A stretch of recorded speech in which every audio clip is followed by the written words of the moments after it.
Chapter 422. Wave village dark clouds covered the sky, and from time to time, snowflakes would fall. The night was dark, and there were village warriors standing guard at the entrance of the village.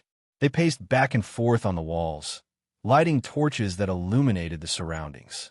Below, Fang Yongji's wife was wrapped in thick clothes, waiting in the winter wind. A gust of cold wind blew in along with the snowflakes, causing her face to hurt and turn red. The madam shivered and clenched her fists so tightly that her knuckles turned white.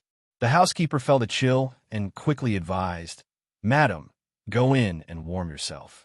Young master suddenly fell ill. Madam, you can't fall ill again. It's fine. True monarch will be here soon. I'll wait at the door to show my sincerity." As she spoke, she began to choke with emotion. Her eyes were red, and tears were about to fall. She held them back, closing her eyes. Even her eyelashes were trembling. The blissful days did not last long. In the blink of an eye, it had turned into what it was today. Her husband fell ill, and it was as if her pillar of support had collapsed. Now anyone could fall, but she could not. Thump! Thump! The sound of galloping horses came from afar, breaking the silence. Who? The people on the wall looked over warily. In the distance, amidst the snowstorm, there were cavalry galloping over, stirring up a gust of wind. The guards couldn't help but be dumbfounded. Looking from afar, they could see that on the official road, the cavalry was in an orderly formation. In front of the main group, there was a group of scouts whizzing over. They didn't enter the village, but continued to run in circles. When they saw the situation clearly, some of them ran back to report. Very soon, the main group arrived with their banners raised. There seemed to be about 400 riders, 300 of whom were real steel cavalry, and 100 were Taoist officials dressed in Taoist robes. At this moment, they were solemnly in formation, exuding an awe-inspiring aura. The entire army was silent. The one leading them was Pei Ziyun. Although he did not look much different from the last time they met, with such a military formation, he naturally had a dignified air about him. "The immortal is here. Madam, do you want to open the door?" Someone asked in a low voice. The madam's face revealed a look of pleasant surprise as she scolded. "We are here to save our husband. How can we not open the door? Furthermore, if they had ill intentions, the village wouldn't be able to defend against them with just this formation alone." The main gate was immediately opened. Pei Ziyun arrived at the village and jumped off his horse. The first thing he saw was Fang Yongji's wife. "True lord, you're finally here. My husband can be saved." As the madam spoke, her face became agitated. She covered her face and cried, "If you hadn't come, he wouldn't have been able to endure it." When Pei Ziyun heard this, his heart sank. "Bring me there." He then turned to his personal guards and said, "Bring the horses in, set up camp and rest. Please follow me." The steward stepped forward and said, "Your esteemed subordinate, I don't dare to guarantee anything else, but I do have hot meals and warm blankets." As Pei Ziyun stepped into the room, the captain did not reply. With a wave of his hand, more than 10 soldiers swarmed into the room. They spread out and waited for orders. In an instant, the entire room was filled with killing intent. A gust of wind blew past, causing the housekeeper to shiver involuntarily. When Pei Ziyun saw this, he waved his hands and smiled. "Don't worry, I can arrange for hot meals and lodgings for everyone else. These personal guards are the rules. I don't like to be overly courteous, but as the general of an army, these people cannot leave my side for even a moment. After all, the son of a rich family cannot sit under the eaves. You don't have to arrange food and lodgings for my personal guards. They don't know how to use it. Just bring me in to see your young chieftain." As soon as he finished speaking, he ordered the steward to enter the room. The horse spurs made a metallic sound as they made their way through the corridor. As soon as they entered the room, they saw a small courtyard. The entire courtyard was filled with bamboos. As soon as they entered, they could smell the strong scent of medicine. When they calmed down, they saw that Fang Yongjie was lying on the bed. His face was pale and his eyes were sunken in. He was on the verge of death. Inside the room, Fang Yong's wife was by his side. She bowed once again and said, "Husband, the true sovereign is here." "True sovereign, I've troubled you to come back from the army to see me." Fang Yongjie opened his eyes. They were dim, and his voice was hoarse. Just as he was about to speak, it was as if something was stuck in his throat. Tears rolled down his cheeks. "With a friend like you, even if something were to happen, I can entrust my wife and children to you. I can be at ease." The Fang Yongjie in front of him used to be weak and frail, but he was still elegant and had an aura of elegance about him. Now he was skinny and pale. Pei Ziyin took a deep breath and pondered for some time. The lives of mortals were so fragile. Once something happened to them, they would lose control of themselves. He couldn't help but sigh. "True sovereign, my body was slowly recovering. However, the moment the child was born, something happened to him. Am I destined to be unlucky?" As she spoke up to this point, tears rolled down her cheeks. Fang Yongjie, who was lying on the bed, started sobbing as his body trembled.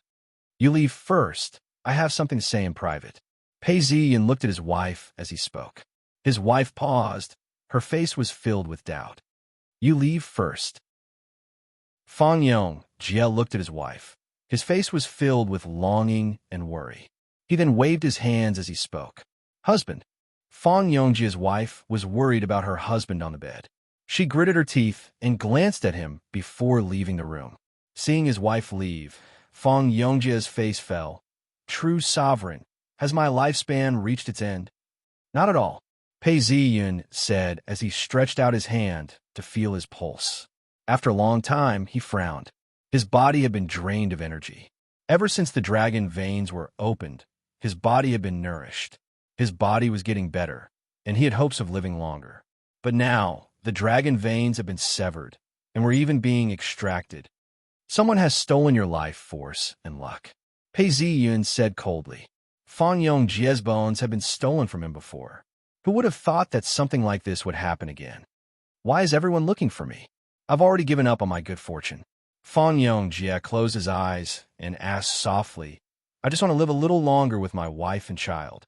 "Because you have good fortune, but you don't have the strength to protect it. Hence, it has become a source of tragedy for you. People will keep coming for you. Today, it's the dragon veins. Tomorrow, it will be someone else.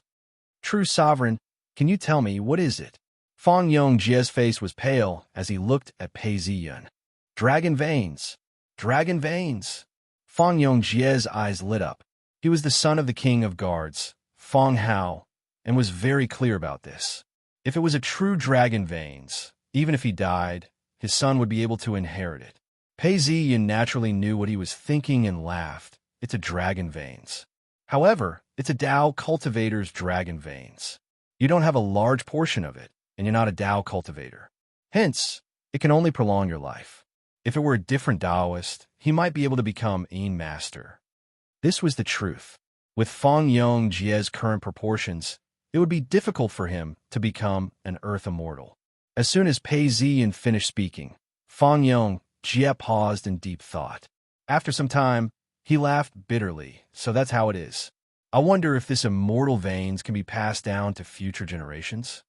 The immortal veins are meant to be passed down to only one person. Even if the person dies, he would still have a soul. How can it be passed down to future generations? If that's the case, why wouldn't the immortal veins be passed down to future generations? Why would they even accept disciples? Pei Ziyin laughed. The most ridiculous thing in the world was that some people thought that Taoists were born to accept disciples and pass down their inheritance to their daughters and granddaughters. It turns out that in this world, the first Taoist sect was the sect of heavenly masters, which was passed down to future generations.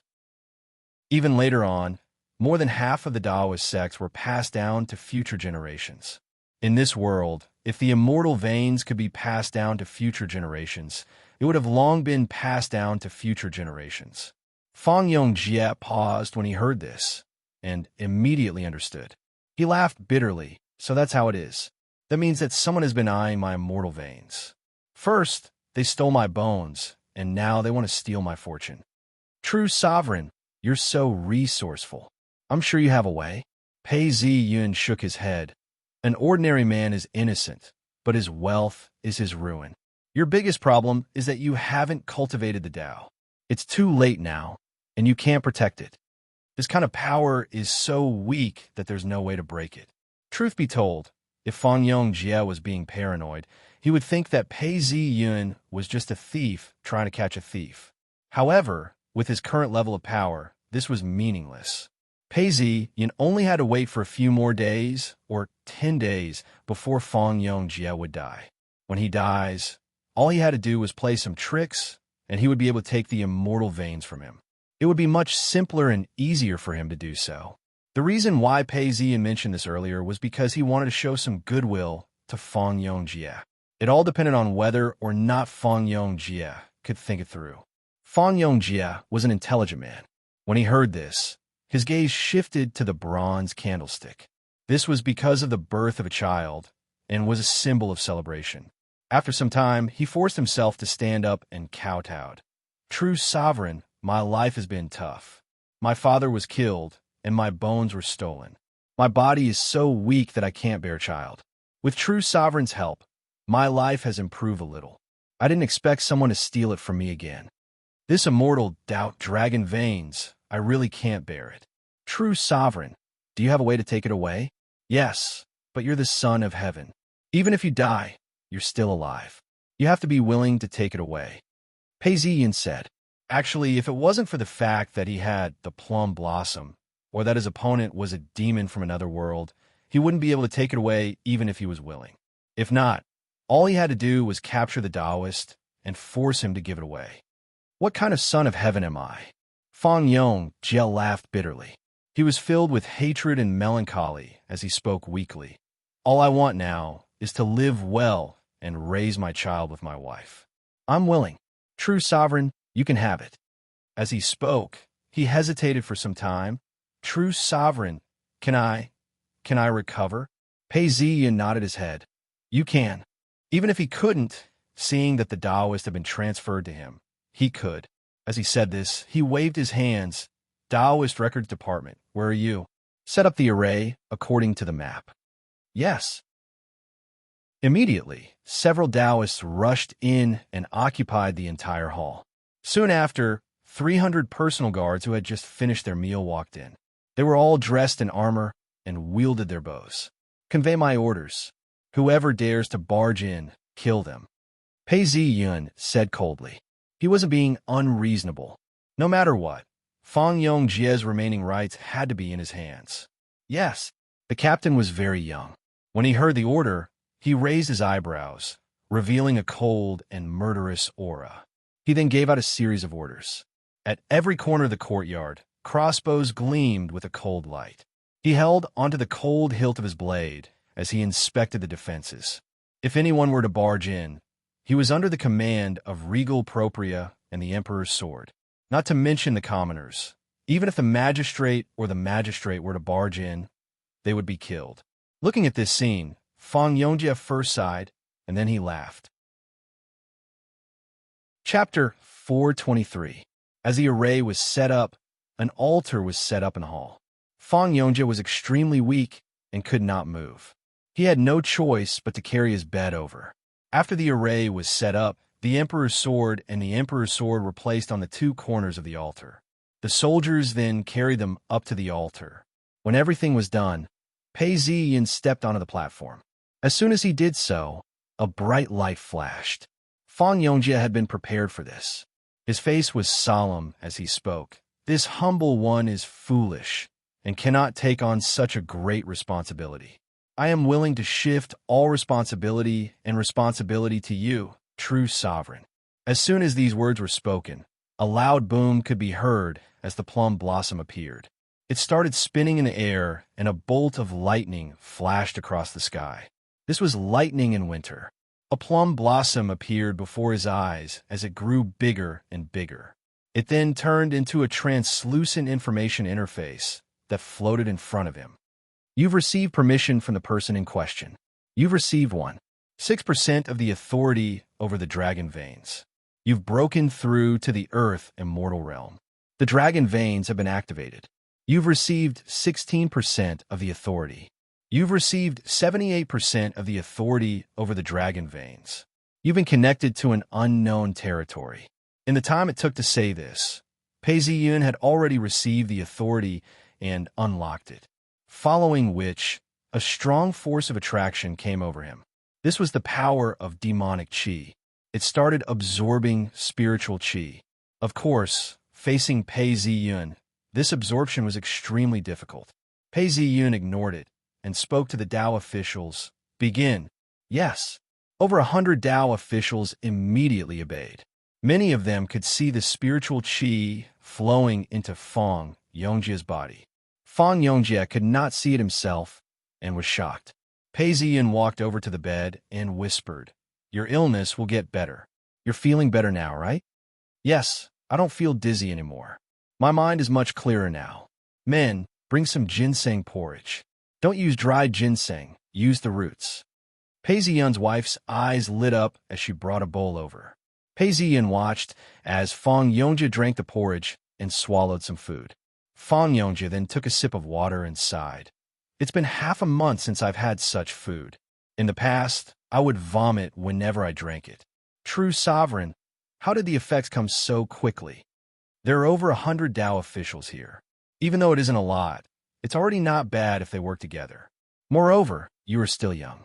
Once the root of your illness is gone, you will naturally be at ease."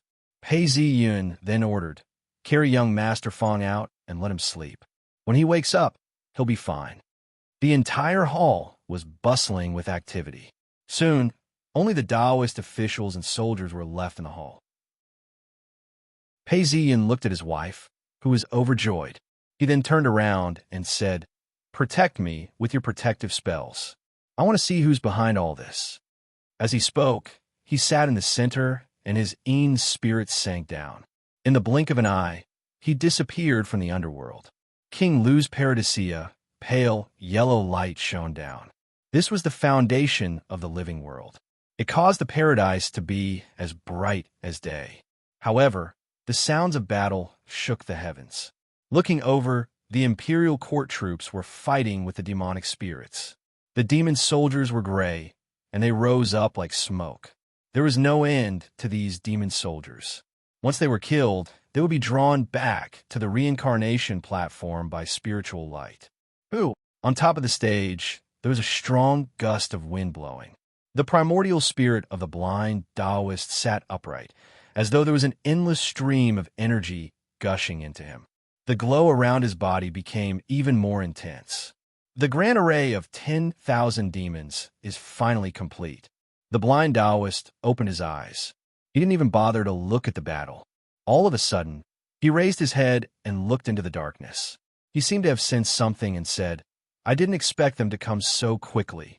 Oh well, since I've already set up the grand array of 10,000 demons, I shall settle this once and for all." As he spoke, he laughed coldly. Dark Altar Mountain, Main Halching Yuan Zi sat upright. In front of him was a disciple who was kneeling. Below him, there were tens of other disciples who were seated. These disciples all had transformations on their bodies. "Consume this pill." As Chung Yuanzi spoke, he tossed a pill in front of the disciple. The disciple's hands were trembling as he picked up the pill. Seeing the pill, the disciple's face was filled with fear. He looked around and realized that he was alone and without help.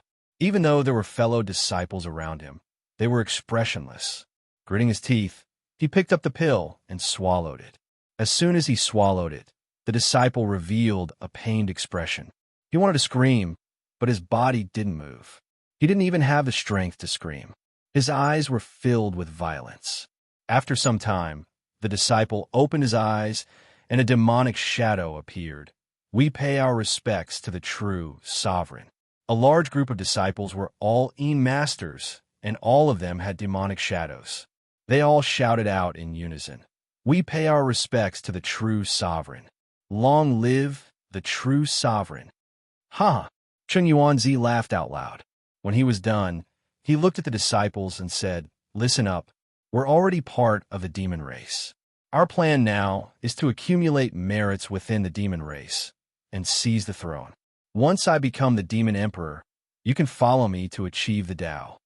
And now, the reincarnation platform has requested for reinforcements. This is our chance. Let's go together. As he spoke, Cheng Yuanzi's demonic qi merged together. With a single motion, the souls of all the disciples of Dark Altar sect sank into the spiritual world. The underworld, everything was silent. Apart from the occasional glimmer of light, everything else was pitch black. This was the underworld. Pei Ziyun was dressed in his Taoist robes and was glowing brightly within the underworld. A cold wind blew past, and as soon as it neared, it was stopped by the bright light. Evil spirits roamed the area, and when they saw Pei Ziyun, they knelt down on the ground, afraid of attracting his attention. All the evil spirits avoided him and didn't dare to approach him. Amidst the bright light, there was a plum blossom, and it was absorbing information continuously. So that's how it is? The energy of the immortal Tao was constantly being absorbed by the plum blossom and was broken down into information that was transmitted to Pei Ziyun's divine sense. Pei Ziyun then understood the crux of the matter. The immortal Tao dragon veins were born from the heavens and earth and were the natural laws of the world. However, this world didn't have its own consciousness and thus could be deceived. Did the demon emperor use part of the immortal Tao dragon veins to deceive the world? Did he make the world think that this was some sort of special paradise? In that instant, he traversed through space and time and stopped above King Lu's paradise. He hovered in midair and could see the entire paradise. Imperial Qi, heroic spirits. Pei Ziyun was able to see everything clearly below. Beneath him, the demon soldiers continued to pour out of King Lu's paradise. The heroic spirits of the imperial court also charged forward, killing each other. Seeing these demonic spirits killing each other, Pei Ziyun turned his gaze to paradise. He noticed that there was something strange about paradise. There was a thick layer of gray demonic energy surrounding the dragon Qi. Just as he was about to take a closer look, he felt a strong sense of repulsion and pressure. This caused Pei Ziyun's vision to become blurry, and he could only see faintly. "AI, what's this?" Pei Ziyun frowned. His face was solemn. At this point, Regal Propria's command medallion and the Emperor's sword moved. Pei Ziyun could see the formation of the heroic spirits attacking, and could see every single one of them clearly. At this point, another change occurred. Pei Ziyun mumbled, "Although King Lu's imperial qi has been affected by the demonic energy, it seems to have some sort of connection with the original imperial qi. No wonder. He's the son of the founding ancestor, and is now the second emperor." In that instant, the scenery of King Lu's paradise became clear to him. The palaces and pavilions were filled with demonic spirits. In the middle of paradise, there was a tall platform, and tens of thousands of statues stood there. These statues all had ferocious looks on their faces, and were of all shapes and sizes. With just one look, Pei Ziyun could tell that within the small space of the heavens and earth reward, these statues were alive and well. These statues are all primordial spirits of the demon race. Just by looking at it, Pei Ziyun could feel the presence of the immortal Tao dragon veins. He looked around and saw that not far from the platform, there was a fake mountain. This mountain was formed from the dragon veins and was covered in gray chains. What a treasure land! Chapter 424. What a treasure trove! Pei Ziyun squinted. There were tens of thousands of statues below him. If he killed one, he could use the plum blossom to absorb its demonic soul. The statue would then form in his personal dimension, and the amount of spiritual energy he could absorb would increase. The plum blossom was a treasure that could counter these demonic souls. Although there were countless of them, Pei Ziyun could not help but drool. With the plum blossom in my hands, even the demon emperor would have to avoid me. At this point, a bright light flashed in the sky as a thick beam of light appeared. The clouds within were extinguished, and a faint glow could be seen. It was as though the beam of light was being pulled by something. In the blink of an eye, it landed on the stage and transformed into tens of people. In the middle was Cheng Yuanzi, with his disciples following him. As soon as they landed on the stage, Cheng Yuanzi immediately understood. This is the foundation of the demon race, the reincarnation platform. As long as I can evolve further and contribute to the demon race, I will be able to ascend to the throne. Thinking up to this point, Chung Yuanzi glared at Pei Ziyun, his eyes cold and filled with killing intent. He then shouted, "All disciples listen up, form a formation and kill him. Turn this man into dust." All the disciples acknowledged the order. "Taoist friend, please hold on." At this point, a voice rang out. Chung Yuanzi turned around to look and could sense it. He knew that this person was also a candidate for the Demon Emperor. His heart turned cold. He saw that the blind Taoist was dressed in official robes, and his demonic aura was restrained. He had a third eye between his brows, and his body shone with a metallic luster. "Who are you?" Chung Yuanzi asked in a low voice. The blind Taoist smiled and did not reply. He then took a step forward, and the entire stage lit up. Ripples spread out, intertwining with each other. All the statues started to light up and merged into one. In an instant, Chung Yuanzi and his disciple felt a powerful force appear on their bodies, locking them down and rendering them unable to move. Chung Yuanzi could not help being enraged, and he struggled with all his might, wanting to break free. Boom! Although the flowing light trembled, it was unable to break free. This force seemed to be able to counter the demonic aura. His face turned cold. "Who are you? Demon race?" But the demon race obviously doesn't have a ruler. How do you have the power to restrict them? What do you want? This is the myriad demon grand array. In this world, no one has ascended to the throne of the demon race. However, the demon race has passed through countless worlds, so they naturally have their own secret arts. As soon as the blind Taoist spoke, the complex pattern expanded until it encompassed the entire statue. The complex pattern then transformed into an enchantment that spun slowly. Chung Yuanzi's expression was bewildered. He stared at the blind Taoist, but did not speak. "Fellow Taoist, it seems like you don't believe me." As the blind Taoist spoke, he tossed out a ray of light. "I'll be honest. You and I are both candidates for the position of Demon King. However, the situation now is different. Our demon race has just arrived in this world, and our foundation is shallow. We are in a precarious situation, so we have no choice but to unite to overcome this crisis. If the demon race is destroyed, our foundation will immediately turn to dust, and there will be no future to speak of. The inside story you will understand after reading the spiritual light." Chung Yuanzi had a doubtful expression on his face. After hesitating for a moment, he took the spirit light and read it. As soon as he read it, all sorts of information appeared in the spirit light. He instinctively felt that the information inside was not fake, and his expression softened. The blind Taoist waved his hands and laughed. He then raised his head and looked up at the gray sky. "This world has ill intentions towards our demon race. But in order for that to happen, we need a medium. I've checked before on the reincarnation platform. If Pei Ziyun kills our demon race, the imprint of our demon race will disappear. In the previous world, there were similar examples. This is proof that the world has sent the son of destiny. It's very dangerous. We have to work together to kill him. As for the competition between us, that's the internal affairs of our demon race." Son of destiny? Competition between us? Chung Yuanzi was an earth immortal after all. It wasn't difficult for him to read this information. Gradually, his expression softened before turning serious again. "That's right. The son of destiny has the source of the heaven and earth within him. Hence, when he kills our demon race, the imprint of our demon race will be devoured by the source of the heaven and earth. On the surface, it looks like we've killed our demon race and destroyed our demon race. In reality, it's more or less the same. The source of the heaven and earth will devour the imprint of our demon race, and the speed at which it digests will increase. Once it's completely devoured, our demon race will be destroyed. It's just that it's not as fast as we think." The Yin master disciple behind Chung Yuanzi was struggling frantically.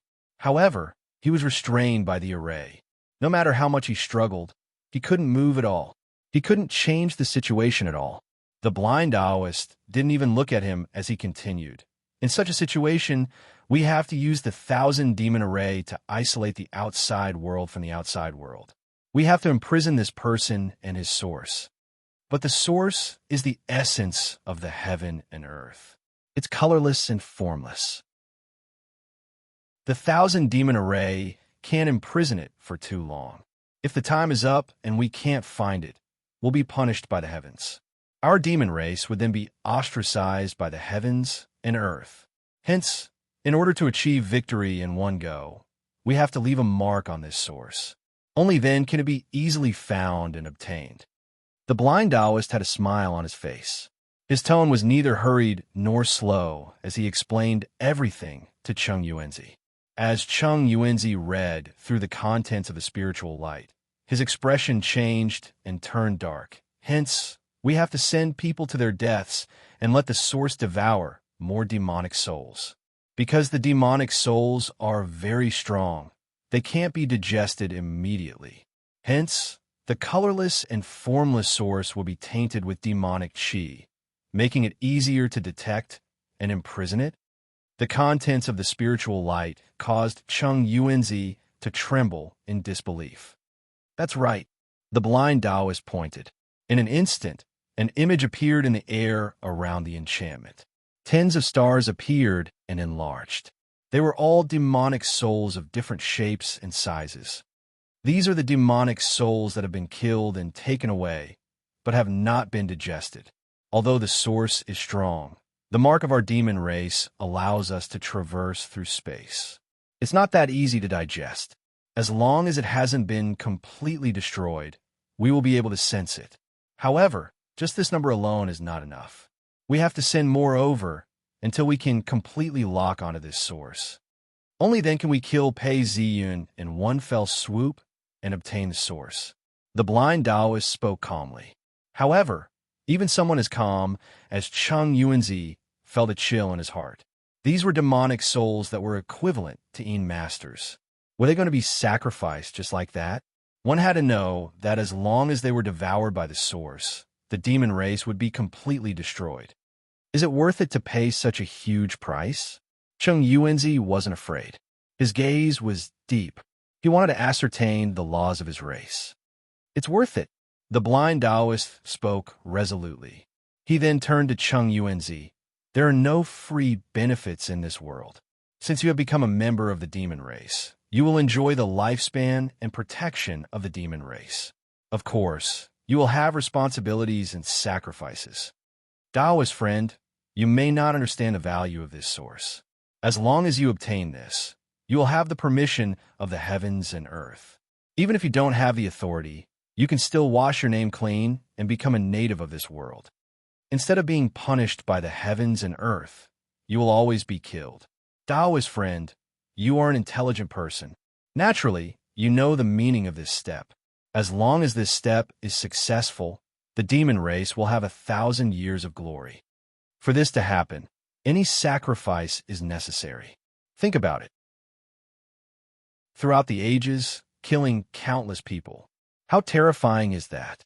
If we don't have this source, how can we ensure the future of the demon race? Taoist friend, I won't deny that you and I are both candidates for the Demon King's position. Whoever contributes to the demon race will become the next Demon King. Now, where will you go from here? The blind Taoist looked at Cheng Yuanzi as he spoke. Cheng Yuanzi's expression flickered as he felt like he had been tricked. How could he not know that the blind Taoist was one step ahead of him, or that the origin crystals were given by the blind Taoist, granting your life and death to your enemy? Do you agree or not? Cheng Yuanzi fell silent as he stared at the blind Taoist. A hint of hatred flashed across his eyes. After 200 years of being a leader, how could he be deceived by such words? But just thinking about it made him feel a chill. The dark alter-sex paradise has been closed to me. I've already transformed into a demon and am wanted by the imperial court. The heavens and earth cannot tolerate me. Damn it, I no longer have a way out. Cheng Yuanzi instantly understood and clenched his teeth tightly. He understood that he had fallen into a trap and had become a pawn in the river. He could only advance and not retreat. The only way out was to continuously advance and strive to swim upstream. Furthermore, his lifespan was indeed coming to an end. At that time, he had no choice but to use origin crystals. This thought flashed through Chung Yuanzi's mind. His expression could not be seen. He only replied, "I am now a member of the Yao race. Naturally, I will serve the Yao race." The blind Taoist laughed as he looked at Chung Yuanzi. "Fellow Taoist, to have such thoughts is a blessing for the Yao race." Chung Yuanzi's heart skipped a beat. The killing intent in Chung Yuanzi's heart was very clear. The crystal that Chung Yuanzi had used to transform into a demon was given to him by him. It was a part of him. Hence, Chung Yuanzi was his descendant. Unless Chung Yuanzi completely refined the crystal and erased all traces of him, it would be difficult for him to break free from the blind Taoist influence. Of course, Chung Yuanzi was an earth immortal and was one of the strongest people in this world. It would be difficult to control him directly. However, as long as Chung Yuanzi appeared to submit to the blind Taoist, he would be able to help him. Everything else aside, this was the core of the demon race's reincarnation platform. If he agreed to this, it would be extremely useful. Boom! Just as he was thinking about this, a thunderous sound rang out from paradise, attracting the blind Taoist's attention. He then laughed. Pei Ziyan sensed us and came over, controlling the imperial qi in midair. Looks like Pei Ziyan is indeed an earth immortal. He's really impressive. Pei Ziyan had brought along the imperial qi of the imperial court, but this was King Lu's paradise. He would definitely be repelled or suppressed. Even if someone sensed him, it would be the army of the imperial court. At this point, a meteor fell from the sky, carrying with it a spiritual glow. It smashed into the sky not too far away from the platform. With a loud boom, the entire barrier shook as a hole appeared in it. The meteor landed on the ground, causing a huge ripple. The Tao arts and the imperial qi had dissipated at this point, revealing Pei Ziyan. He wasn't too far away from the platform. In a split second, the sound of the meteor landing attracted the attention of all the demon soldiers. Pei Ziyan revealed himself. The sky was filled with gray snow, and there was a layer of snow on the ground. Every step he took left a deep footprint. The snow has demonic qi? Pei Ziyan paused as he stretched out his hand to catch a snowflake. The snow in his palm turned into smoke and dissipated into the air. King Lu's paradise has become a nest of demons. I'm afraid it's hard to find a place with more demonic qi than this place. Pei Ziyan scanned his surroundings and saw that within the palace, there were many demons walking about. They were all lined up in formation, forming an army. Their expressions were fierce and ferocious. These demons have already grown up. Their military laws are strict, and they are lined up in formation. How can there be so many demons? The demon soldiers had already arrived. Pei Ziyan's imperial qi was faintly discernible.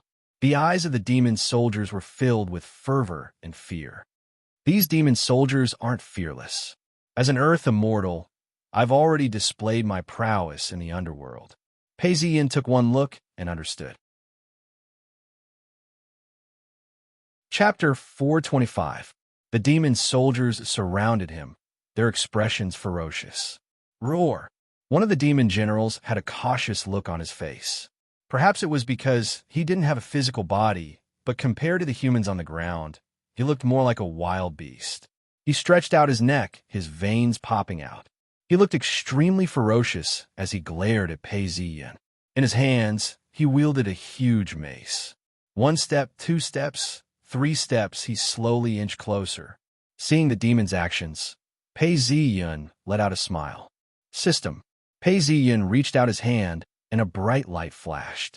A plum blossom appeared in front of his eyes and grew bigger. It turned into a semi-transparent information interface. It floated in front of his eyes as data appeared before his eyes. Since I haven't killed them, I can't absorb them. Looking at the information that popped up, Pei Ziyan's eyes turned cold. Looks like I have to kill them before I can absorb them. Pei Ziyan's gaze swept across the demonic souls. These demons were surrounded by demonic aura and were clad in armor. In their hands, they were wielding dragon chi weapons with demonic inscriptions on them. Snowflakes fell onto the bodies of these demonic souls, nourishing them. As the demonic soldiers stepped forward in formation, a ripple appeared. Strands of demonic chi surged out from the demonic soldiers and merged with the others, reaching more than 10 feet. Demonic aura, military aura, baleful aura, and even dragon chi. You've got some tricks up your sleeves. However, it's just a small trick. Pei Ziyin stomped on the ground. With a loud boom, his body shone brightly as he transformed into a layer of flames. His body, which was originally a normal human, grew larger. He was 50 feet tall and was dressed in a Taoist robe. With a hua sound, a ray of red light appeared, following which dragon chi swirled around him as he transformed into the shape of a dragon. The surrounding demon soldiers retreated, their eyes filled with shock. Reincarnation platform the blind Taoist pointed, and a bright light appeared. Pei Ziyun appeared, surrounded by spiritual light. Killing intent surged as he transformed into a giant. With a sword in his hand, he laughed coldly and pierced forward. Instantly, the sword flashed, blinding everyone's eyes as it sliced through the air. The ordinary demon soldiers screamed out in pain. They were formed from demonic aura and the souls of normal humans. With a single slash of the sword, they were sliced in half. Most importantly, the wounds were filled with grayish-black streaks. They wanted to regenerate, but the sword light made contact with them. However, the wounds could not be healed. The demon general raised his Wolfang club and blocked with it, but he was barely able to block it. Killing ordinary demon soldiers. There are no statues. Pei Ziyun sheathed his sword as he thought to himself, "Looks like I can only kill the demon general now." The blind Taoist was not surprised to see Pei Ziyun killing his way forward. Everywhere he went, he was undefeatable. The blind Taoist was not surprised. In the underworld, the true might of a Taoist could be seen. This was a very common occurrence. Boom! A green light flickered on his finger, and the statues on the reincarnation platform immediately sensed it. One by one, the statues opened their eyes and came to life. All of them had sinister expressions, and their naked bodies were mostly covered in layers of scales. Their eyes were bloodshot, and they had a dignified air about them. They were all demon generals. Only then did these half-human, half-demon generals wake up under the reincarnation platform. They rolled on the ground and transformed into huge demons that were 10 feet tall. Demonic aura continuously gathered on their bodies. In the blink of an eye, their naked bodies were covered in armor, and weapons appeared in their hands. Boom! Boom! These demon generals stepped forward, causing the ground to tremble as they advanced towards Pei Ziyun. At the same time, more demon soldiers started to gather around him. Demons. They spoke in an ancient language as they gathered together. As the demon soldiers gathered, the demon general's aura became denser and denser. There were many of them, and they surrounded Pei Ziyun. Roar! The demon generals hesitated for a moment before they charged forward. The demon soldiers stood in their designated positions, forming a resonance. These demon generals had another layer of armor on their bodies. "Let me see how much resources you can give me." Pei Ziyun grunted as the sword in his hand transformed into a long spear. The long spear was imbued with dragon chi and had dragon inscriptions on it. For battle like this, it was more suitable to use a long spear. In the underworld, everything was made up of spiritual energy. It could be changed at will and was very common. Do. Beside the demon generals, more than 10 demon soldiers charged towards Pei Ziyun. Their speed was as fast as lightning. Pei Ziyun raised the dragon spear in his hand and waved it up high. A dazzling crescent moon shot out from the tip of the spear. It was accompanied by wind and thunder as it swept forward. This was actually the sword chi from before. It contained the strength of an earth immortal and the sharpness of the dragon chi. The only difference was that the sword chi from before was that it was twice as thick. The crescent moon blade was dyed with a thin layer of gold. There was no resistance at all. A series of ripping sounds could be heard. The 10 demon soldiers that were charging towards him were broken into more than 20 pieces. Thick demon chi sprayed out from their bodies. The demon soldiers that were left with only half of their bodies were not dead yet. They lay on the ground, their hands scratching wildly as they let out a tragic cry. However, they were slowly dissipating. Die! Pei Ziyun pointed his dragon spear at the demon generals and charged forward. Damn it! The demon generals were enraged. Amidst the screams, they slowly raised their mace. They were expressionless and calm to the point of being cold. However, their bodies were burning with flames as they charged forward. Kung, kung, kung. The sound of the spear and the mace clashed 7 times. Until the 7th time, the mace broke. No! A cold ray of light flashed past. A huge head flew out from the mace. Crimson blood chi shot up into the sky. Then it disappeared. The orderly demon soldiers were shocked. At that moment, Pei Ziyun struck again with his dragon spear. Half moon slash. Another arc of light appeared. There were faint Dao runes on it. It carried with it a simple and unadorned pattern. It carried with it a soul-stirring power. Pu. More than 20 demon soldiers were sliced in half. This was not the surface world. This was paradise. This kind of battle was more powerful. Kill. Another demon soldier that had transformed into a statue charged forward. With a roar, it raised its long halberd. This demon soldier did not seem to be an ordinary beast. It had been through hundreds of battles. The long halberd in its hand was like a bolt of lightning. The halberd's aura was strong and unrestrained. Pei Ziyun did not want to fight it for long. His long spear fell. Boom! A thunderous sound could be heard. Within a radius of 2 feet, all the demon soldiers were killed. The demon soldier retreated a step.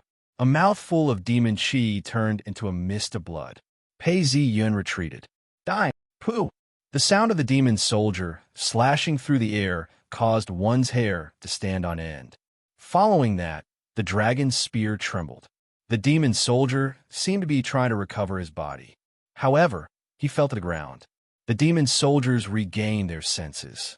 They saw the demon soldier slowly falling to the ground. The demon soldier's eyes were filled with unwillingness and despair. Following that, he disappeared into thin air, never to be seen again. No, Your Excellency. The demon soldier rushed forward in anger. All of you die. Looking at the demon soldiers in front of him, if they had physical bodies on the surface, Pei Ziyun would still have had the strength to fight them. However, in the underworld, he could unleash his full potential. At this point, he took a step forward and swept his gaze across the battlefield. Boom! Lightning flashed across the battlefield, and hundreds of demon soldiers turned into ashes. The 2 demon soldiers were enraged. They looked at each other and coordinated their attacks. One of the demon soldiers spat out a breath at Pei Ziyun, and a black cloud appeared. This black cloud was actually made up of many black bugs. They had a strange shape, and they had hooks on their bodies. They pounced forward and bit down on Pei Ziyun's spirit shield. They bit down continuously, and in a short period of time, they managed to break through the protection of the Dao arts. Another demon general willed and turned into a huge, illusory figure.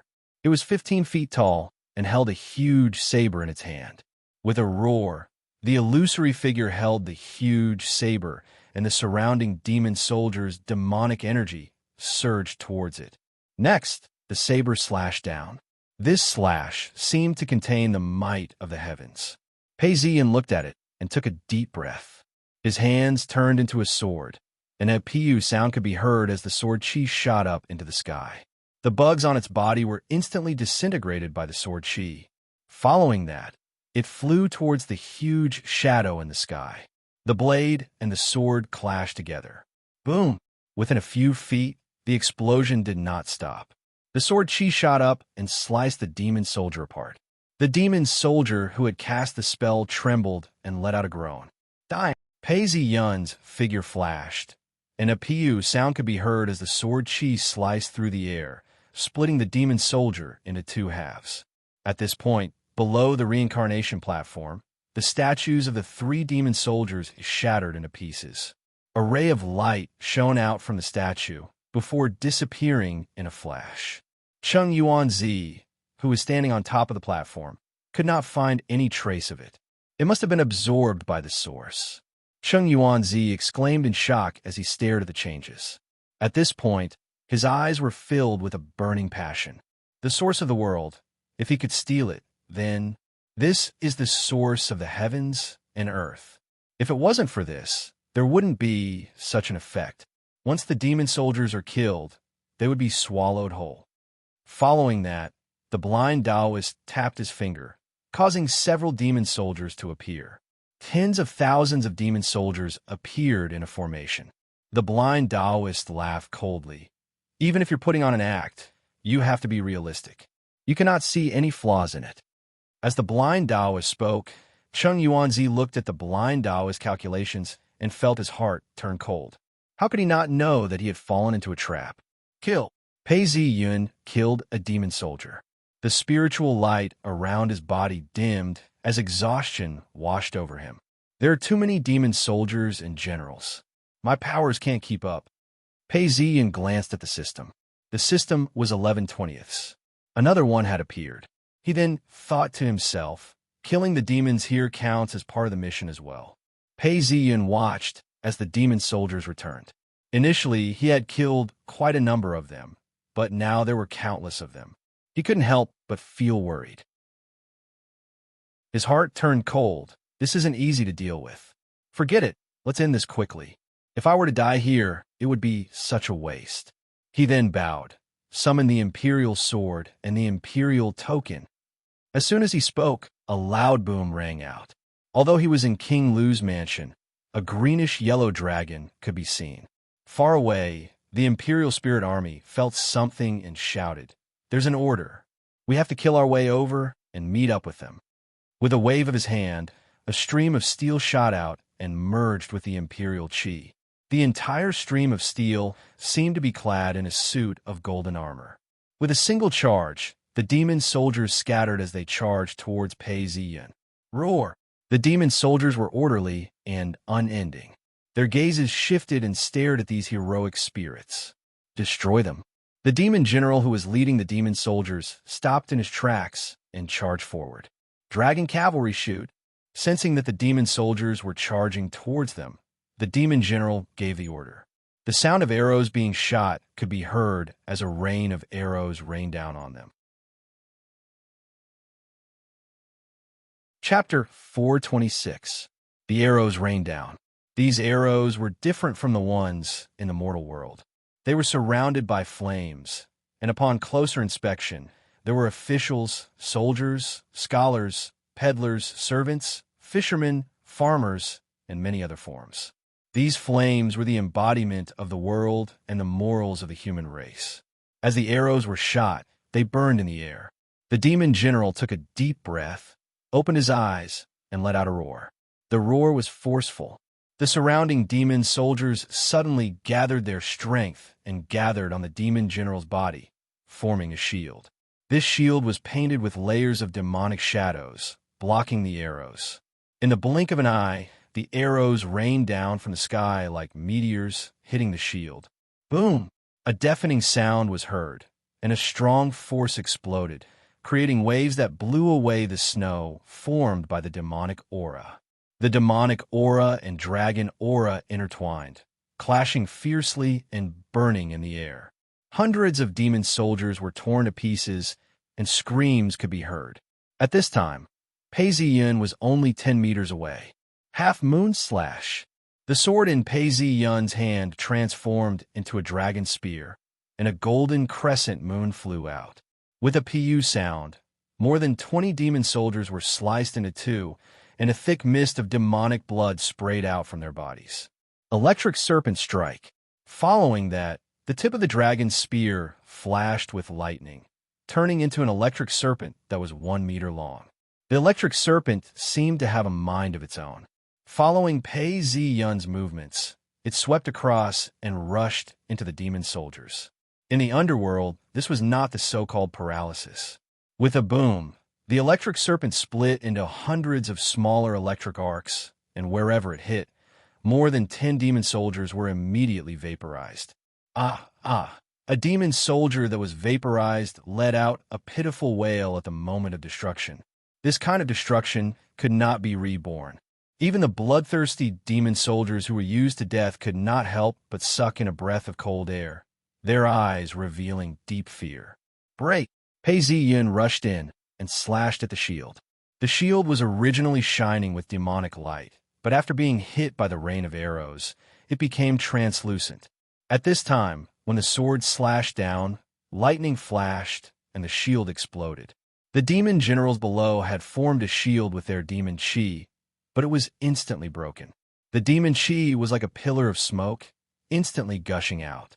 Swish, swish, swish. Another wave of arrows rained down. The demon general didn't have time to block, and 10 or so arrows pierced through his body, turning him into a hedgehog. Boom! The demon general continued to struggle. His eyes were filled with anger, but his body was already shattered into pieces. Demonic chi scattered in all directions, and the demon soldiers behind the demon general also collapsed. A bit of his primordial spirit floated out, but it disappeared without a trace. Kill! Another volley of arrows rained down from the Imperial Court's heroic spirit cavalry, landing on the demonic soldiers and exploding within the range of the demonic soldiers. Smoke and flames scattered in all directions. The blind Taoist looked at the scene before him and snorted coldly. He pointed out with his finger, and the reincarnation platform began to absorb the demonic energy at an even faster rate. The eyes of several heavily armored fiend generals on the statues below the platform lit up as they awoke with a red light. For my master, for the demon race.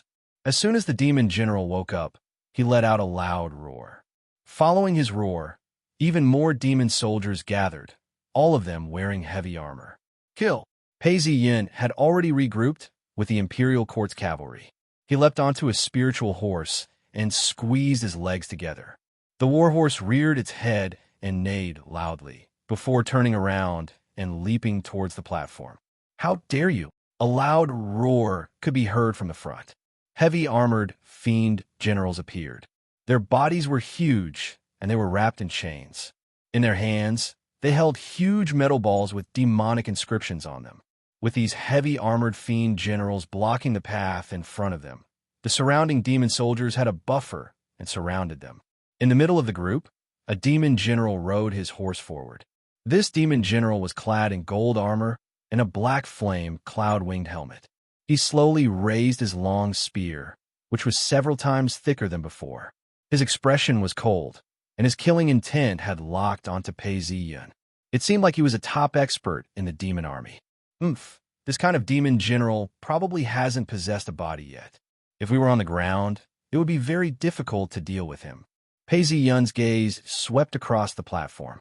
The aura emanating from the platform was unfathomable, and he had no intentions of attacking it.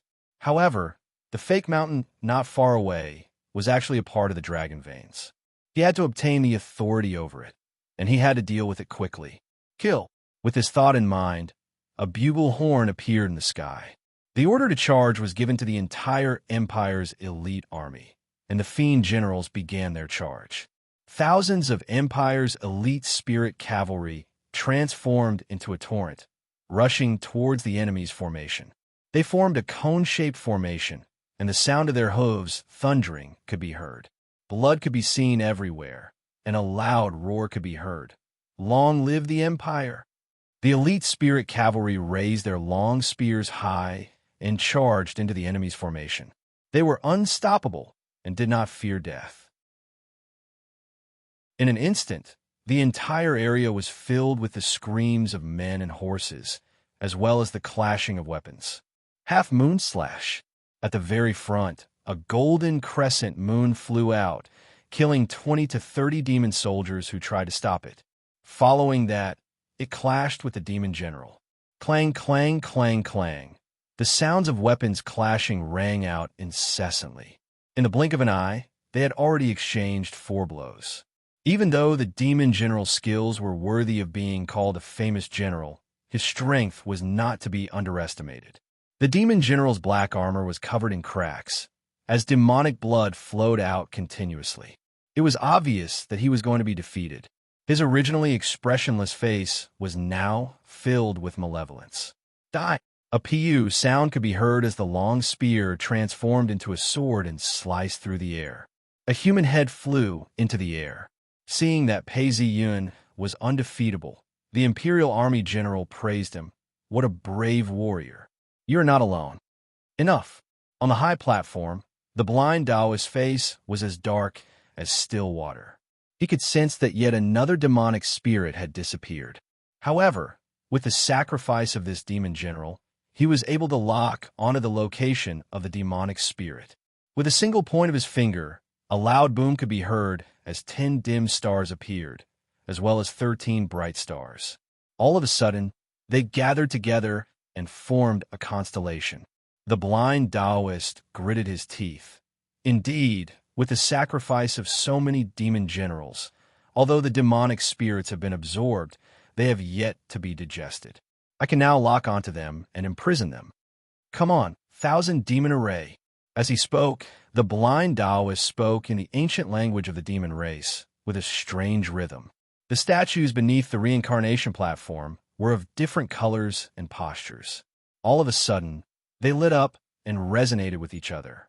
Every single one of them had the shadow of a demon race within them. They had a dignified aura about them, and their postures were completely different from the demon race. With each breath, the demonic chi within paradise was like a sponge meeting water. It was rapidly absorbed and expanded, eventually forming a nebula that rose high up into the sky. Boom! Pei Ziyun slashed down with his sword, absorbing the primordial spirit.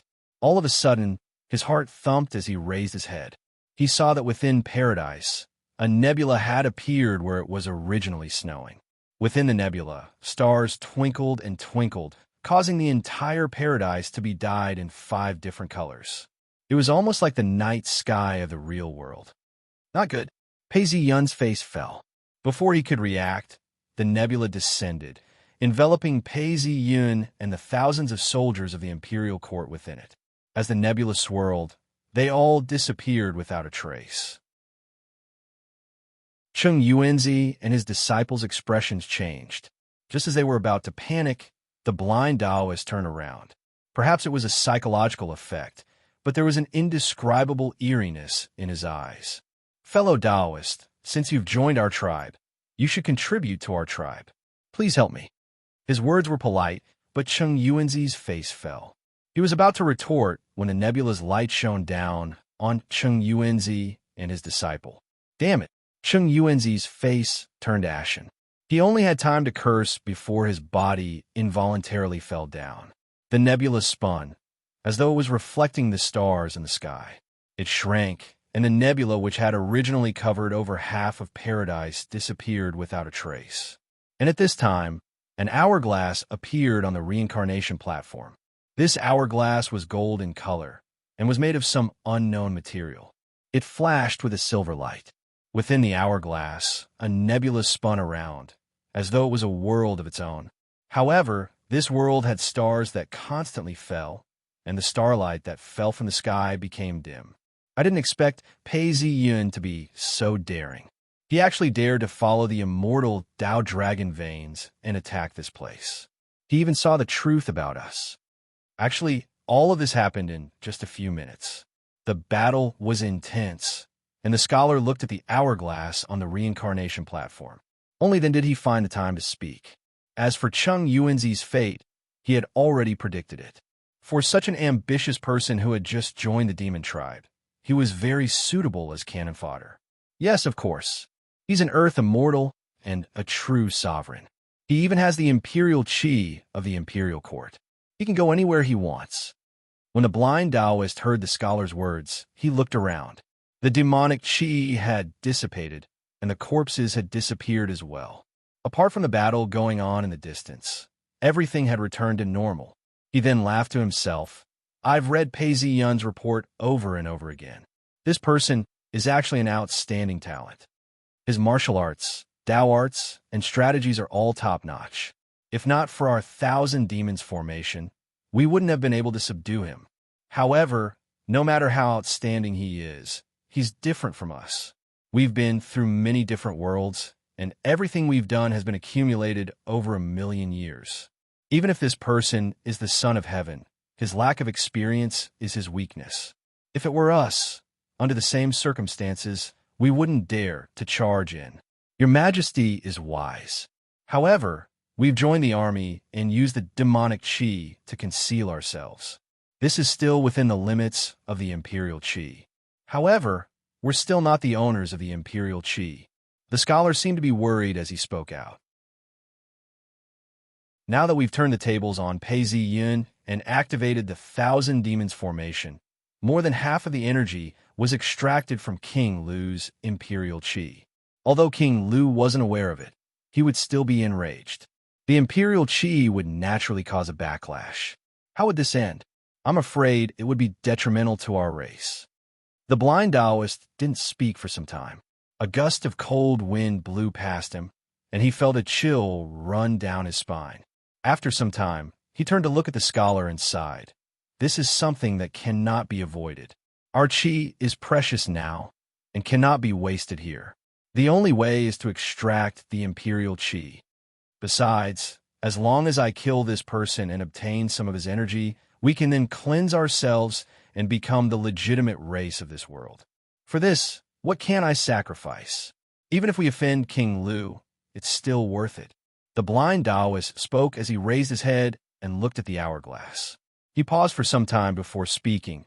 The only thing we can do now is to kill this person before the hourglass ends. As for the other consequences, we shall deal with them later. Chapter 427. Wei Village Whoosh Whoosh. The wind blew past, the sky was dark and gloomy. Dark clouds covered the sky as snowflakes drifted down with the wind. At the entrance of the village, the soldiers and the villagers stood guard together. The torches swayed in the wind, but still lit up the surroundings. The soldiers stood straight, their faces cold and stern, their hands on the hilts of their swords as they looked around vigilantly. In front of the Wei mansion, there were even more soldiers, their bows gleaming with cold light. In front of the main hall, Madame Wei was wearing a thick coat, her face red from the cold. She looked inside from time to time, her eyes filled with worry. She did not dare to enter, nor could she. What's going on inside? Madame Wei was sobbing. The housekeeper spoke. Madam, it's cold outside. It's not good for you to wait outside. Master's health is not good, and you have to take care of the young master. What if you fall sick from the cold? As he spoke, he persuaded her to enter the house. At this point, it was snowing outside, and the air was chilly. The stove in the living room was burning brightly, and the flames were burning brightly. The people inside were sweating profusely.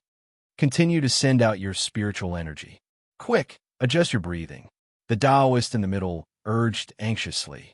He did not hesitate at all as he made a series of hand signs. Inside the main hall, 24 Taoists raised their peachwood swords and held their tokens. Their feet stepped on the eye of the array, and their spiritual energy gradually disappeared into the darkness. Suddenly, the array that was operating smoothly trembled and became sluggish. The Taoists were already exhausted, and now they were drenched in sweat. We must maintain the array. If not, when the true sovereign returns, we will all be punished. The leader of the Taoists shouted as he felt the changes. The rest of the Taoists were sweating profusely. They could hear the sounds of battle, and could see the emperor's sword in the token. Yes, the Taoists looked at each other and replied loudly. They were barely holding on and felt their spiritual energy being drained. A 30-year-old Taoist gritted his teeth and hung his head low. His eyes were filled with hatred. Senior brother is dead. Uncle Master is dead. Is it my turn now? If we don't die today, we will die on the battlefield in the future. Us Taoists are meant to be scouts. Since when did we have to fight so intensively? Even bearing such a loss? Thinking this way, the hatred he had for the past and the fear he felt for the future welled up within him. The Taoist official looked around and realized that everyone around him was completely focused on him. Nobody was paying attention to anyone else. His expression changed. Based on the current situation, Pei Ziyun must be in danger down there. If I mess up the spell, does that mean he won't be able to return? He thought about how the Department of Records was under Pei Ziyun's command, and how they had suffered heavy casualties. He knew that he would probably die in battle soon. He could not hold back the hatred in his heart, and he shifted his feet, taking half a step to the side. Magic power was constantly being injected into the formation. Suddenly, there was an inconspicuous pause. The magic power that was being injected was declining bit by bit. 10,000 demons formation, the light in the surroundings suddenly dimmed, followed by a stretch of starlight. The strange thing was that there was a mist that flowed up and down, carrying with it a faint demonic aura. Although this demonic aura seemed grayish-black to outsiders, it was pure in nature and contained profound mysteries. As time passed, it continuously spread out. The starlight changed, becoming either green or purple, gradually gathering to form a space. It was as if heaven and earth were being reopened. In just a moment, it was going to evolve. At this point, the starlight mist changed, and a black dragon flew past. Within this dragon aura, there was the demonic race fighting and reproducing. There was also the human race, growing, reproducing, and living. Farmers, soldiers, officials, generals, and kings all appeared one by one. Everything within the dragon aura seemed to be explaining, blending together, and fighting with each other. Following which, all the transformations condensed into a city. There were merchants, soldiers, officials, and ministers. With a loud boom, the mist dissipated, revealing the scene before their eyes. Kill! The demonic race was attacking the city, and the humans were fighting back. Hearing an order, a continuous stream of arrows rained down from the skies above the city. The demonic race was wearing thick armor and was continuously ramming against the city gates. Cracks had already formed on the gates, and when the arrows landed, they were blocked by the heavy armor. The losses were not great. Go! Pei Ziyun led the cavalry forward. There was a general on the left and thousands of elite cavalrymen. When they reached the city, they waved their hands. Stop! Pei Ziyun was dressed in heavy armor, and his face was full of vigilance as he looked at the city. He didn't know why, but he felt a sense of uneasiness. It was as if a memory was about to surface, and yet there was a Tao rhythm that washed it away. There was a struggle and a look of hesitation on his face. Go! 5 to 6 cavalrymen galloped over, all of them looking valiant. The one in the middle was dressed in heavy armor, and it was obvious that his status was not low. When he saw the approaching cavalrymen, he gave a cold snort and galloped over. When they reached the front, the man in the middle stopped in front of Pei Ziyun and shouted, Pei Ziyun, Li Jun, as a general, why are you so late? Why aren't you entering the city to beg for forgiveness? The cavalryman shouted. For some reason, he felt a surge of anger in his heart. Li Jun then revealed a look of confusion and hesitation. I don't, Li Jun struggled. All of a sudden, the stars in the sky shone brightly. One of the stars shone down on Li Jun's body and penetrated him. I don't dare, Li Jun replied. There was a deep sense of order in him, as if warning him, soldiers have to obey orders. If not, they shall be punished according to military law. General Pei, what about you? Seeing that the general in front of him had surrendered, he turned to look at Pei Ziyun. His eyes gleamed as he stared at him. The entire starry sky seemed to tremble, as if someone was intoxicated by it. The Tao rhythm was urging him. You are a soldier, and you are a subject. Why aren't you answering? Pei Ziyun frowned. He had a feeling that if he answered, he would become a subject and would be restricted. Once this restriction appeared, he would be in grave danger. However, another voice spoke out. You are a subject. This restriction is the duty of a subject. It is only right and proper. Pei Ziyun frowned as he tried to recall. He then mumbled, Yongchang Nation, why does it feel so familiar, yet so foreign? What? You can't even confuse me? The general looked at Pei Ziyun, his eyes gleaming. He then shouted, How dare you? Pei Ziyun, have you forgotten that you had a blood feud all those years ago. It was His Majesty who saved you and gave you an identity. Yongchang Nation is where you grew up. How could you forget? Wake up! As he shouted, the starlight grew even brighter, enveloping Pei Zi Yun within it. At this point, a ding sound could be heard as the plum blossom shook. The fog dissipated, and everything became clear. The general who had appeared before him was not a general. He was a demon with a bear's head and a human's body. His entire body was enveloped in starlight, as well as King Lu's imperial qi. On the city walls, although there were humans, there were demons as well. All of them had ferocious looks on their faces. As for the demon army below, although they were putting on a show of attacking the city, they were all staring at Pei Ziyun. Feeling the pressure, Pei Ziyun's memories started to return. The nebula, the demon race, the spirits, the immortal Dao dragon veins, the battle, and the last moment, he was swallowed by the nebula. Pei Ziyun looked at the general in front of him and smiled. When the general saw Pei Ziyun smile, his expression changed as he felt uneasy. "It's time to wake up," Pei Ziyun said plainly. The general was shocked, as he knew that something was wrong. Just as he was about to react, Pei Ziyun laughed and shouted, "Emperor's sword." With a pu sound, starlight filled the air, and fog filled the air. It was hard to tell what was real and what was fake. All of a sudden, a golden sword with dragon inscriptions appeared in Pei Ziyun's hands. "Kill!" The demon general and the soldiers reacted quickly. The general took out his spear and pierced forward. The four riders behind him surrounded him from the left and right, blocking off any possible escape routes. They then pierced forward and pierced through. In the next moment, Pei Ziyun disappeared. What? An afterimage? Be careful. The hearts of the 5 demons trembled. Before they could react, they heard a pu sound.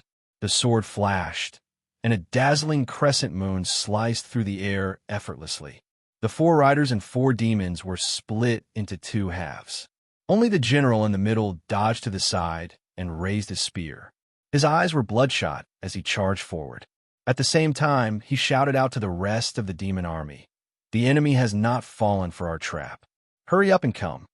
Pei Ziyun moved, dodging the spear and appearing on the left side. His long sword transformed into a dragon spear and pierced through the armor. A pu sound could be heard as the spear pierced through. The general spat out a mouthful of blood as he flew backwards and slammed into the ground, leaving a trail of blood behind him. A mere firefly dares to compete with the bright moon. Also, don't play dead. Pei Ziyun flashed again, transforming his spear into a long sword. With a single slash, the general was split into 2 halves. His demonic aura exploded, and his demonic soul emerged. His face was filled with fear and unwillingness. Just like before, his demonic soul disappeared into thin air. After killing the demon, a boom sound could be heard as the entire city shook. At this point, Pei Ziyun laughed out loud. His voice traveled far and wide. The soldiers following Pei Ziyun shuddered, as though they had drunk some hangover soup. Their eyes became clear again. Pei Ziyun pointed, "Look, this city is the enemy's main camp. If we were to be tricked and enter, we would be surrounded." The heroic spirit army's faces darkened as they followed Pei Ziyun's finger. Their gazes shifted to the city, and they could clearly see what was going on. Li Zhen's eyes lit up as he came to his senses. When he saw the demon generals and soldiers, he was enraged. His face turned red. "Damn it, these demons actually dared to trick me. They deserve to die." As he spoke, he waved his blade and slashed at the ground, creating a deep scar. "Kill!" The demons on the city walls, as well as the demon soldiers who were attacking the city, knew that their plan had failed. With a loud roar, the demon generals and soldiers rushed out. Dong! The city gates had long been cracked open. At this point, the demon soldiers within the city did not even waste time opening the gates. They slammed into the city gates, causing them to explode. Debris flew everywhere as the gates collapsed. Roar! The demon generals rushed out, and rows of demon soldiers automatically formed up and charged towards the city walls. With his spiritual sense, he could feel them approaching at high speed. They covered the entire sky as they charged towards the city walls. In the blink of an eye, they were right in front of him. Oomph. Pei Zi-yun was filled with killing intent. He raised his right hand and used his fingers as a sword. The Emperor's sword appeared once again, illuminating the sky. If it was his own strength, he might have considered it. However, he was using the Dao officials and the imperial court strength. He had no qualms about doing so. He shouted, "Good. Take this, the Emperor's sword." Chapter 428. Emperor's Sword. A crescent moon slashed out and rapidly expanded. The tip of the crescent moon was dyed with a thin layer of gold. With a puff sound, the oncoming demon soldier was instantly broken into more than 200 pieces. A thick mist of demon chi and blood spurted out in front of him. Just like the last time, the demon soldier was left with only half a body. It let out a tragic wail as it slowly dissipated. Amidst the angry roars, several demon generals who had been dodging or defending stood up pathetically. The enemy's morale dropped. The effect is obvious, but something's not right. Pei Zi-yun felt his body move as he groaned. If not for the fact that he was a primordial spirit, he would have spat out a mouthful of blood. There's a problem. My spiritual energy is not flowing smoothly. Although it looks powerful, it's actually weakened by at least half. What's the problem? Could it be the influence of this world? Pei Zi-yun thought for a moment before he made a decision. He then ordered, "Retreat." Yes, the greatest benefit of the heroic spirit army was that most of them were the souls of soldiers who had died in battle. They were used to obeying orders. When they heard an order, they did not hesitate and turn around. These spirits were all mounted on horses. The demon soldiers did not have many mounted soldiers. Very quickly, the distance between them and Pei Zi-yun increased. After a short distance, Pei Zi-yun stopped and pulled on the reins of his horse. He seemed to be deep in thought. Li Jun walked up to him and asked, "True Sovereign, what's wrong?" Pei Zi-yun did not reply. His eyes gleamed as he looked up at the sky and thought to himself, "Something's wrong. Maybe it's the influence of this world. But it seems like there's a problem with the array I set up. The imperial chi that I've guided has been weakened by a few %. Furthermore, I've hurt myself." Pei Zi-yun then let out a cold laugh. "Let's take a detour back." As he said this, he did not hesitate as he pulled on the reins of his horse and turned back. The heroic spirit army looked at each other. Although they did not know the reason, they still turned back and attacked. Go! Along the way, they could see the city from afar. There were a few demons patrolling the city. Most of them had chased after the heroic spirit army. Li Jun looked at the city and asked, "True Sovereign, isn't this the enemy's base? Aren't we seeking our own deaths by coming here? If the demons return, I'm afraid we'll be wiped out." Pei Zi-yun looked at the city. His eyes were deep and gloomy. After a long time, he said, "When the nest is overturned, how can the eggs remain intact? Do you feel that your own strength is being drained away?" He let out a long sigh. Li Jun was startled. His face turned gloomy as he carefully examined it. After a long time, he revealed a look of surprise. "There is, but it's very subtle. If I don't investigate it carefully, I won't be able to find out. Perfected Lord, you are indeed perceptive. I am impressed." Pei Zi-yun's face was gloomy as well. If it weren't for the fact that his emperor's sword had a problem, he wouldn't have been able to detect it. He then said, "This is very treacherous. The last time they lured us into the city, it was an overt plot. This is a dark and silent plot. Of course, this kind of energy absorption is very slow. However, if we avoid the battle and flee, the demon army will not be able to catch up to us for a while. But when they catch up, we will be exhausted and at a dead end." Pei Zi-yun revealed a cold smile. He naturally wouldn't say that it was because of the slow absorption of energy that he was able to deduce that there was a problem with the Wei family village spell. Pei Zi-yun saw Li Jun's expression change and cleared his throat. "This is an illusion. I don't know what method the demons used to lure us here. However, this isn't reality and isn't beneficial to us. The longer we delay, the more disadvantageous it will be for us. Pei Ziyun's eyes shone brightly as he changed the topic. The previous time was very dangerous, but didn't you find it strange? To be able to hide from our senses, these humans can't be fake. There must be some kind of energy within them. If not, we wouldn't have submitted to them. The only possibility is King Lu's imperial qi. Li Jun was enlightened. King Lu's imperial qi and the imperial qi came from the same source. Although the emperor had stripped King Lu of his title, there must be a connection between them. Pei Ziyun's eyes gleamed. Yes, we shall kill our way in and occupy the enemy's camp. That's the strongest point and our only chance of survival.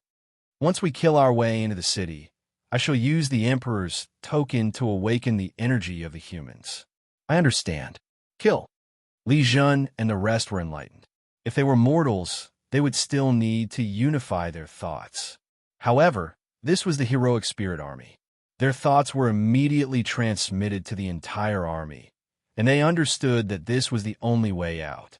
At this point, traces of qi were emitted from their bodies as the 1,000 riders gathered their strength. Pei Ziyun's whip lashed out in the air, causing the war horses to tremble as they galloped forward. The city gates were being repaired, and the demons were transporting wood and stone. All of a sudden, a lieutenant of the demon army raised his head and looked in a direction. He could feel a faint ripple of energy coming from the direction of the army.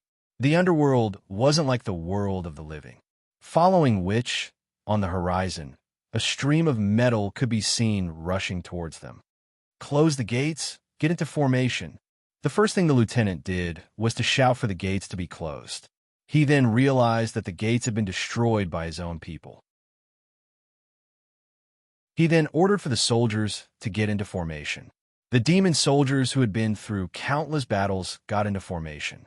However, at this point, a rider had already reached them. He raised his right hand and used his fingers as a sword. Half-moon slash. The half-moon slash was actually a weaker version of the Emperor's sword. With a single sweep, a crescent moon could be seen. Pu-pu, sounds could be heard as more than 10 demon soldiers fell to the ground. Charge! Li Jun roared, and the heroic spirit army charged forward like a flood. Quick! Activate the drawbridge and activate the spell. On top of the city walls, a Dao official shouted out in anger. The humans started to move. Go to hell! Pei Ziyun's dragon spear trembled, and a chi-chi sound could be heard. There were no sounds of weapons clashing, nor were there any screams. The 5 demon soldiers who tried to stop him had a deep hole in their throats. What they spat out was not blood, but a mist of demonic blood. The spear then fell to the ground. Boom! A bright light flashed as it engulfed the attacking demon soldiers. It spread out to a diameter of 3 feet before it slowly faded away. Time seemed to stop. Every single demon soldier stopped moving, as though they were statues. Their faces still had the same ferocious expression they had a moment ago, before they turned into ashes. Without hesitation, Pei Ziyun charged into the city and shouted, "It's like I'm here!" As soon as the words left his mouth, he grunted as his spiritual energy turned into a mist of blood. Pei Ziyun was enraged. There's something wrong with the spell on the ground again. Who's behind it? As soon as he shouted, snow started to fall from the sky, drifting along with the wind. However, there was no response. Roar! Following that, the sound of a dragon's roar could be heard as a hole appeared in the sky. The Yang World token was only 3 inches long, but at this moment, it was several feet long.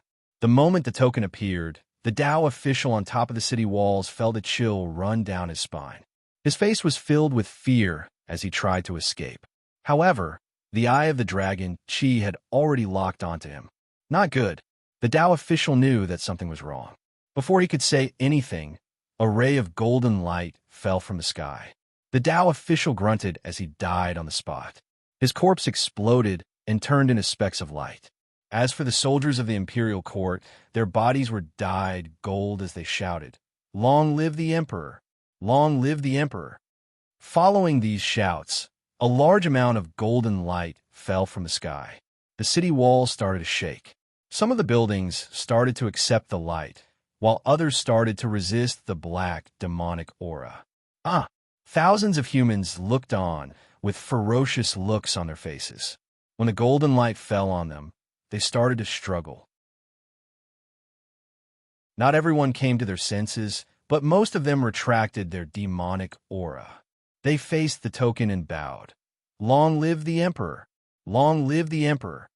When Li Jun saw this, he nodded his head in satisfaction. You are all humans. I will allow you to redeem yourselves by joining the army. As soon as he said this, a golden light flashed. Thousands of humans started to be clad in armor. However, it was not metal armor, but leather armor. They wielded swords and spears in their hands. They had become foot soldiers. A small number of humans were agitated as they roared out in anger. Black, demonic aura surged into their bodies as they turned into true demons. Kill! Without a word, both sides started to fight. The city is empty. Quick, kill them all. Leave none alive. Just as Pei Ziyin finished speaking, a condor demon swooped down, its claws and beaks gleaming. However, as soon as it got close, a sword flashed and slashed across their necks. Pooh! Demonic blood splattered everywhere. Without hesitation, Pei Ziyin changed his sword into a spear and swept it across. Crescent slash. Another crescent slashed across, and the demon soldiers in front of him were sliced into 10 pieces.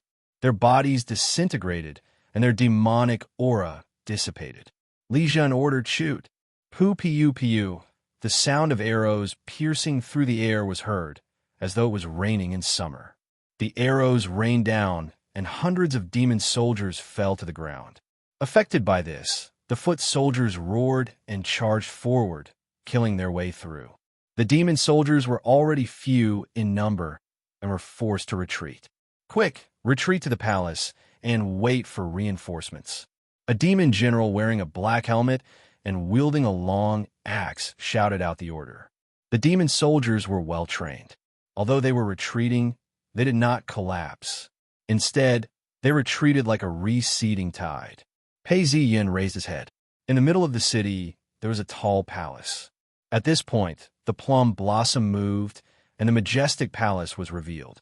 The moment Pei Ziyin moved, the energy within his body seemed to sense something. He understood immediately that the palace was the key. He laughed coldly. The enemy is in the palace. You guys resist, I will go and kill them. Understood. Li Jun shouted out loudly as he swept his gaze across the troops. Quick, repair the city gates. If it doesn't work, demolish the houses and fill them up. Li Jun, Hu Quan. Li Jun shouted out, and 2 officers stepped forward. The 2 of you, clear the demon soldiers within the city. The 2 lieutenants replied, Yes, we understand. Follow me. Some of the troops split up and charged forward. Another team repaired the city gates. Since the gates could no longer be repaired, they had to demolish the houses and fill them up. Within the city, some of the demon soldiers did not manage to escape in time. They fought fiercely, and the sounds of battle shook the heavens. Pei Ziyin took one look before he charged towards the palace. As he neared, he saw that the gates were filled with golden nails and looked extremely dignified. As he neared, soldiers rushed out. A demon general had the head of a bull and was wielding a spiked mace. The spiked mace was filled with sharp spikes. He shouted, Go to hell! The spiked mace danced in the air. It was heavy, heavy and steady. One look, and one could tell that he was a highly skilled fighter. However, Pei Ziyin did not wish to continue fighting. With a wave of his hand, a thunderous sound could be heard as a bolt of lightning shot out. The demon soldiers were instantly destroyed, and even the demon general was charred black. Without hesitation, Pei Ziyin charged forward. With a flash of his sword, the demon general's head flew into the air. 15/20th Pei Ziyin was overjoyed. At this point, a loud boom could be heard as a black mountain fell heavily onto the ground. Pei Ziyin looked up and saw that the black mountain was glowing faintly. He could see the sun, the moon, the stars, the wind, the clouds, and the lightning. He was not surprised, but laughed coldly and shouted, Cheng Yuan Zi, I didn't expect you to betray the human race and become a demon. Chapter 429. Pei Ziyun, I didn't expect you to seek your own death.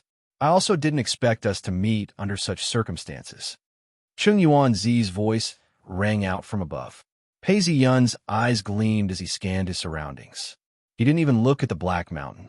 This was actually Chung Yuanzi's, or rather, dark altar sex luck. It was just that it had been corrupted. You've just become an earth immortal. How can you find out where I'm hiding? Even if you... Before Chung Yuanzi could finish his sentence, Pei Ziyun had already stepped through the door. The palace looked extremely grand and majestic. From afar, he could see a hall that was even more majestic.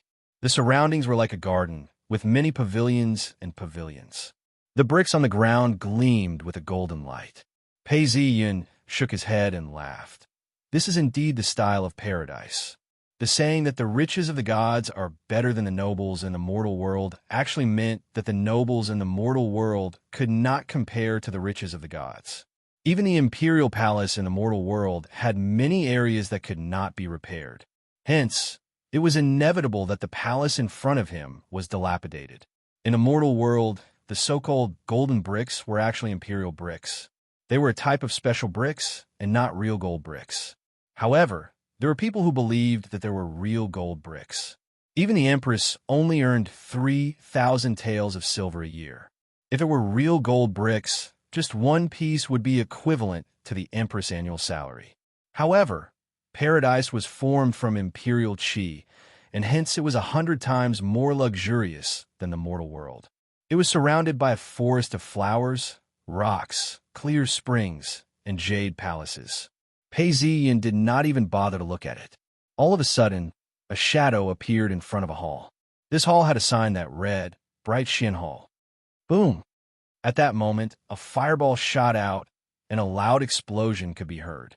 The door of the hall was smashed into pieces, and a huge wave of flames pressed down. All of a sudden, a shadow could be seen, and a shocked and angry voice could be heard. Pei Ziyun, you and I will not live under the same sky.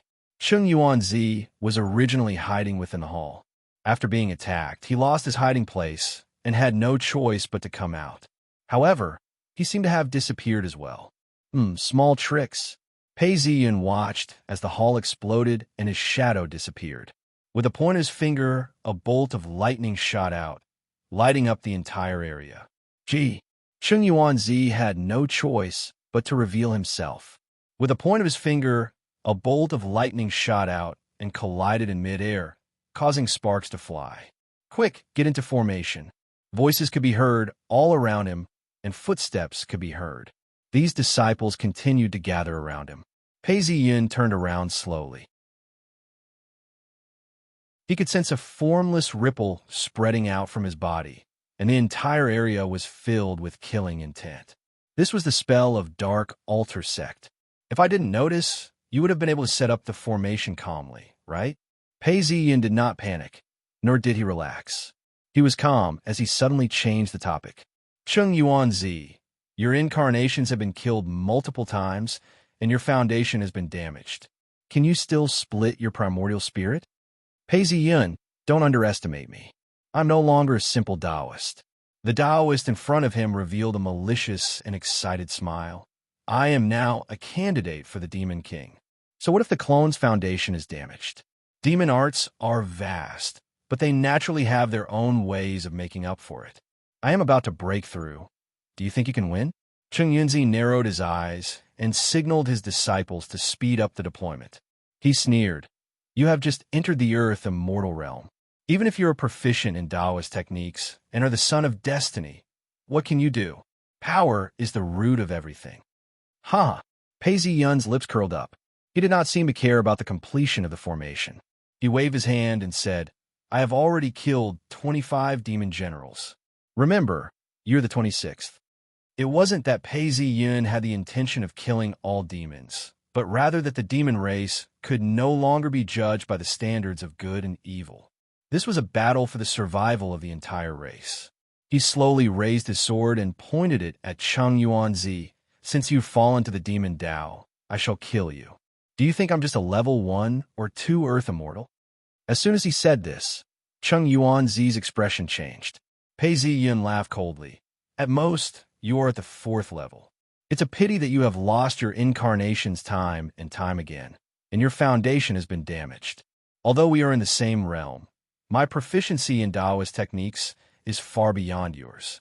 I only need a little bit of strength to be able to match you. You? Cheng Yuanzi was enraged. However, before he could finish speaking, he saw Pei Ziyun's body move. A ray of light floated out from his body, and with a shake, it split into two. Looking closely, it was two Pei Ziyuns. One looked at Cheng Yuanzi, and the other looked around. Looks like you have miscalculated, Cheng Yuanzi.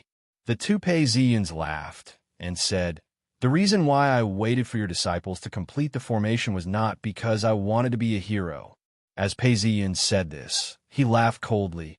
I am a master of the art of war, not a swordsman. Why would I have such thoughts? I just wanted your disciples to come out so that I can kill to my heart's content. Hearing these words, Cheng Yuanzi's expression changed as he shouted, be careful.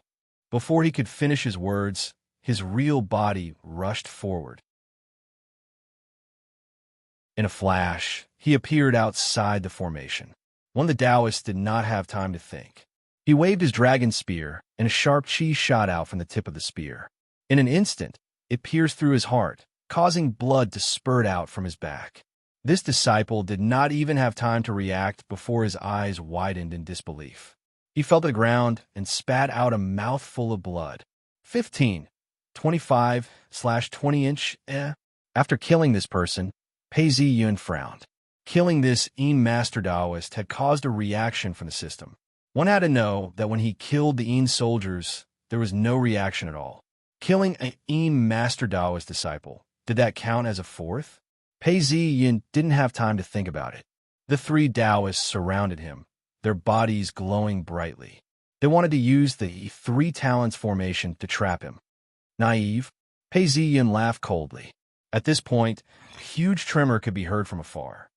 Pei Ziyun, stop. Boom. Cheng Yuanzi was not a weakling. Do you think my dark altar sect is worthless? Die. Lightning flashed as Cheng Yuanzi pounced forward. Back then, I split my primordial spirit to fight for dark altar sect. I lost many of my primordial spirits. If not, I wouldn't have been unable to break through. You dare to split your body? Not only will I kill it, but I will also let you know my pain. I will kill you as well. You bully me because my foundation is damaged. What you don't know is that although I'm damaged, I've already consumed the energy crystal. My breakthrough is just around the corner. You are the son of heaven. As long as I kill you and take the source of the world, I will be recognized immediately. My sins will be turned into blessings. For the sake of my great cause, Pei Ziyun, why don't you die? Cheng Yuanzi's voice reverberated through the air as his eyes glowed red. His eyes were bloodshot as the vertical eye between his brows became clearer and clearer. You're thinking too much. You can't even suppress half of my strength. Furthermore, you don't have a clone. I'm sure you haven't recovered from your injuries. When I kill all your disciples, it will be time for you to die. Cheng Yuanzi continued to attack. His Tao arts were exquisite. However, not only did Pei Ziyun receive all of his attacks, he even mocked and taunted Cheng Yuanzi. Then I shall kill you first. Even if you're at the same level as me, you only have half of your strength left. I don't believe that you can fight me with half of your strength. Die. Cheng Yuanzi shouted out once again, mountain. The shadow of a mountain appeared in front of him. At the moment of contact, an unimaginable force slammed into Pei Ziyun's body. Pei Ziyun's iron body could not withstand the force and was sent flying. Since Pei Ziyun was a Tao Arts Grandmaster, he had a strong sense of control. At this point, he only retreated a little before taking 2 steps forward. With a shout, he placed his palms on the shadow of the mountain. His movements were light and gentle, and even carried a sense of peace and stability. However, Cheng Yuanzi felt a chill down his spine. No, impossible. It was only at this point that he heard a low growl. Following that, there was a cracking sound as the shadow of the mountain shattered. The moment the sound of shattering could be heard, someone outside screamed out in pain. It was Pei Ziyun's clone that was unleashing a massacre. Yet another disciple had lost his life. Ever since you became an earth immortal, you've become lax in your understanding of Tao arts. However, even if you have absolute strength, you can still unleash your full potential. Now that you're at this level, I've already said that I only need half of my strength to fight you. Shut up. Cheng Yuanzi's hoarse voice came out from his throat. A ring flew up and enveloped Pei Ziyun within it. It then transformed into a blade and was about to tighten around Pei Ziyun. This was another treasure. Pei Ziyun did not retreat. His eyes lit up. Emperor's sword. Although he could not use it on a large scale, he could still use it carefully. A ray of sword light flashed past, and the ring shattered into pieces. The broken pieces flew in all directions. You are indeed very wealthy and have many treasures. However, have you given your disciples any protective treasures? Pei Ziyun laughed out loud as soon as he escaped. Just as he laughed, a scream could be heard from afar. Outside, the disciples looked at Pei Ziyun's clone and formed a defensive spell. However, Pei Ziyun suddenly appeared beside one of the disciples. The disciple's face was filled with fear as he mumbled, "Golden armor of fortune." The disciple shouted out as his body was enveloped in golden light. Pei Ziyun laughed coldly. "You do have it, but it looks like a fake." As he said this, he stretched out his hand and pinched the disciple's golden armor. Ka! The disciple heard a sound as the golden armor on his body exploded. His eyes were filled with fear as he placed a finger on his forehead. A pu sound could be heard as the disciple's demonic aura exploded, turning into specks of starlight. "Impossible! That's our sect's profound breaking finger."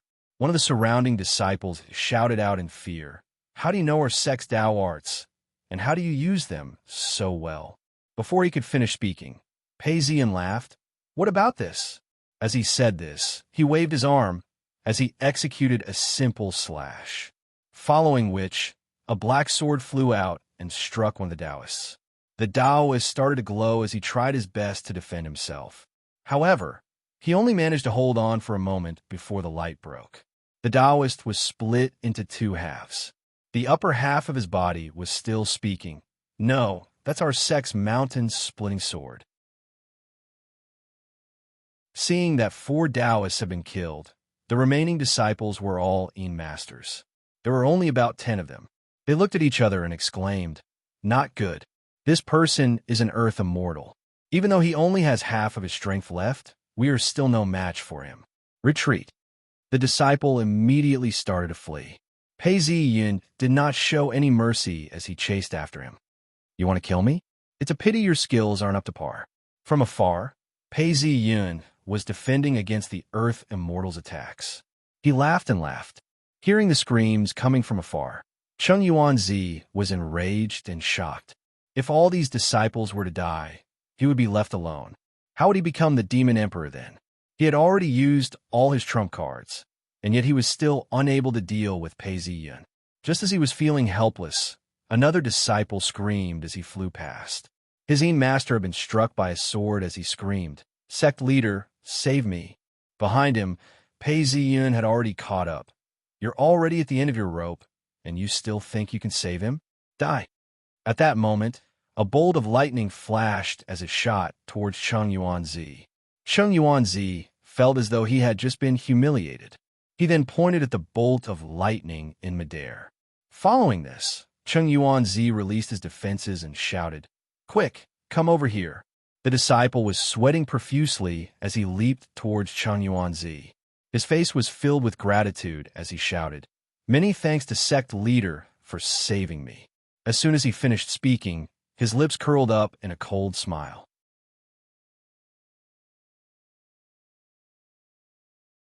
Chapter 430. The moment the Taoist disciple entered, Cheng Yuanzi, who was an earth immortal, immediately felt that something was amiss. He shouted, "Who are you?" As soon as he said that, he waved his hand and was about to cast a restrictive spell. The Taoist laughed. "It's too late. Stop." The Taoist transformed into Pei Ziyun, while Pei Ziyun, who was chasing after him, immediately disappeared, turning into a shadow. In an instant, A bright moon landed on Cheng Yuanzi's body. Mystic mirror? Cheng Yuanzi froze. His face was filled with disbelief as he hissed, "How is that possible?" Emperor's sword. Pei Ziyan didn't say a word as he raised his right hand up high. Using his fingers as a sword, he heard a pew sound as a dazzling crescent blade shot out. The edge of the crescent blade was dyed with a thin layer of green. Ah! At the brink of death, Cheng Yuanzi mustered all of his strength and shook his body. The sound of chains snapping could be heard. This was an Earth Immortal's desperate attack.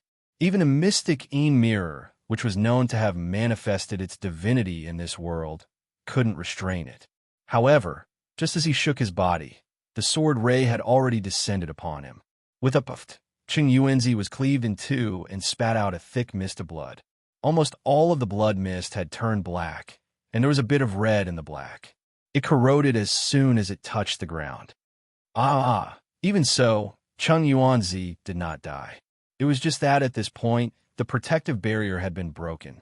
Pei Ziyan's real body flashed with a bolt of lightning, heavily striking the lower half of Cheng Yuanzi's body. In an instant, the lower half of Cheng Yuanzi's body exploded into pieces, leaving only the upper half of his body. Pei Ziyan returned to his original form and let out a long sigh. "This is your sect's most valuable treasure, the mystic mirror. If it weren't for this mirror, I wouldn't have been able to kill you, even if I had plotted against you. You were originally the sect leader of Dark Altar sect, and should have been able to obtain this treasure. But now that you betrayed your sect and become a demon, this treasure has become your talisman. This act of carving and drinking is truly thought-provoking. Don't kill me, don't kill me." At the juncture of life and death, Cheng Yuanzi screamed and begged for mercy. He was no better than the mortals he usually looked down on. In fact, he was even worse. Pei Ziyan shook his head and sighed. With a flick of his finger, a loud boom could be heard as a huge bolt of lightning struck down. If this was any other time, he would still be able to defend himself. But now, under the attack of the lightning bolt, what little spiritual light remained was instantly shattered. Cheng Yuanzi's upper body was blasted into smithereens. Just as he was about to escape, the plum blossom flashed, and his body disappeared.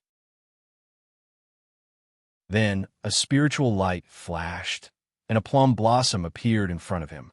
It quickly enlarged and turned into a translucent information interface. It floated in front of him with a faint sense of light, and data appeared in front of him. Second stage mission: kill 20 demons and obtain the coordinates of the demon realm. Completion: 19. 5/20. The spiritual energy has increased.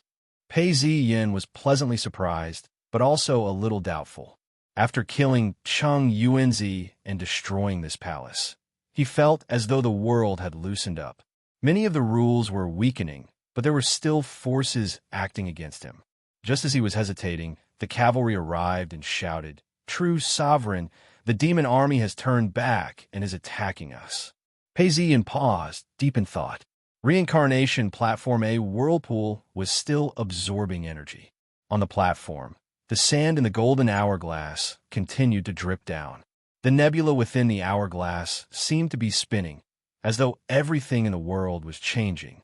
The imperial chi within paradise continued to be absorbed, as the thick earth became thinner and thinner. The snow was getting heavier and heavier, forming a thick layer. The blind Daoist stood there, his face solemn as he watched. It was as though there was a three-headed giant in his eyes, and he could see everything that was happening within the hourglass. In the eyes of the blind Daoist, the hourglass itself was the 1,000 demons array. The constellations were linked together, and the draconic chi and demonic chi flowed continuously. Within the hourglass, there was a token and a sword. This wasn't a real sword. It was formed from the imperial chi of the imperial court. The blind Daoist laughed out. Although the imperial chi of the imperial court is strong, this is King Lu's paradise. Once the imperial chi is depleted, it will be the day of Pei Ziyan's death. Dong! All of a sudden, a crisp sound rang out. Hearing this sound, the blind Daoist's face fell. He closed his eyes and felt around. When he opened his eyes, he was shocked. Chung Yuanzi is dead. Chung Yuanzi was an Earth immortal, and yet he wasn't Pei Ziyun's opponent, and he had so many demons supporting him. The scholar stood there and listened, and couldn't help but be shocked. The blind Taoist stared at the hourglass. His face was gloomy. This was within my expectations. This person was proficient in warfare, and was also the son of heaven. He had killed countless people along the way, and thus it wasn't strange for him to have such a performance. It's just that Chung Yuanzi was useless, and couldn't even delay him for a moment. This was out of my expectations. Look, the Imperial Chi on the Imperial Sword, and the token hasn't been depleted. What a waste. Dong! Just as he spoke, another sound rang out. Sensing the change in the sound, the blind Taoist revealed a smile. Seeing that he was nearing 30 stars, he sighed, almost 30 stars. Actually, 28 stars would have been more than enough. Chung Yuanzi's death was the last straw, and completely sealed off the source of this world. Pei Ziyun probably thought that we were here to kill him. That's true. However, we have a deeper goal, and that is to obtain the source of this world.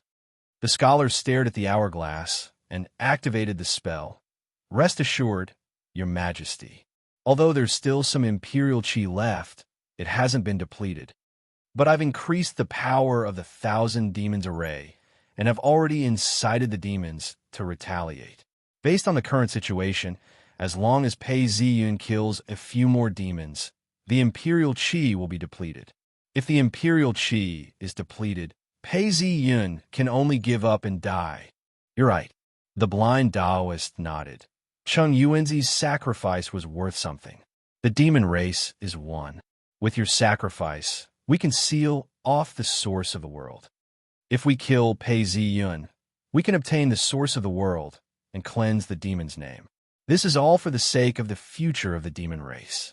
For this, what can't we sacrifice? As they spoke, the two of them looked at each other and laughed.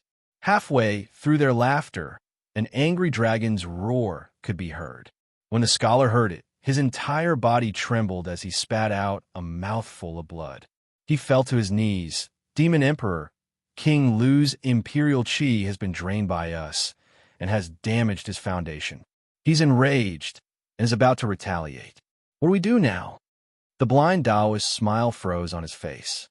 Without hesitation, he bit his tongue and spat out a mouthful of blood onto the spell. Since that's the case, we might as well turn hostile and extract the Imperial Chi. We can increase the power of the 1,000 demons array by 10 times. Also, strike the demonic spirit drum and activate it. Let's take this opportunity to kill Pei Ziyun. The only way is to kill him and obtain the source of the world. Even if there's a backlash, it'll be worth it. City, the demon soldiers attacked the city, and the heroic spirit army relied on the city walls to shoot arrows at the demons. Li Jin stood by Pei Ziyun's side and looked down at the city. His face revealed a smile. We have the city. As long as we plan carefully and have the strength of a true sovereign, it won't be difficult to kill all these demons. After all, we humans have been fighting wars for thousands of years. As for these demons, although they are brave, they don't know how to fight. They can only unleash 30 to 40% of their powers. That's right. Pei Ziyun laughed. Before he could finish speaking, his expression changed. He looked up and saw a thunderous roar in the sky, causing the ground to shake, following which thick clouds started to appear, swirling and rumbling as they moved towards him. Within moments, the entire sky had turned dark. Pei Ziyun felt his entire body sink, as the pressure on him increased several times over. Below him, dong, dong, dong. Amidst the beating of the war drums, the demons shouted out loud, as a huge amount of energy started to surge within their bodies. Kill, kill, kill. The demons shouted out loud. Although they weren't good at attacking the city, they still charged forward and slammed into the city gates. The city gates started to loosen under the heavy impact of the attacks. What's happening? Our strength has been weakened. One of the heroic spirit army soldiers shot an arrow down. The demons were hit by the arrow, but they didn't die. The most important thing was that Pei Ziyin groaned out loud as blood oozed out from his nose and mouth. This blood was formed from spiritual energy, and it was obvious that he had suffered some serious injuries. True Sovereign, what happened to you? Li Jin hurriedly helped him up. Pei Ziyin could only feel that he couldn't hear anything at all. It was as if everything around him was a silent mime. The only sound that could be heard was the beating of the drums, striking deep into his soul. It's space that's changing along with the beating of the drums. Pei Ziyin calmed himself down and tried to find the source of the sound. Strangely, being sealed within the array, Pei Ziyin closed his eyes to sense the surroundings. Indeed, the small space was becoming clearer and clearer. At this point, he realized that he was in a strange space. There was no light, no shadow, no wind, no sun, moon, or stars. Above and below him, there was only darkness. Only this small space was lit up with a little bit of light. As he got closer to the small space, he could vaguely see a bronze door. The bronze rings were dim, and there were walls surrounding it. It looked like a courtyard. The strange thing was that there was only a pavilion inside, and the surroundings were filled with statues. There were close to 30 of them. Originally, out of the 30 statues, 10 of them were half transformed into real statues, just like stone statues. The remaining 20 also emitted bits of demonic aura, which lingered around the pavilion and gradually transformed into spiritual aura. Among them, the brightest statue was several times brighter than the other ordinary statues. The face of the statue was that of Cheng Yuanzi. It was still alive and had flesh and blood. However, there was a strong restrictive force within the space. It kept petrifying Cheng Yuanzi's body. His hands, legs, and hair were petrified bit by bit. Cheng Yuanzi struggled angrily as his demonic aura and spiritual energy surged, trying his best to stop the petrification. He struggled and shouted, "Pei Ziyin, you can't restrict me." However, the petrification continued to spread. Just as he was in despair, he heard dong, dong, dong. The beating of the drums became louder and more urgent. The statue started to flash with light, sometimes bright and sometimes dark. In Cheng Yuanzi's eyes, countless demonic arts flashed. His petrified body started to recover bit by bit, causing the space around him to tremble.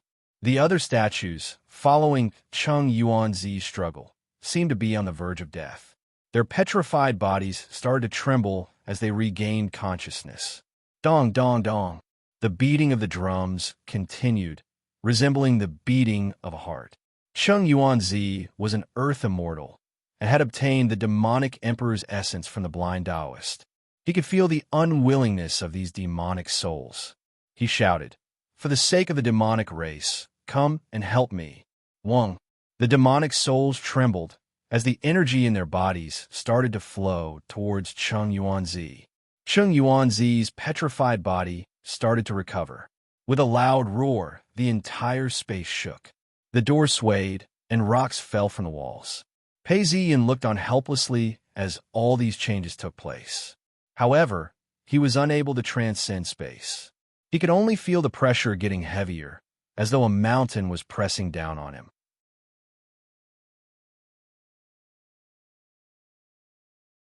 Chapter 431. Kill all the demons. With a sharp whistling sound, 1,000 rays of light suddenly appeared on the city wall and fell down with tens of thousands of wind and thunder. Instantly, hundreds of demons fell to the ground. However, wherever the drum sounded, the demons would charge forward one after another, and there was no end to them. Li Jun looked at Pei Ziyin and saw a black cloud covering his head. Wherever Pei Ziyin went, the black cloud would follow. Pei Ziyin was bleeding from all 7 orifices and was barely holding on. Li Jun knew that the true sovereign was being suppressed. However, he was able to be conferred the title of true sovereign. His character was resolute, and his martial arts skills were exceptional. Although he was being suppressed, he shouted, "Kill!" The spear in his hand moved like lightning. An array of spear chi shot out from the tip of the spear. It pierced through the heart of a demon soldier that was crawling towards him, and blood sprayed out from his back. In a flash, the spear transformed into a gust of wind as it pierced through the throat of a demon soldier. He then charged into the surrounding demon soldiers. The shadows of the spear shot out in all directions. Every time the shadow of the spear appeared, blood sprayed out. Shio! A black snake suddenly appeared from the fog, with greed and disgust. It stared at the general in front of it and bit down. Its speed was as fast as lightning, and Li Jun did not have time to dodge. He was bitten by the snake, and a black aura spread out from his wound. Die! Li Jun roared in anger, and his spear shot forward, carrying with it the wind and thunder. This was a desperate move, and even with the agility of the black snake, it spat out a thick mist of blood. The black snake retreated and transformed into a demon general with golden armor and a black helmet. He held a snake spear in his hand, and it was obvious that he had been hit. Die! Li Jun felt the black aura spread out rapidly, and the demon soldiers were still charging towards him.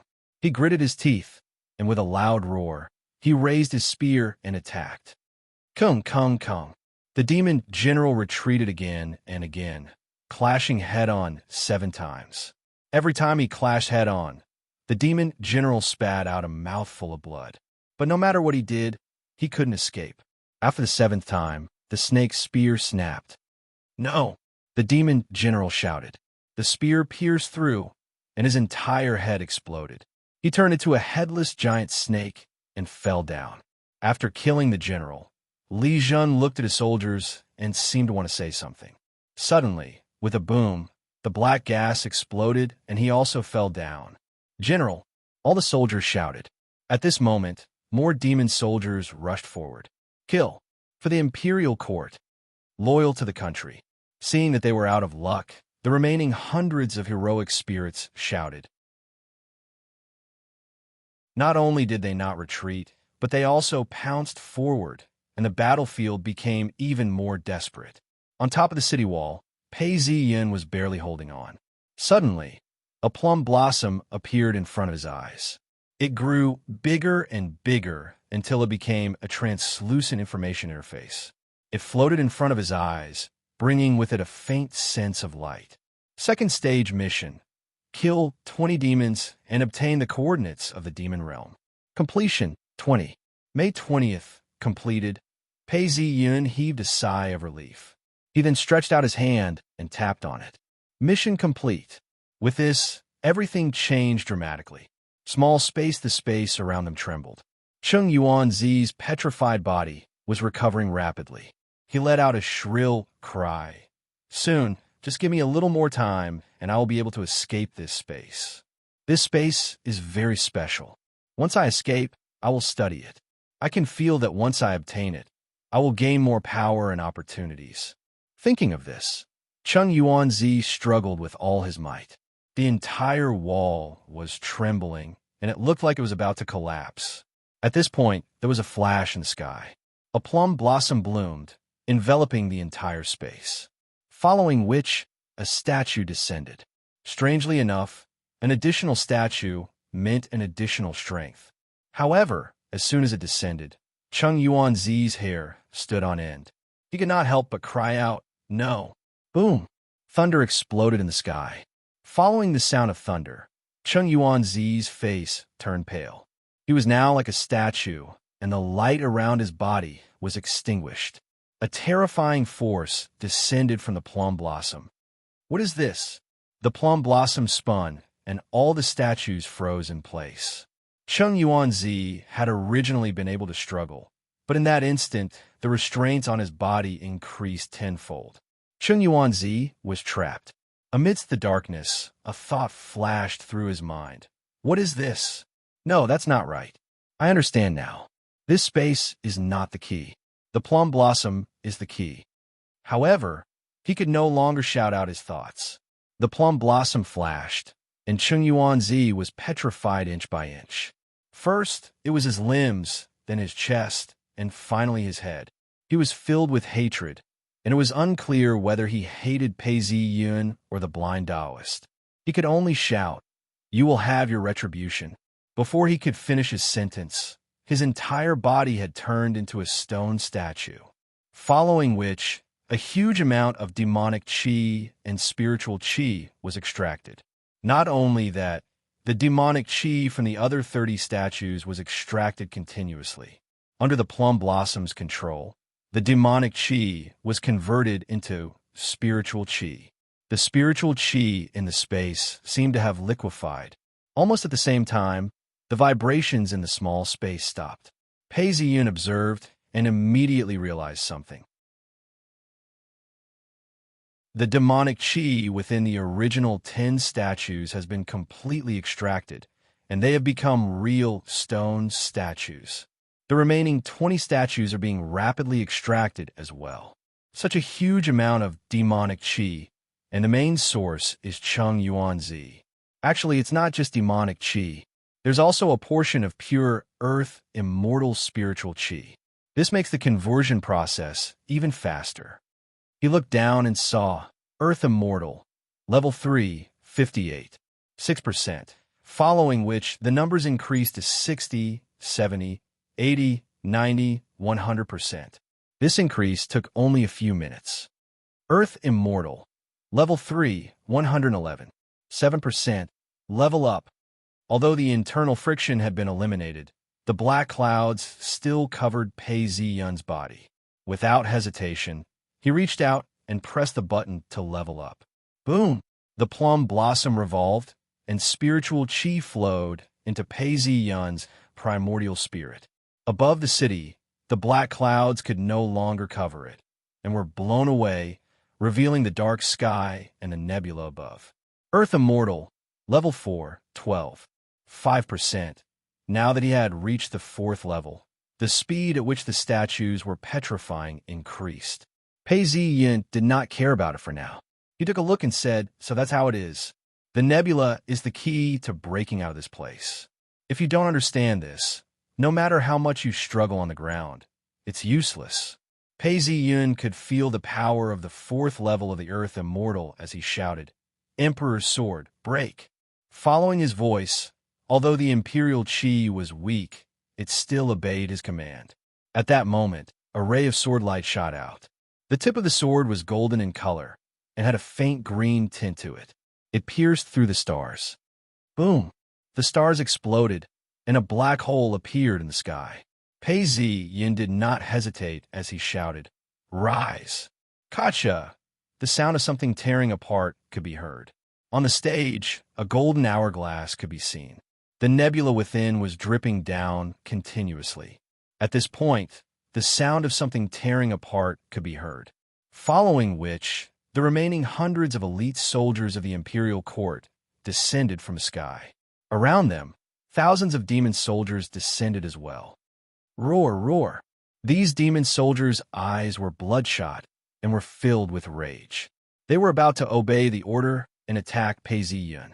However, Pei Ziyun could not be seen among the elite soldiers. Not good. The coordinates of the source have disappeared. The blind Taoist looked around and realized that not only had Pei Ziyun disappeared, even the coordinates of the source had disappeared. His face fell. If that was the case, even if they killed Pei Ziyun, they would not be able to find the source coordinates. If that was the case, the sacrifices made by the demon race would all be in vain. Misfortune never comes alone. The blind Taoist and the scholar beside him spat out another mouthful of blood. They had sustained serious injuries. They wanted to make a move, but a black dragon appeared above them. This black dragon was King Lu's imperial chi. The moment it appeared, it glared angrily at the reincarnation stage. "Stop! Please listen to my explanation." The reincarnation stage was the foundation of the demon race in this world. It cannot be destroyed. The blind Taoist hurriedly tried to stop it. However, he realized that the imperial chi ignored him. It raised its tail and smashed it down on the reincarnation stage. Several demons were reincarnating on the reincarnation stage. When they saw the tail of the imperial chi descending from the sky, they raised their spears to defend themselves. Pooh! As the imperial chi's tail descended, the few demons were smashed into pieces.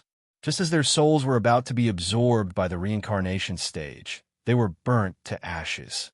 Dong! The imperial cheese tail continued to descend, hitting the reincarnation stage. The reincarnation stage emitted a loud sound as a piece of it flew out, causing the entire paradise to tremble. The scholar screamed out in agony. Backlash! This is backlash! This wasn't all. The remaining energy continued to strike the reincarnation stage. Around the reincarnation stage, there were thousands of statues.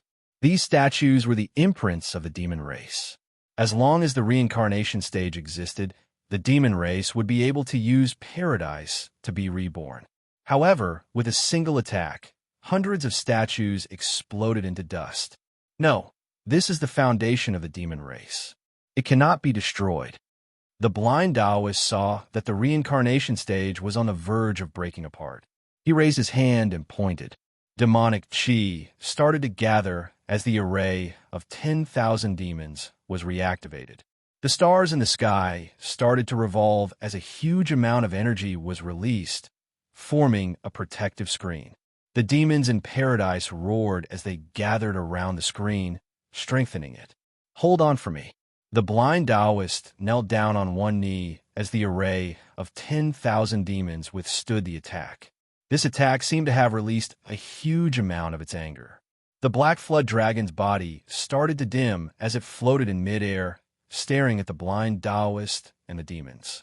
Although it was still angry, the demons were already an important part of fate energy. The black flood dragon was formed by instinct. After pondering for a long time, it finally dissipated. Phew! The blind Taoist slumped onto the ground. He could see that the reincarnation stage was filled with cracks.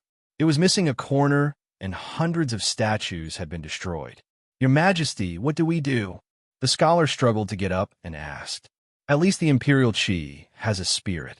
Knowing that it can't do without us, we didn't perish together. However, we can't keep our identities above ground. Quick, let's wake up and leave the palace. If not, we'll be killed. As for the reincarnation stage, paradise is no longer safe. Once we leave the palace, we will think of a way to deal with it. The blind Taoist replied coldly. Although the black flood dragon had stopped attacking, everyone knew that there was no way they would be able to work together like before. Hence, this physical body was extremely useful. As long as there was a physical body, it would be able to raise fate energy above ground. In the past, it was relatively easy to take over a body. Now that the world was wary of it, it was difficult to do so. This physical body cannot die just like that. As soon as these words were spoken, the two of them transformed into two rays of light and left.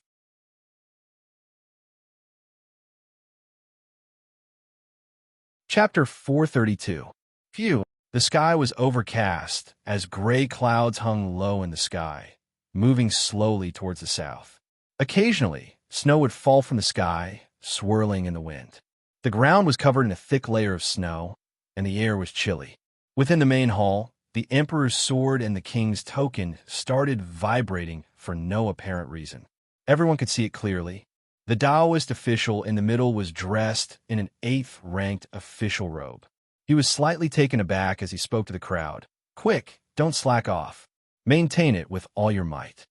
Before he could finish his sentence, a pa sound could be heard as a crack appeared on the emperor's sword. Although it was only a single crack, everyone's jaws dropped. The emperor's sword has cracked. Even the Taoist official who was in charge was shocked and terrified.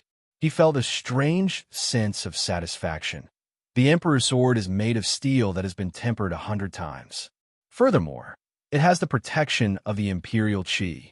For a crack to appear, I'm afraid something big has happened. Everyone opened their spiritual eyes and saw that the emperor's sword, which was originally filled with golden imperial chi, was now devoid of it. The only thing that remained was a green chi. Not only that, the green chi on the emperor's token seemed to have been severely damaged as well. It was much dimmer than before. Everyone's expressions changed as they each had their own thoughts. The Taoist official who had purposely stepped on the wrong step lowered his head, concealing his smile. He was secretly delighted. With such a phenomenon, Pei Zi-yun must be dead. Just as he smiled, Pei Zi-yun let out a groan. This sound was like a sudden clap of thunder. The Taoist official who had stepped on the wrong step turned pale.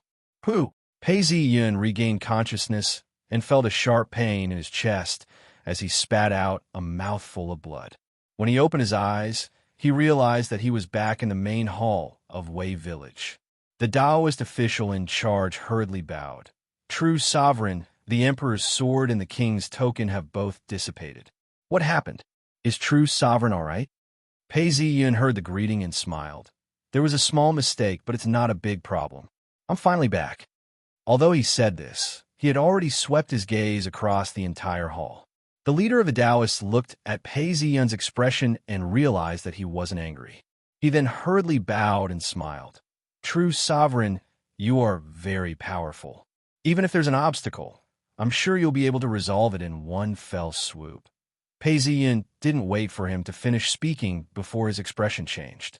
He interrupted him and said coldly, "It might not be as easy as you think, especially when someone is purposely trying to sabotage the enemy." As soon as these words came out, everyone was stunned. In an instant, it was so quiet that even a pin drop could be heard. Only the rustling of the falling snow could be heard. Their gazes were like torches, and whoever they stared at, that person's heart would beat violently. Finally, their gazes swept across the crowd and landed on the Taoist official who had misstepped and was secretly laughing to himself. Pei Zi-yun laughed coldly as he stood up. With a wave of his hand, he pulled out the emperor's sword. The Taoist official knew that he was in trouble and started sweating profusely. How could he not understand that Pei Zi-yun already knew what was going on? He then pleaded, "True sovereign, I didn't mean to make a mistake. It's just that I took too long to cast the spell and used up too much energy. True sovereign, please forgive me." Pei Zi-yun paced back and forth before speaking blandly. "Actually, the Taoist record department has been working hard following me all this while and has suffered greatly as well.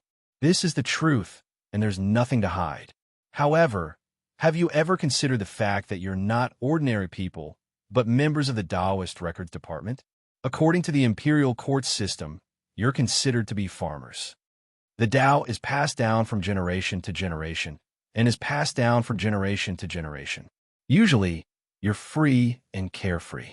Although your ranks are lower, your monthly salary is double that of other officials of the same rank. You can say that you're quite generous." Pei Zi-yun laughed as he said this. "Speak for yourselves. If something happens to the imperial court, will you serve?" Pei Zi-yun's question was very serious, as the leader of the Taoists couldn't stand it any longer and fell to his knees. "We've been paid by the emperor, and we're loyal to him.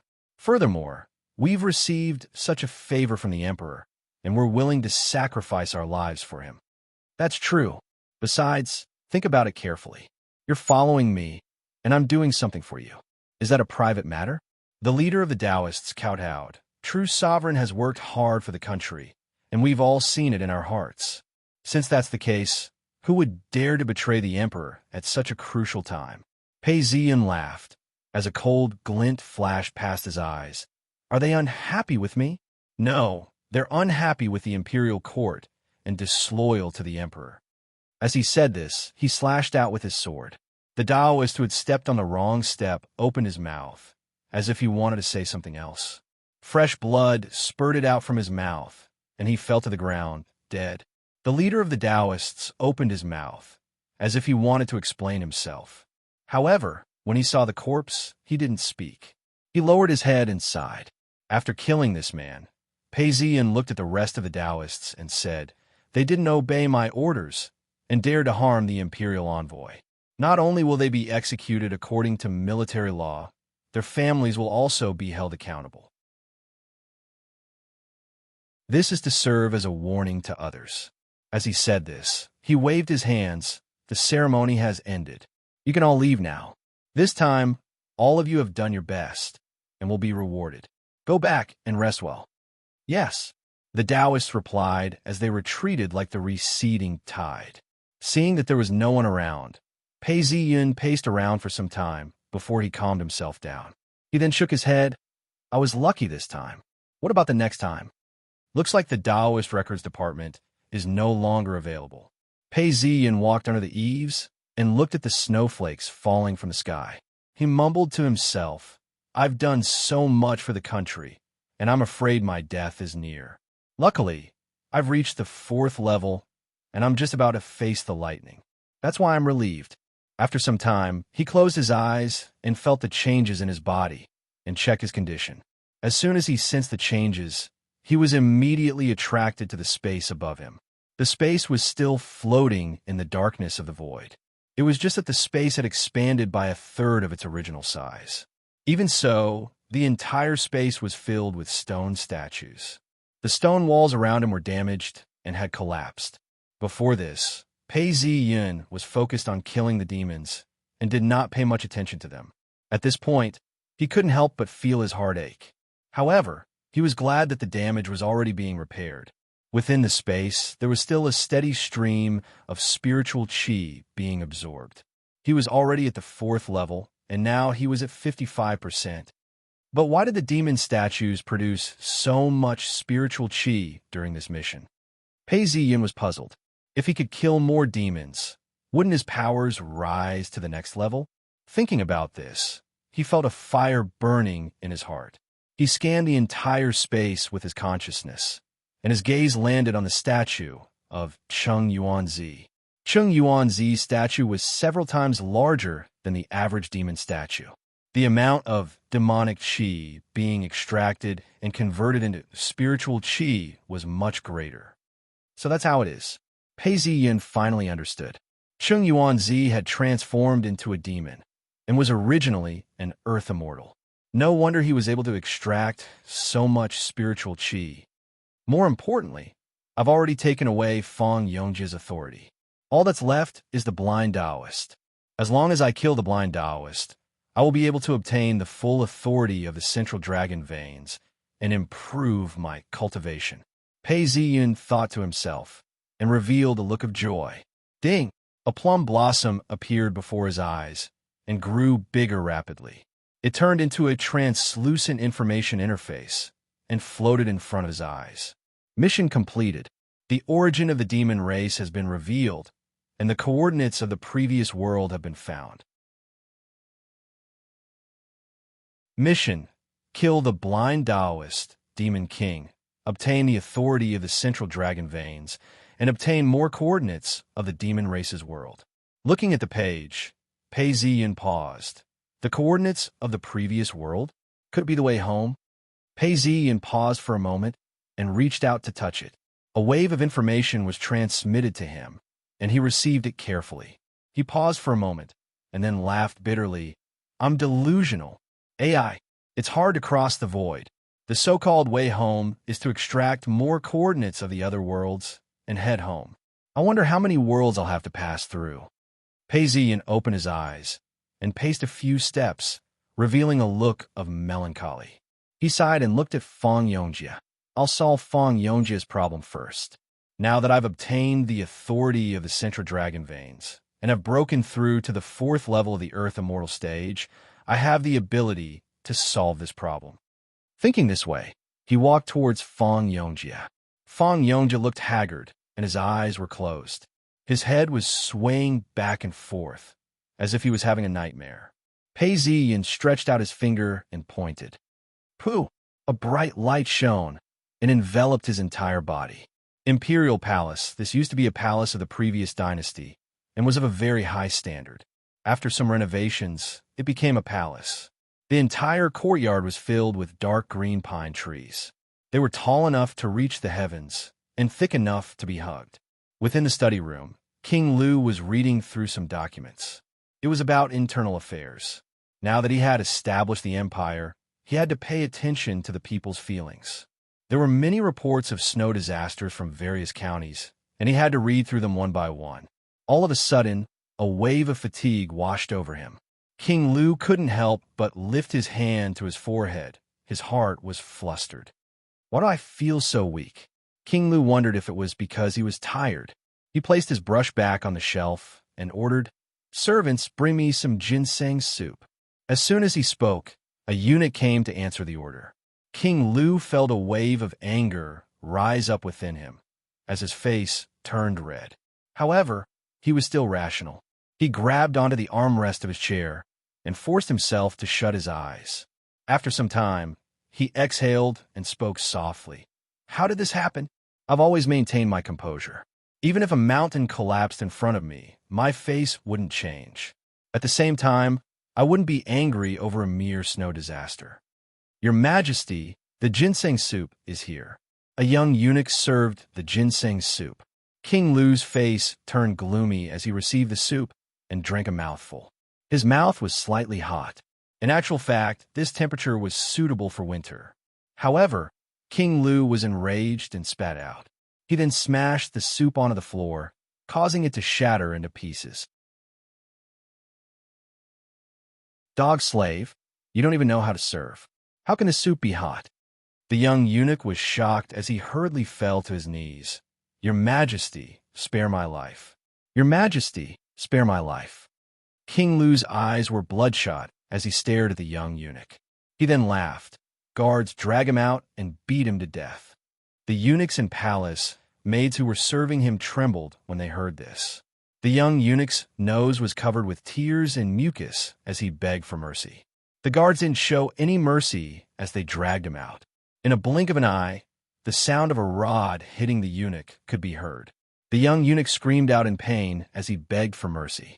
The sound of a rod hitting the eunuch's head caused everyone's hair to stand on end. After a dozen strikes, the eunuch's scream stopped. Killing this eunuch wasn't enough to vent his anger. King Lu paced around the room as he thought of something. All of a sudden, a figure appeared in his mind. Li Cheng. Li Cheng was the blind Taoist's alias. Thinking of this person, King Lu then said, "Where's Li Cheng? Ask him to come and see me." Li Cheng wasn't a bad person. However, the moment King Lu thought of this name, he was filled with rage. Yes, although it was the imperial palace, it was after all a temporary residence. Not far from it was the residence and office of the officials. The eunuch replied and hurriedly left. After a while, he returned to report. Li Cheng, Li Yuan left the imperial palace 15 minutes ago. He said that he had received orders from the emperor to carry out an errand. What? This person is so daring? When King Lu heard this, his face turned red as he cursed out. Fake imperial edict. This is a fake imperial edict. Guards, send men to capture him. If he resists, kill him without mercy. Yes. The eunuch's heart turned cold as he didn't dare to hesitate. He hurriedly left the room. In a blink of an eye, over 100 soldiers rushed towards him. Outside the city, the snow was falling heavily. The blind Taoist wiped the blood off his face as he looked back at the capital. He then sighed. Originally, he was by King Lu's side and could control the situation from the shadows. But now he had no choice but to flee. He revealed a bitter smile as he spoke to the scholar. Let's go. We shall manage the situation from shadows.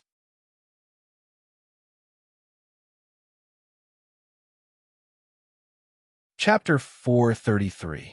Dark Altar Mountain, Grotto Heaven. Although it was winter in the Yang world, when one looked at the Grotto Heaven from afar, it was filled with beautiful mountains and beautiful sceneries.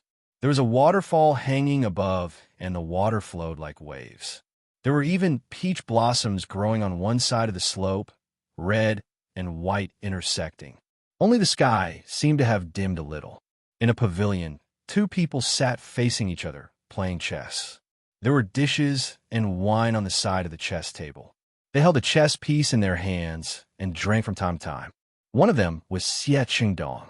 Now that the Grotto Heaven is closed, it would be difficult for external tribulations to enter. It's just that the sky is dimming. Xie Qingdong looked up and sighed. There's nothing we can do about it. The Yang World Taoist temple lacks people to manage it. It's natural that our incense will be affected. The Taoist opposite him looked young and naturally had a dignified aura. He was the first-generation patriarch. He then said, "Don't worry. Even if it's those deities who rely on incense, once their incense is cut off, they can still last for tens of years. The older ones can even last for hundreds of years. Furthermore, we have the qi of the Grotto Heaven. Cheng Yuanzi's lifespan is only a few decades. No matter what he does, it won't affect our foundation. Xie Qingdong smiled and was about to say something when suddenly a bell tolled. It's the death knell. The first-generation patriarch looked up into the sky. The other patriarchs were alarmed. After a short while, several rays of light flew over. Now, what happened? The death knell is something that only happens when our Dark Altar Mountain sect leader dies. These patriarchs appeared and asked curiously. Upon hearing this, the first-generation patriarch sighed. Cheng Yuanzi is dead. What? Impossible. Cheng Yuanzi is an Earth immortal. Who could kill him before his lifespan is up? Is it a trap? These patriarchs didn't dare to believe it. The first patriarch let out a sigh. Only when one's soul is extinguished will the death knell only ring once. There's no way this could be a trick, unless Cheng Yuanzi's soul had changed as well. But this is something only a true immortal can do. If not a Tao Lord, who would be able to do it? When we became Earth immortals and were promoted to sect masters, we all left behind a strand of our souls. Although Cheng Yuanzi was eliminated by us, the remaining strand of his soul still exists. Perhaps one day he could change his mind. I didn't expect that he would already be dead and his soul extinguished. What should we do now? One of the patriarchs didn't lament over the fact that Cheng Yuanzi's body had been destroyed. He looked to his left and right, only to see the first-generation patriarch pacing back and forth before saying, "Since that's the case, recall your disciple immediately." Cheng Yuanzi has been killed. He should be summoned back. When the patriarchs heard this, they all agreed. In that case, let's open the paradise now and inform the various elders. We'll have to trouble you and me to expend our energy. Although this was what they said, the patriarchs all nodded their heads. They formed a formation and activated their authority. Gradually, the layer of membrane that was originally shielding the paradise began to dissipate. Streams of information instantly spread out in the grotto heaven and penetrated into the void. County seat not far away was the pier. Heavy snowflakes fell from the sky with the wind, piling up white on the pier. In the distance, fishermen paddled their boats on the river. The people on the streets were hurrying, their hands stuffed into the sleeves of their cotton-padded jackets, their faces red from the cold. 7 or 8 Taoists left the pier, hurrying along in the cold wind. "Elder Chow, it's getting late. Let's find an inn to rest." A young lady with her hair combed into 2 buns spoke. Her face was red, and there were tears in the corners of her eyes, as though she had just been crying. The elder in the middle had high cheekbones, and his face was green. He looked stiff as he looked at the disciples who had followed him. All of them had their heads hung low, as though they were dogs that had lost their family. AI. Elder Chao Gongshi looked at his disciples and let out a long sigh. Dark Altar sect used to be the #1 Taoist sect under the heavens. Cheng Yuanzi had joined the evil spirits, causing the sect to weaken. Now that things had turned out like this, it was like a dream. "Let's go to this one." Chao Gongshi pointed to a particular inn as he spoke. Not far away, a lantern was lit. When he got closer, he saw the words "Riverfront" written on it. A freckled-faced waiter came out to welcome them. "Esteemed guests, please enter." The snowflakes fell onto his eyes and melted instantly. Chao Gongshi waved his sleeves and led them in. The first floor looked like a restaurant. There were 8 tables, but there were only 7 or 8 customers. There was a stove in the middle of the room. From time to time, people would warm themselves. "Fellow Taoists, would you like to stay here or have a meal?" The waiter asked the Taoists as they entered the inn. "We would like to stay here and have a meal too. How many rooms do you have available? It's almost the new year. To be honest, we have 6 empty rooms." "That's enough. Get someone to clean up the place.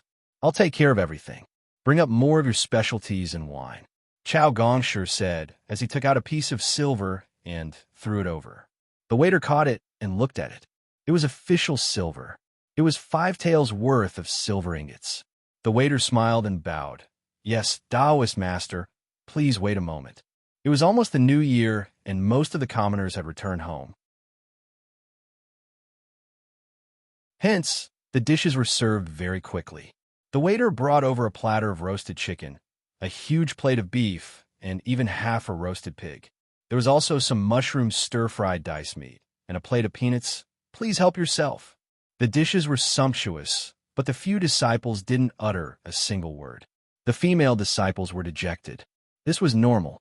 Dark Altar sect was a Taoist sect, and they didn't want to fall to such a state.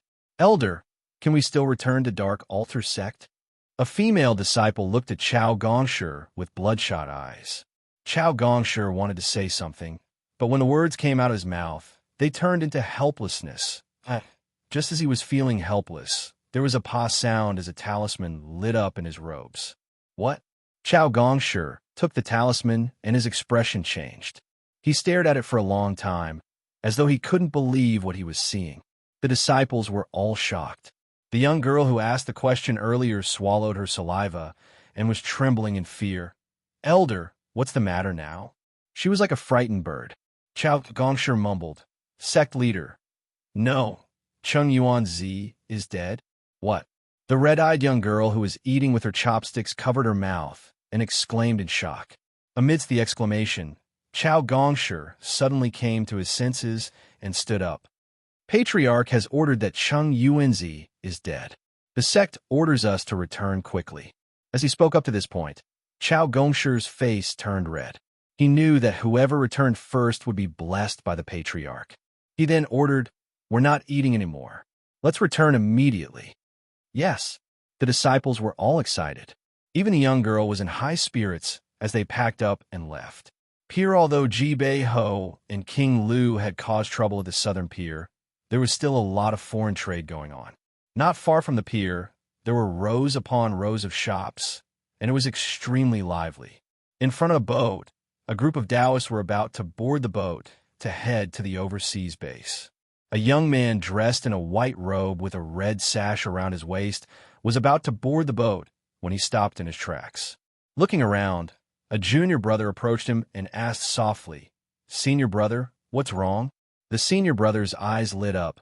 Quick, let's go back quickly. The senior brother was halfway to the boat. He turned around and leaped off the boat. Seeing that someone had a horse, he tossed a piece of gold over, I want the horse. As he spoke, he leaped onto the horse and left. A few of the junior brothers hurriedly followed after him. As they chased after him, they asked, Senior brother, why are you suddenly going back? Chung Yuan Zi is dead. The Patriarch has ordered us to return immediately. What? A few of the junior brothers understood immediately. The senior brother was a talent that the sect had nurtured and nurtured. However, he wasn't an earth immortal and had only just broken through the gates of heaven. The only thing they could do now was to return as soon as possible. Huangjun County, Miaohe and the houses in the olden were rather short, and there were only a few of them. It was almost the new year, and there were very few guests. There was only one family that was gambling and shouting loudly.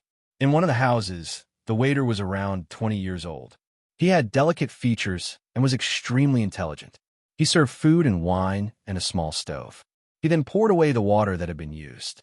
He seemed to be a little cold, and his hands were red. He then said, Miss, if there's anything you need, feel free to tell me. Although Miaohe isn't a century-old inn, we've been here for 20 years. We will definitely satisfy you. As soon as he finished speaking, he left. Gai carried the fox in her arms and looked out of the window. Snow continued to fall from the sky, staining the ground white. The streets and the mountains in the distance were all covered in snow. After a long time, she heaved a sigh of relief. Hua, do you know that when Father drank in the past, he loved to call many uncles along? It was very lively, and I could even drink a few mouthfuls. That day, Father and uncles went to take revenge. It was a snowy day like this, and they all died on the riverbank. Now, I'm the only one left. Gai stretched out her hands and stroked the fox's fur. The fox seemed to be enjoying it and would look at Gai from time to time. It would squeak in response. Boo-hoo, father, mother, uncles, I miss all of you. I really, really miss all of you. Gai picked up the wine jug on the table and gulped it down. She didn't know how much wine she had drunk, but she was drunk. She swayed as she lay down on the bed, tears rolling down her cheeks. The fox jumped onto the bed as well and curled up. Gua was still dreaming and felt a little cold. She hugged the fox tightly in her arms, and as night fell, she fell into a deep sleep. One of the candles was about to reach its end. At this point, a shard appeared out of thin air, as though it had a mind of its own. It circled around her and the fox several times before disappearing into her forehead. Gua's body flipped over as she frowned, as though she was dreaming of something. She then smiled. East end of the county, small garden at this point, the blind Taoist was deep in thought. The tightly shut door to the secret chamber opened as a scribe walked in. He held a letter in his hands and reported, "Your Majesty, King Lu has indeed made his move against Li Cheng and his family." Cough, cough. When the blind Taoist heard the news, he covered his mouth and coughed violently. It took some time before he recovered. The execution of the entire family was within his expectations. He laughed coldly and didn't bother about it. He then spoke. "This kind of news is obviously meant to lure us into a trap. But we are of the demon race. Why would we care about such things?" Although he said this, the blind Taoist's face was extremely gloomy. He looked at the snowflakes and spoke after some time. "What I'm worried about is that King Lu's imperial qi has caused the reincarnation platform to collapse. When I tried to move the reincarnation platform away, I was sucked in by the imperial qi and couldn't escape. If we are united, we hate each other. If we are separated, we will be harmed. Since we can't leave and can't absorb the imperial qi, the future of the demon race will be difficult."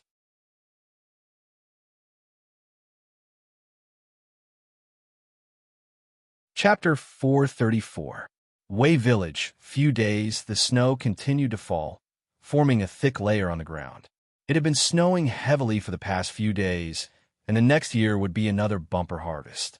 Fang Yong Jie led his wife and a few village guards to send Pei Ziyan off. "Thanks to true sovereign's kindness, I was able to recover. I am truly grateful." After sending them off for 3 miles, Fang Yong Jie bowed as he spoke. Madame Wei looked at her husband's skinny face and bit her lips. Her eyes were filled with concern as she asked, "True sovereign, will there be anyone else looking for you?" As she said this, her face revealed a look of worry and trepidation. "I've already sent a letter to explain your situation. Now that you've gotten rid of the root of the problem, there won't be any more problems. All you have to do is to live a good life." Pei Ziyan looked at Fang Yong Jie and said. Fang Yong Jie had regained a lot of color, although he was still skinny and weak. "After this ordeal, you won't be able to live for long, but you should be able to live for another 10 to 20 years. However, in this lifetime, you can only become a high scholar. To be able to become a high scholar is already a huge joy." Fang Yong Jie took a deep breath. "If it wasn't for the sake of future generations, I wouldn't even want to be a high scholar. I just want to live a peaceful life with my wife and children." Pei Ziyan smiled and nodded his head.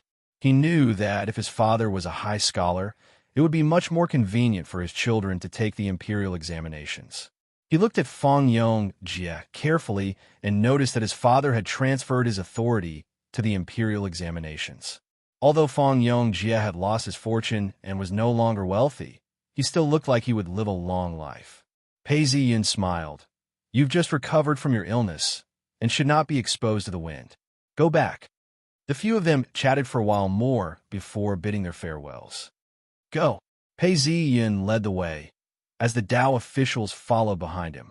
Snow fell from the sky, followed by the horses. Looking at their backs, Fang Yong Jie couldn't help but sigh. What an indomitable hero. As he said this, he felt his wife's gaze on him. He turned around and held her hands. Her hands were cold, but he smiled. "However, I just want to be an idle landlord and spend the rest of my life with you. I don't want to be separated by life and death. I don't want to be such a hero." Wei's wife leaned against his chest and suddenly felt at ease. Pei Ziyan led his horse and galloped for a few miles before he came to a small hill. From afar, it looked like a gentle slope, and there seemed to be a temple on top of it. However, The steps leading up to the temple were all covered with snow. Pei Ziyin then asked, "I'm 19 now, right?" "Yes, it will be New Year in 11 days." Pei Ziyin nodded his head. He was in the army, and he had the Emperor's sword and the command medallion. Nobody could communicate with him directly, and he could not return home for the new year. Just thinking about it made him feel guilty.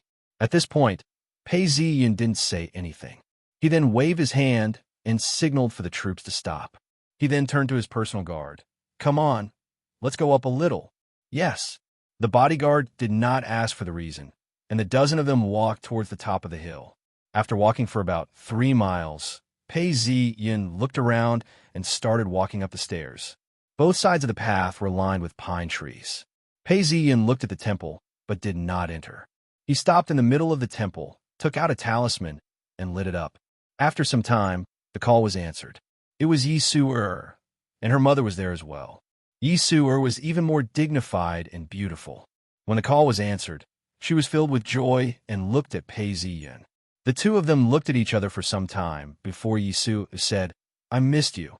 As she said this, her face turned red and she lowered her head. Pei Ziyin looked at the shy Yi Su-er and sighed. "You've lost weight too." His mother Pei Qianshi looked at the couple and smiled. Cough, cough. Being interrupted by her mother's coughing, Yi Su-er was like a startled rabbit and hurriedly gave way. Pei Ziyin hurriedly bowed as well. His mother then said, "My son, you've been busy with the affairs of the country. I'm happy for you. You don't have to worry about me. This year, the magistrate and the governor have sent people to give you their New Year's gifts. Now that our family is safe and sound, we have nothing else to ask for. It's just that when you're free, you should spend some time with Su-er." Hearing these words, Pei Ziyin smiled and replied, "Yes, mother, I understand. It's nearing the end of the year, and I'm busy with the affairs of the emperor. I can only wish you a happy new year." Pei Qianshi sighed and nodded her head. The two of them chatted for a while more. Pei Qianshi then passed the amulet to Yi Su-er as she whispered sweet nothings to her. After some time, the amulet was extinguished. Pei Ziyin thought for some time before he received the Canton princess. Golden Island was a beautiful sight to behold. Although it was snowing in the north, the island was still as warm as spring, and the trees were lush with leaves. The Canton princess did not speak, and instead played a tune. Pei Ziyin then took out his flute and started playing. After playing a tune, Pei Ziyin revealed a smile. "How's life on the island?" "It's not bad. I'm afraid of the cold, but it's not cold on the island. Look, the garden has only been under construction for a few months, and it's already half done." As she said this, she turned around to let Pei Ziyin look behind her. Indeed, a garden had been built. "AI, it's been 2 months since we last met. I've neglected you." "Husband, what are you saying? You've been busy with the affairs of the emperor and didn't even come back for the new year. The imperial family has let you down." The Canton princess did not seem to be lying. Pei Ziyin nodded his head heavily. After the call was over, he spoke to his master. This time he was direct. "Master, please bring the elders over. I'm going to face my tribulations this spring." "What?" Yu Yinjun was shocked. She couldn't believe it. Her voice was trembling. "Is this true?" "That's right. I'm already at the 4th level of the Earth Immortal stage. I'm only half a step away from the 5th level." Hearing Pei Ziyun's confirmation, Yu Yinjun was overjoyed. "Good, I understand. We'll come over immediately." "Phew, let's go." After the call was over, Pei Ziyun exhaled deeply as a white mist formed in the air. He then led his personal guards down the mountain. The snow continued to fall, landing on his raincoat. During the call, no one else could hear it. However, Shaoqin did not block it. Many of the cavalrymen and Taoist officials were crying. If they had a choice, who wouldn't want to spend the new year with their wives and children? "Let's go, we have to hurry back. We still have time to celebrate the new year." Pei Ziyun said. What he said was right. They continued to run, and finally reached the campsite on the eve of the new year. In the snowy night, they could see the campsite from afar. They could smell the fragrance of meat from afar. There were bonfires everywhere, and soldiers patrolled the area. Some people were cheering and shouting, and the atmosphere was much more relaxed. Just as he arrived at the entrance of the camp, a group of soldiers escorted Chen Yong out to welcome him. Pei Ziyin looked around and saw that the entire camp was in good order. Although it was noisy inside, the walls were high and the corners of the camp were guarded by watchtowers. Lights were lit at intervals, and the soldiers were armed with swords and spears. Pei Ziyin nodded in satisfaction and entered the tent. It was already the eve of the new year, and the tent was covered with a double layer of leather. There was even a fire dragon beneath the ground, and it was as warm as spring. Pei Ziyin was deep in thought when a eunuch requested to see him. "Come in." Following the voice, a eunuch dressed in a sixth-ranked official's robe entered. He looked young and had delicate features. He had a heroic air about him and looked like a young master. If one didn't know better, who would have thought he was a eunuch? This eunuch saw Chen Yong standing beside him and a young man sitting down. He then bowed his head and said, "This humble official, Gao Guang, pays his respects to the imperial envoy and true sovereign." Pei Ziyin looked at the eunuch in front of him. This was the imperial envoy who was in charge of transporting the rations. He smiled and waved his hands. "Get up. You're the imperial envoy too, and don't dare to be so polite." Gao Guang hurriedly smiled. Of course. I'm just a small errand, transporting the rations, clothes, wine, and meat. How dare I be disrespectful to true sovereign?" The eunuch spoke politely, and in front of Pei Ziyin, he had a tinge of fear. He then handed the list over to the soldier who received it. Pei Ziyin looked at it carefully before turning to look at Chen Yong. Chen Yong understood immediately and replied, "True sovereign, I've counted everything, and not a single cent is missing." Pei Ziyin then asked, "Is Prince Qingshun safe?" Gao Guang lowered his body and replied, "Prince Qingshun is on his way back to the capital city." Seeing that the snow is getting heavier and that he's still young, the emperor couldn't bear to travel all over the place and decided to stay behind. "In future, if true sovereign has any orders, feel free to instruct me, and I will send them out." Pei Ziyin paused and didn't speak. He then looked at the list and saw that there were still some fireworks left. He then nodded his head and asked, "It's almost midnight, right? There's still a quarter of an hour before the new year arrives." Chen Yong spoke. Pei Ziyin laughed and ordered, "In the name of the emperor, reward the entire army with food and wine." "Yes." Chen Yong acknowledged and walked out. Pei Ziyin then sat down on the main seat. "Everyone, let's go out. This year, the army will be performing fireworks. Let's enjoy it together." As he spoke, the soldier took out the fireworks. Gao Guang paused, thinking that Pei Ziyin would continue asking about Prince Qingshun. He didn't expect that Pei Ziyin wouldn't even say a word. He thought for some time and stood rooted to the ground before hurriedly following after Pei Ziyin. Snowflakes fell from the sky, blanketing the ground in white. Everything in the world was covered in silver. In the open space of the campsite, there were many colorful fireworks. Dang, dang. The bells rang throughout the campsite, signaling the new year. Many soldiers came out of their tents. Pei Ziyin saw them and shouted, "Fire!" The soldier immediately lit up the fireworks and ran off. Pung pung. Along with the sound of fireworks rising and exploding, countless stars suddenly appeared in the sky, and chrysanthemums bloomed. Red, yellow, and blue flowers bloomed in an instant and then extinguished in an instant, illuminating half of the sky. It was already the first year of Qi Tai. Pei Ziyin had a look of melancholy on his face as he sighed. The crown prince had only been the emperor for 2 months, and he was no longer the same as before. Just as he was thinking about this, Gao Guang stepped forward and reported, "There's news. General Zhang Yu has won the battle and killed 300 of his men." Pei Ziyin paused before asking, "Has the emperor met with the generals?" "Yes, the emperor has met with the generals." Many of the generals were so grateful that they shed tears of gratitude. Some led 3,000, some led 5,000, and they've all rushed to their respective locations. Some of them even arrived early. "Are there any discussions in secret?" Pei Ziyin asked. When Gao Guang heard this, he hurriedly replied, They're all praising the emperor's benevolence and generosity. They're all willing to die for the emperor. These generals have arrived at their respective locations and have reaped many rewards. They've also fought bravely. Pei Ziyin nodded his head. If the officials and the imperial envoys were like shields, then these generals were like spears, the tip of a needle. At this point, the entire plan was complete. Pei Ziyin thought to himself as he looked at the system and mumbled, "According to my plan, it's time to activate it. When spring comes, we'll fight to the death. It's just that I don't know how many people will die. However, this plan requires the emperor's cooperation. I have to go to the capital city." As he thought about this, he looked up at the fireworks in the sky and exhaled. At this point, King Lu's fate had been dwindled. Pei Ziyin could only wait for the thunder of spring.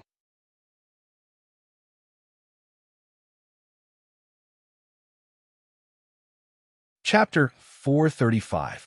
Capital City. Although Pei Ziyin was traveling light, he didn't want to disturb anyone.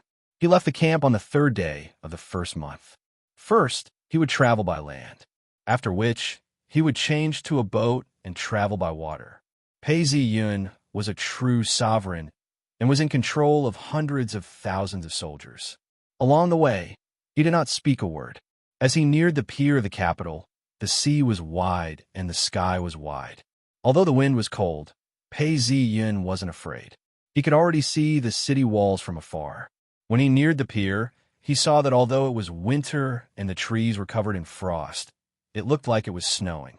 However, there were many boats docked at the pier. There were many people on the pier. From time to time, there would be a passenger boat passing by. Pei Ziyin wasn't wearing the robes of an official and looked like a young master. There were many serving girls pointing at him and laughing at him. The bodyguard was listening to his teasing and couldn't help but relax his tense face, and a smile appeared on his face.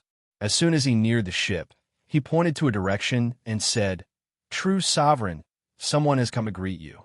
Pei Ziyin smiled and replied, "I saw them." There were several people at the pier who were all dressed in casual clothes. However, just by standing there, one could tell that they were very serious.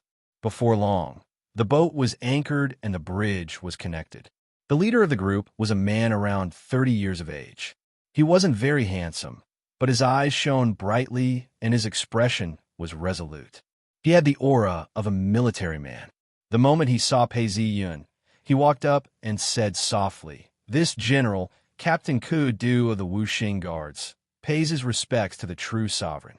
Pei Ziyin disembarked from the boat and looked at this man before asking, "Has the rumor been spread?" When Ku heard this, he paused. He didn't expect the true sovereign to be so direct. He then replied, "It's been spread. According to your instructions, we only leaked it to the Dao Records Department. Who would have thought that there would be a Dao officer who leaked it to King Lu?" As he spoke, Kudu's eyes turned cold. "So there's a traitor hiding in the Dao Records Department." Hearing Kudu's report, Pei Ziyin nodded his head. There were several ox carts parked at the pier. There were many people, and Kudu didn't say much as he led the way. The coachman was well trained. With just a slight start, the carriage slid out steadily without the slightest jolt. There was also a small stove and a table with tea brewing inside. Kudu personally poured a cup of tea and served it to Pei Ziyin. Pei Ziyin received the cup of tea and leaned back on the cushion. He then looked out at the scenery outside and said, "The records department still has its merits. It's just that now that the family business has grown, there are bound to be some rats in the city. Besides, for the sake of the imperial court, we've suffered some losses recently. It's normal for us to be a little emotional." These words were spoken lightly, but Kudu straightened his back as he sat by the side. He laughed coldly.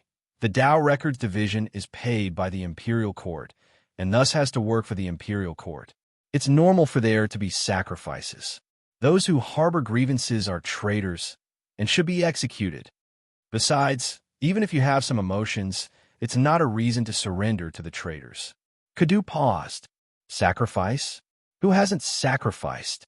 Back then, when the country was founded, countless people died. Do you think they can collude with the enemy just because of this? Even for the nobles of today, how many of them didn't stake their lives on the line? Since they chose this path, they must be prepared to die. I have to investigate this matter thoroughly and kill all these rats from the city. Kadu was someone sent by the emperor himself. His words were filled with ferocity. Pei Ziyun couldn't help but look at him. This man's face was flushed red, and he was filled with killing intent. Pei Ziyun then realized that he must be the descendant of a hero. Pei Ziyun laughed and didn't say much. If it was a small matter, then so be it. But to betray them like this, how many people could tolerate it? Furthermore, they were from a military family. They had shed their blood for the imperial court and could not tolerate any blemishes. As they traveled west, they saw the Spring Garden. This was located to the west of the capital and was originally the garden of Marquis Yunwu. Later on, it was transformed into a palace. When the dynasty was founded, they loved the scenery and thus renovated the place. However, since the emperor was here, the entire place seemed lonely and desolate. Token? As the ox cart neared, the soldiers guarding the garden stopped them and asked loudly. Kadu opened the curtains and alighted from the cart. He then handed the token over to the soldier, who then handed it over. Your Excellency, please enter. Go. The ox cart driver was expressionless as he continued onwards. When he reached the door, he stopped. Pei Ziyun alighted from the cart and could see a dense forest of bamboos in the distance. A eunuch then led him inside. After passing through a hole in the flowers, he arrived at a small hall. At this point, the emperor was seated inside. Several eunuchs and palace maids were serving him. There was a beast furnace in front of him, which was burning hot. The emperor was reading a scroll, and his expression was unreadable. His eyebrows were furrowed, and he looked dignified. From time to time, he would furrow his eyebrows, as though he was deep in thought. He then picked up the teacup in front of him and used the lid to stir the water before taking a sip. True Sovereign Pei requests an audience. The eunuch entered the room to report, breaking the silence. When the emperor heard this, he smiled and placed the scroll down. He then straightened his back. Enter. True Sovereign, His Majesty has been waiting for you for a long time. The eunuch spoke softly as he led the way. Pei Ziyun nodded his head and walked in calmly. The eunuchs and palace maids bowed and did not say a word. As soon as he entered the hall, he saw the emperor. Pei Ziyun bowed and stood up. The emperor looked at Pei Ziyun and waved his hands. The eunuchs and palace maids then retreated. Pei Ziyun looked at the emperor seriously. When he was still the crown prince, he was still weak and frail.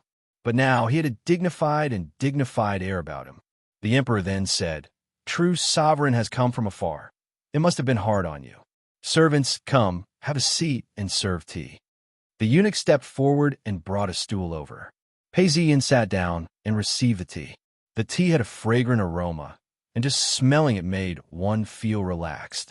Kadu then knelt 3 times and kowtowed 9 times before handing over a scroll. The emperor looked at it, his face flushed red. There are still traitors in the records department. These traitors deserve to be killed.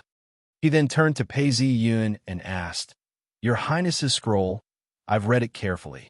However, there are still some details that I don't understand. Pei Ziyun stood up and bowed. Your subject is here to help your majesty. Please show me the map. The emperor nodded his head, and someone immediately unfurled the map. Pei Ziyun took a few steps forward and pointed. Now, including me, there are 4 battalions. They are like 4 millstones and are constantly restricting and depleting King Lu's strength. This makes it difficult for him to advance further. This is the situation of a trapped dragon. The emperor looked at the map, and his expression turned serious. He thought about the situation in his mind, and the situation gradually became clearer. As Pei Ziyun explained in detail, it was as if he could really see the 4 millstones grinding away at King Lu's strength. He nodded his head but didn't speak. Pei Ziyun stretched out his hand and drew another line on the map. Your Majesty is anxious. A few days ago, Your Majesty released several generals. These generals don't have much military power, and their families are all in the capital city. They can only serve Your Majesty to the best of their abilities. The results are not bad. After Li Yuanyong, Zhao Delin beheaded 1,100 soldiers and took over 2 counties. Ji Han beheaded 900 soldiers and took over 1 county. In the grand scheme of things, winning or losing isn't important. What's important is that if we were to passively defend, the enemy would still be able to gather their troops and rations and focus all their strength on annihilating us. These generals are like needles in cotton, making it difficult for the enemy to gather their troops and rations. They would be unable to break out of the encirclement and would be stuck in a quagmire of exhaustion. It can be said that King Lu will definitely lose based on this strategy. When the emperor heard this, he looked at it for a long time before sighing. "This is your intelligence." He then looked at Pei Ziyun, and his heart was racing. Even though he was the emperor, he had to admit that King Lu was much more talented than he was. As he thought of this, a murderous aura emanated from him, and he asked, "When will we be able to capture King Lu and bring him back to the capital city?" He paused before speaking to himself. "Although I am not well versed in the art of war, I can see that although we will definitely win, it will take a long time. I believe that since you've rushed over to see me, you must have a plan. Just tell me what it is." The emperor revealed a smile. To the emperor, Pei Ziyun would never disappoint him.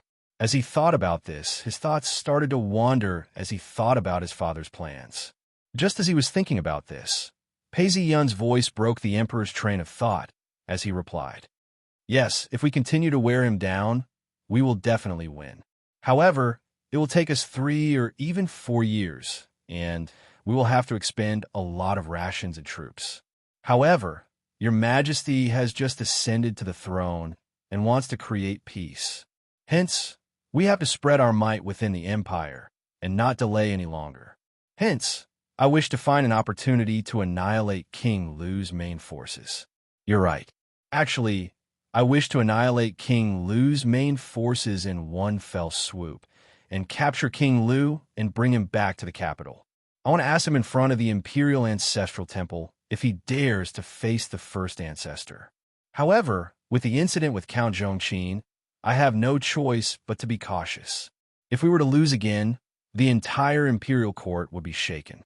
From what I see, it's better to be safe than sorry." When the emperor heard that he would annihilate King Lu's main forces, he was elated. However, he soon frowned. It seemed like as long as they won, delaying it for 3 to 5 years was acceptable. When Pei Ziyun heard this, he laughed. The emperor's worries were clear to him. He then spoke, "Your Majesty is wise and is neither anxious nor slow. It's a blessing for your subjects. However, King Lu is a decisive person. Now that he's in a difficult situation, I'm afraid he won't be able to hide it. He won't die of exhaustion and will definitely find an opportunity to break through." When the emperor heard this, his heart turned cold. He understood King Lu's personality when he was the crown prince. He was ambitious, adventurous, and good at strategizing. He paused for some time before looking at the map. He saw that the area that King Lu had conquered was extremely eye-catching, causing the emperor to feel indecisive. In the next few years, there wouldn't be any mishaps. Nobody could guarantee that. "My beloved subject, what do you think?" The emperor muttered to himself as Pei Ziyun bowed. "Your Majesty, King Lu won't be content with his lot. He wants to break through the encirclement and find a way out. Although the millstone is locked, rather than allowing King Lu to break through at a time when we don't know where he is, why don't we guide him ourselves? My plan is to intentionally create a gap between us and cause King Lu to misjudge the situation. Then he will choose a place to break through. That way, we can annihilate him in one fell swoop." As he spoke, he retrieved a scroll from within his robes. The emperor's eyes were filled with doubt as he received the scroll and read through it. Within it was a detailed plan. As he read on, his brows furrowed before slowly relaxing. "Who?" After the emperor finished reading, he let out a deep breath and exhaled all of the irritation and uneasiness in his heart. He walked a few steps in the hall and suddenly said in a deep voice, "I think this plan is not bad. Let's act according to this plan." As for the Taoist Records Department, they're the servants of the royal family. However, they harbor grievances and betray their master. Kadu, go and clean them up. The emperor spoke plainly, as killing intent emanated from him. Kadu's heart turned cold as he kowtowed. This subject understands.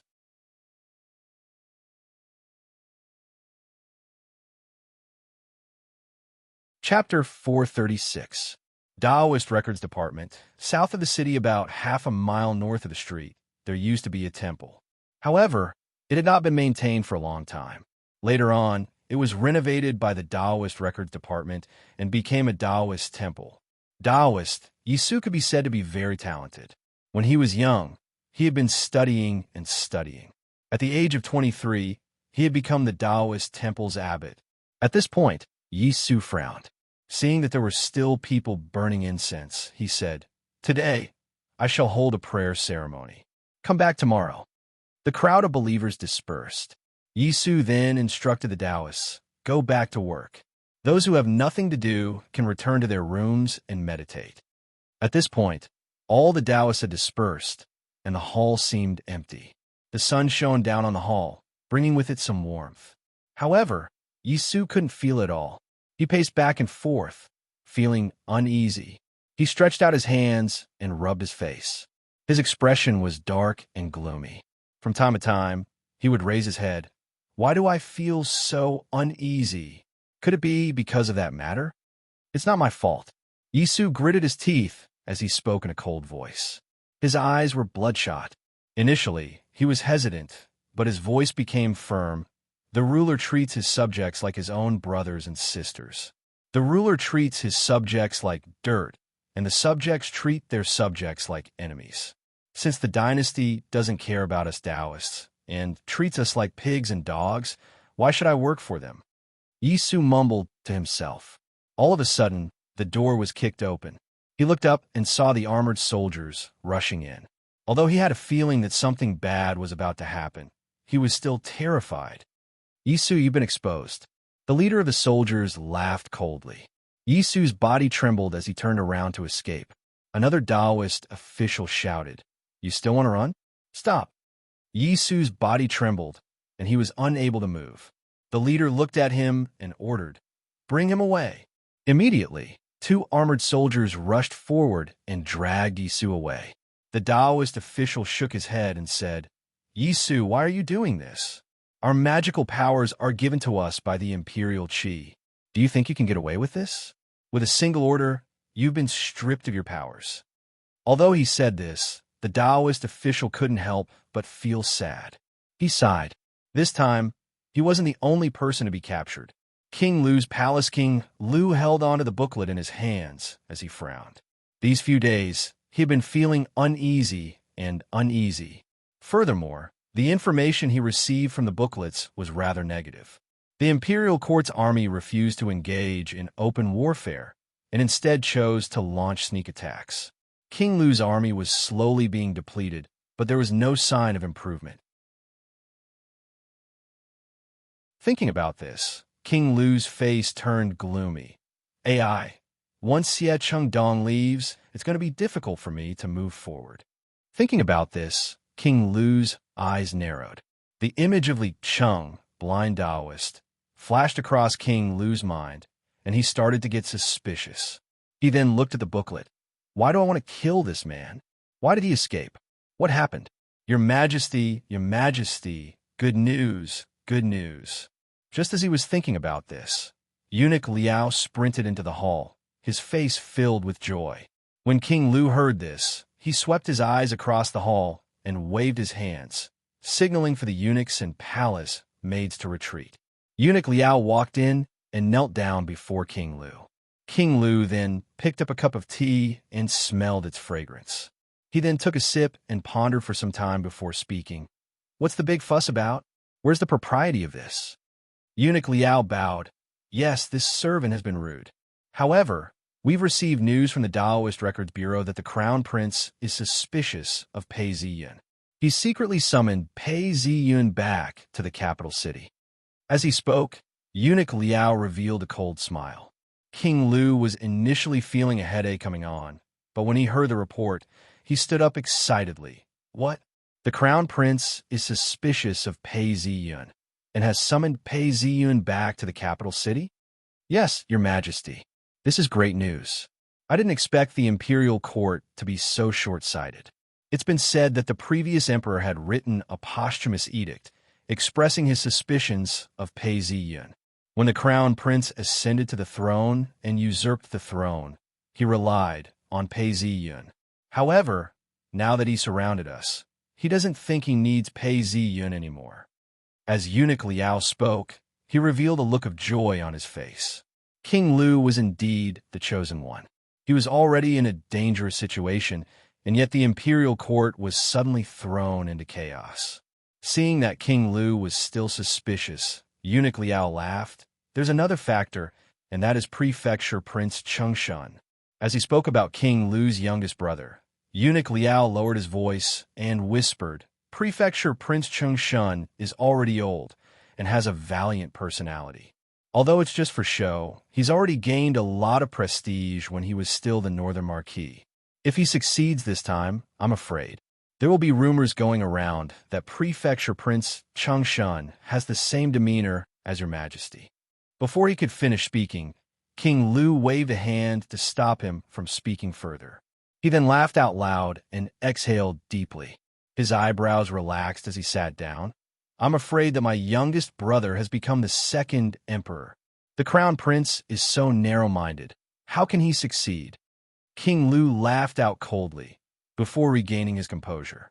He then continued reading the report in his hands, sorting it out. After some time, he spoke. I know the crown prince's temperament very well. He's indecisive and indecisive. He's a man who can't tolerate others. Heaven is helping me. As King Lu spoke, he could feel his anger dissipating. He then continued. The report says that because of Pei Ziyun's departure, the new and old factions are fighting against each other. Go and investigate further. If it's true, contact the spies I planted years ago and coordinate with me to destroy this camp. These few years, you've been out to supervise the troops and have some experience. This investigation is very important. You have to be careful and do not let me down. When Eunuch Liao heard this, he kowtowed and replied, This servant will not hesitate to go through fire and water. I will not let down Your Majesty's kindness. Yuanlu County had a long history. It was originally a small village and later developed into Yuanlu County. The previous dynasty changed the name to Yuanlu County and ruled over 5 counties. This mansion was located in the middle of the county and didn't look like much. However, it was the property of a wealthy family, and thus wouldn't attract the attention of the bailiffs and local ruffians. The blind Taoist was lying on his bed, vomiting and swallowing. He then heard a pu sound as he opened his eyes and spat out a mouthful of black blood onto the ground. This black blood was like acid. As soon as it touched the ground, it corroded the ground. The backlash from the imperial qi was really strong. It took me a long time to get rid of it. The blind Taoist spoke with some trepidation in his heart.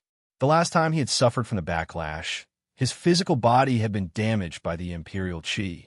As he finished speaking, he stood up. The scholar was standing by his side, holding a document in his hands. Seeing that the blind Taoist had awoken, he handed it to him. Your Majesty, the imperial court has sent a report to King Lu. The demonic cultivator we've planted in King Lu has also sent us this report. The blind Taoist looked at the report and was taken aback.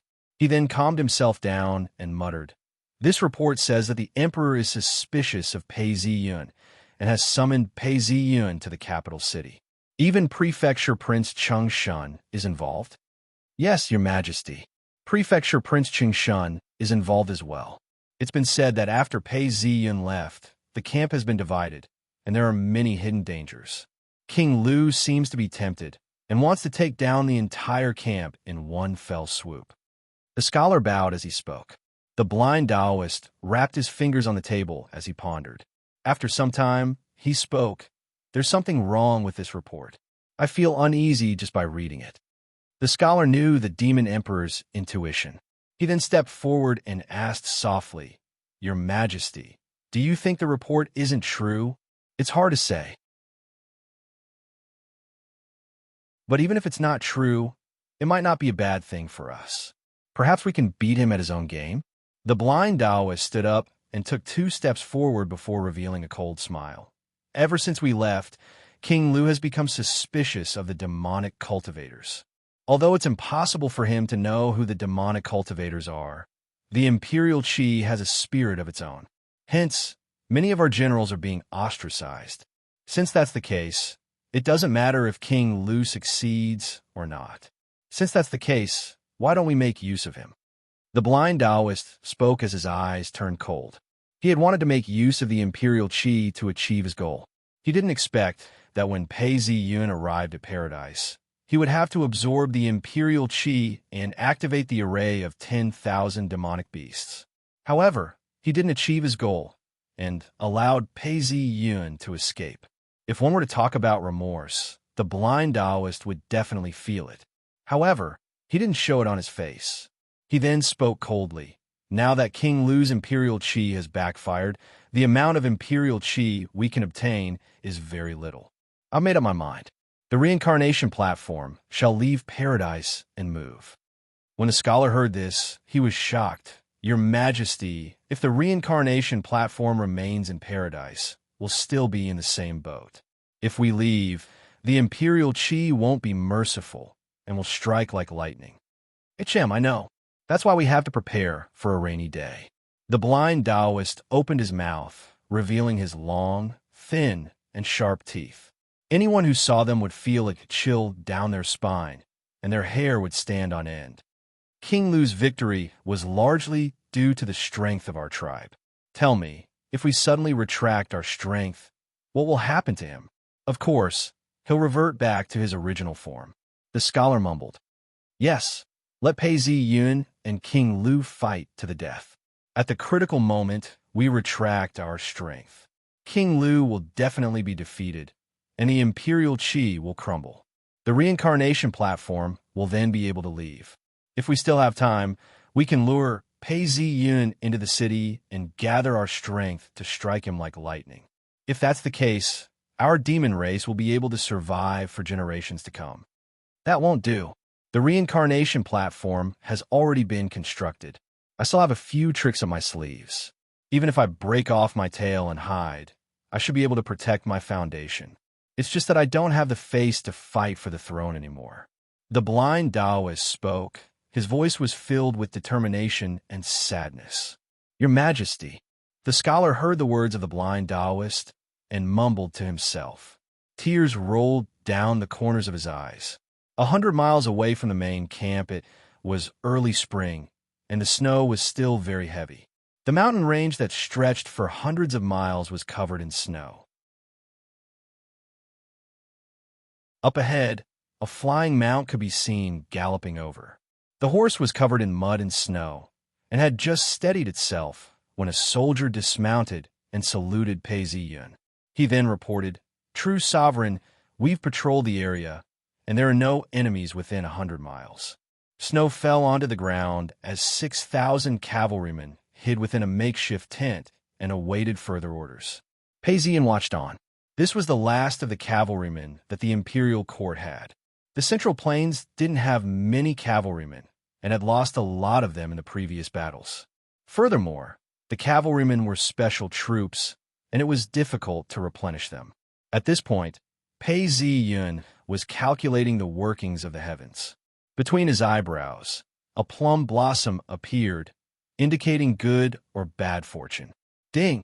The calculation took much longer than usual. At this point, a bell rang out, and the result appeared.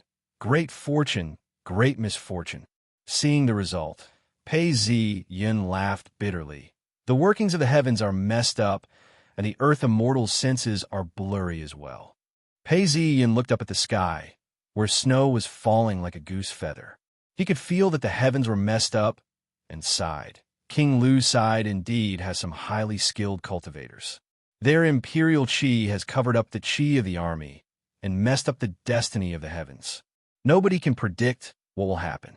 But since that's the case, I have to make it even more confusing so that nobody can predict what will happen.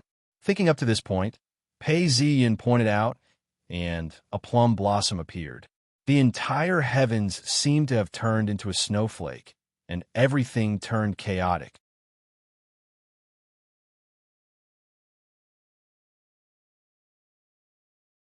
Chapter 437. After Pei Ziyun had completed this task, he looked lost as he mumbled to himself, I can't control this technique. After being in this world for so long, he had his doubts. Dao arts could travel 1,000 miles in an instant, and was almost the same as the radio in his previous life. According to logic, this would cause huge changes in society. However, in this world, it was merely a supplement. All official documents had to be sent by horse or boat. The reason was that Dao arts were too easily interfered with. Thinking about it, it was a good thing that they interfered with each other. If they were able to intercept the message, or even change the words, what would happen? The downfall of the Kingdom of David was due to the usurpation of the Daoist directive in a crucial battle. As a result, 200,000 troops were destroyed. This lesson led to the successive dynasties using it as a supplement, but never truly treating it as the main force. All these changes had led to the current state of affairs. True sovereign, what should we do next? He was surrounded by dozens of bodyguards. Standing beside him was a middle-aged man of about 40 years old. He had the firmness and coldness of a soldier. He saluted and asked, True monarch, the food for 6,000 people, including the horses, has consumed a lot of energy. We can only last for 3 days. 3 days? 1 day is enough.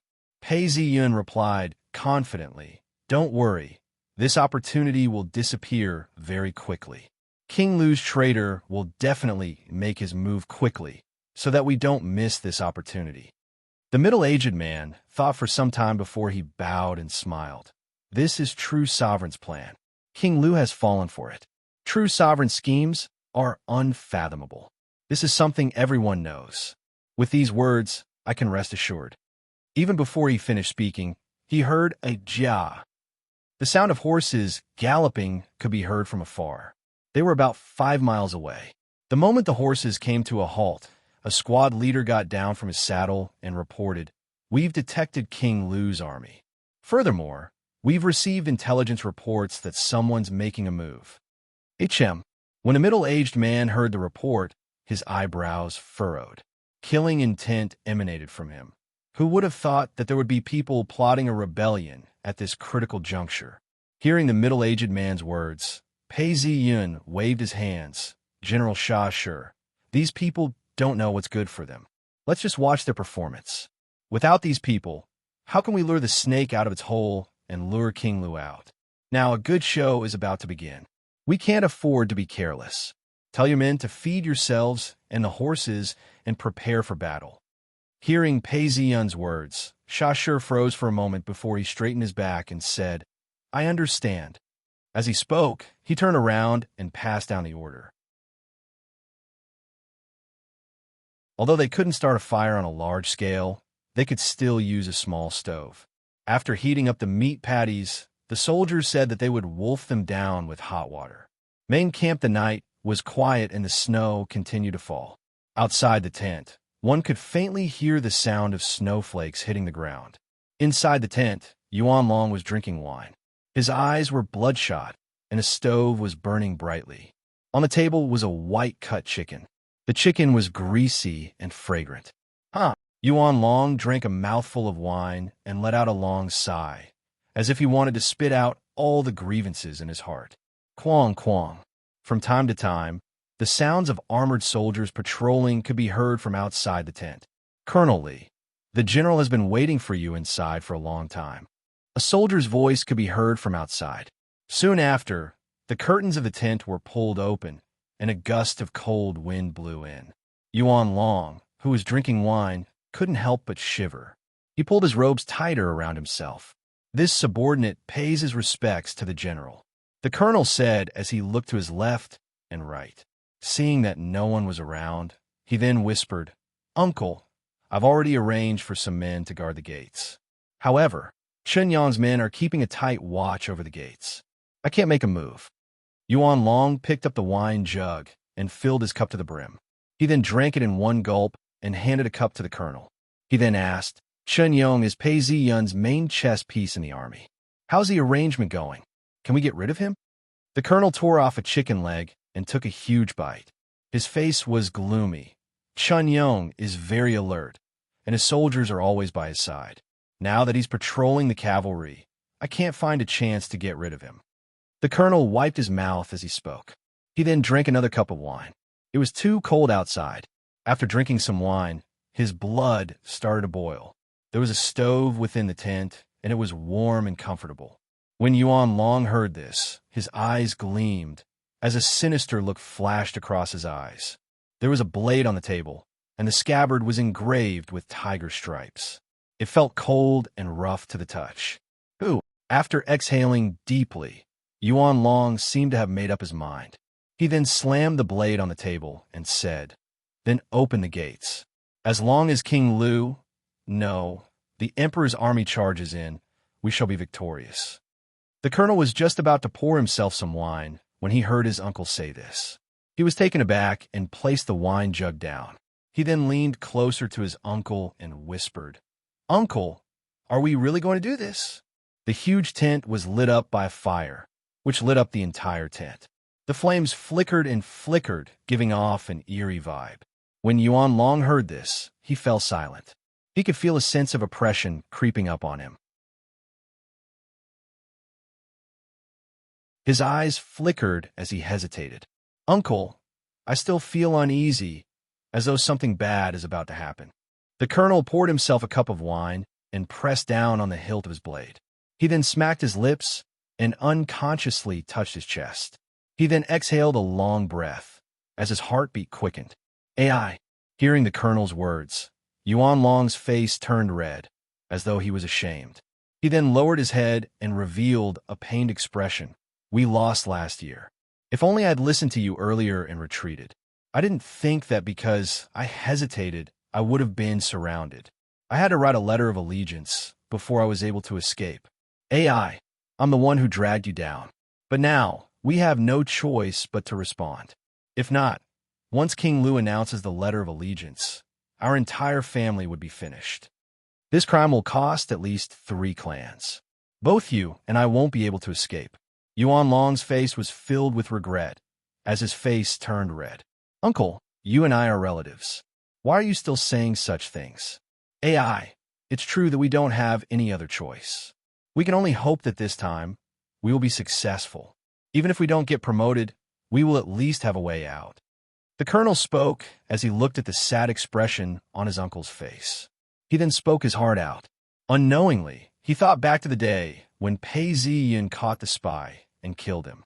His hands trembled as he spilled some wine. If it wasn't for Pei Ziyun killing Sang Chung, we would have succeeded long ago. Yuan Long slammed his hands on the table, making a loud sound. If they didn't succeed, his entire family would be sent to the Yellow Springs. The both of them sighed as they drank their wine. Yuan Long's face was solemn. "I've made up my mind. Go back and prepare. Kill a few people who are loyal to the imperial court. When I make my move, you shall respond immediately." "Yes, uncle." The colonel opened the tent flap and walked out. Snow blew in from the entrance, bringing with it a chill. He opened his eyes and looked around, but couldn't see clearly. He then sighed and disappeared into the distance. The rest of the soldiers in the camp did not understand his feelings. The entire camp was in an orderly state. The walls were high and the soldiers were patrolling the area. The tents were all covered with snow. Here. Dig the ditches deeper. Use more strength. Quick, shovel all the snow away." The snow continued to fall. Squads of soldiers were shouting orders. A few laborers were seen working hard. Before long, Yuan Long was seen riding his horse, following a squad of soldiers to patrol the camp. "General."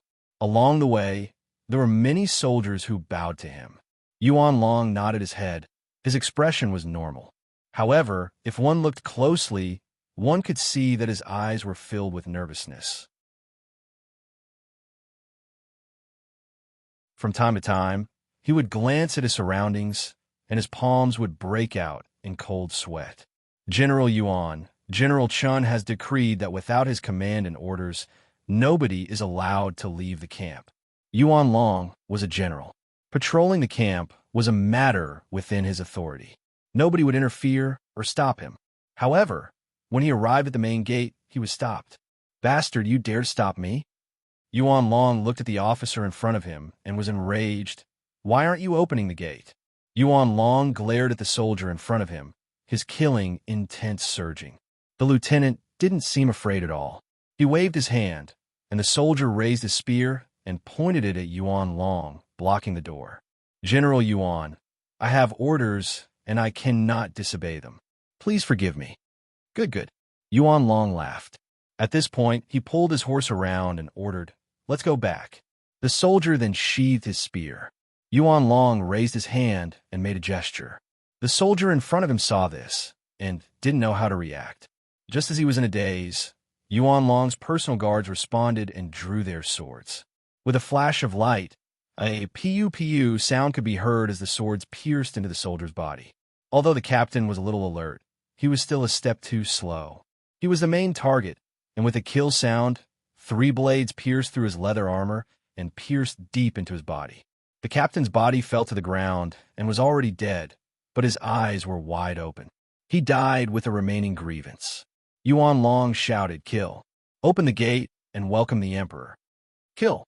The personal guards threw out their spears, and several soldiers screamed as they were nailed to the ground. Soon after, the personal guard shouted and charged forward. The rest of the soldiers were split up and fell to the ground. There was a thick layer of snow on the ground, and fresh blood splattered on the snow.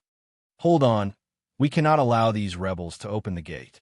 Although the guards were split up, there were still some officers who refused to accept their fate and shouted out to stop them. At this point, both sides clashed against each other and started killing each other. Far away, King Lu personally led his troops as they neared the camp. He saw 2,000 cavalrymen and 30,000 soldiers. At this point, his expression changed. His gaze pierced through the darkness as he spoke. "There's a commotion in the camp. Could it be that the spies have made a move?" "Your Majesty, it depends on the situation. However, this humble subject doesn't dare to lie to you. The fate energy is mixed up, and we can't see clearly." A Taoist official replied, "Your Majesty, we have more than one spy. There's another spy among the patrolling troops. They've wiped out all news of our arrival. Although this can only last for half a day, it's more than enough." Now that the camp is in chaos, it's a good opportunity. We mustn't hesitate. An official bowed as he spoke. King Lu's eyes gleamed as he looked at the commotion in the distance. He then spoke to Li Yunyong, "Lead the troops and charge forward. Provide support to Yuan Long." Li Yunyong was the leader of the troops and had earned his position many times. He was now a cavalry general, and King Lu admired him a lot. However, for some reason, King Lu felt that since this man was brave, he should be the one to charge forward. "Yes," Li Yunyong replied as he led 1,000 cavalrymen and charged forward. King Lu then turned to a general, "Lead the infantry and follow them. Once we're inside the camp, we'll destroy it." "Yes."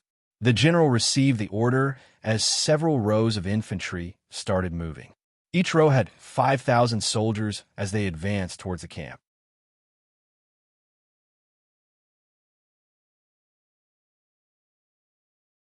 Chapter 438. It wasn't too far away from the camp and was about 100 meters high. There was a hexagonal pavilion at the top, which was more than enough to see from afar. The blind Taoist sat on the stone railing as he looked down at the snow. The scholar then asked, "King Lu has his own camp, but Pei Ziyun seems to have his own traps as well. Should we try to save him?" "No, look, King Lu is already suspicious of our men. He's sending them out to exhaust our strength. Now that we can't draw any imperial qi, we're being drained by it. The reincarnation platform has been constructed, and we can escape and be reincarnated. Now we can only hope that both sides are injured. If we can only choose one, not only will we not be able to help King Lu, we will also have to deal a fatal blow. If not, the reincarnation platform won't be able to escape." Dong, dong, dong. The sound of drums could be heard as Li Yunyong charged forward. He was clad in heavy armor, and a demonic figure could be seen in his eyes. It was as though he wanted to kill, drink their blood, and eat their souls. The gates of the camp slowly opened. Yuan Long's face was contorted with blood. At this point, he gambled everything he had as he opened the gates and shouted out, "This humble general welcomes the Emperor's army. Quick, take back the gates." Cries of pain could be heard as the battle was extremely brutal. Yuan Long's subordinates knew that if they failed, they would be killed. Even though the soldiers of the imperial court continued to pour in, they weren't able to take back the gates. Seeing this, one of the officers was enraged. At this point, he led his troops and shouted, "Yuan Long, I didn't expect you to be such a despicable person. You've been blessed by the imperial court, and yet you dare to betray the imperial court. That's disloyal. You've killed the soldiers guarding the gates. You deserve to die." His tone was filled with anger and anxiety. "Who do you think you are to speak to your uncle like that?" Officer Li pulled on the reins of his horse as he wiped the blood off his face. He then shouted, "Zhang Jing, His Majesty is the rightful ruler. The Emperor is merely a despicable person who killed the Emperor. Why must you continue down this path? Follow the Emperor and you'll have a way out. Heaven's will is here. What can you do to stop it? Kill." It was as though he had just been humiliated. Zhang Jing's face was trembling with anger as he charged forward. He waved his blade and slashed at the soldiers who tried to stop him. The entrance of the camp was now embroiled in a fierce battle. "Zhang Jing, you're courting death." Li Xiaowei saw that the situation was not right, so he also charged forward. The two of them clashed, and saber lights flashed. Sparks flew, and sounds of collision could be heard. "Shoot!" Inside the camp, there were naturally crossbows. At this moment, another team rushed over. Seeing the situation, this team issued a hoarse order. Following the order, a dozen sharp whistling sounds followed, and a rain of arrows pounced on the rebel soldiers, splashing a flower of blood in an instant. Li Xiaowei heard a sharp whistling sound and knew that something was wrong. In a split second, the crossbow bolts cut through the air, carrying with them the smell of death as they brushed past his face. What followed was a series of muffled sounds as 7 or 8 soldiers on his side immediately fell to the ground, dead. "Kill!" Zhang Jing seized the opportunity to chop down with his saber. Li Xiaowei couldn't help but scream. "Close the city gates first." Zhang Jing didn't have time to kill. He rushed forward to close the gates. At that moment, Li Yunyong's eyes turned slightly red. He whipped the horse, causing it to neigh and leap onto the ground. "Go to hell." Li Yunyong pointed his halberd at Zhang Jing. His body trembled, and his hair stood on end. "Kill!" Zhang Jing's personal guard was also an elite. With a loud roar, he stabbed his spear towards Li Yunyong. Li Yunyong's eyes narrowed, and his halberd flashed. In the next moment, several soldiers who tried to block his way were turned into pieces of lifeless flesh. Seeing his personal guard being killed, Zhang Jing roared, "Rebel, go to hell." Zhang Jing's blade flashed, and the two of them separated. Zhang Jing grunted, and the armor on his arms split open, revealing a deep wound that revealed his bones.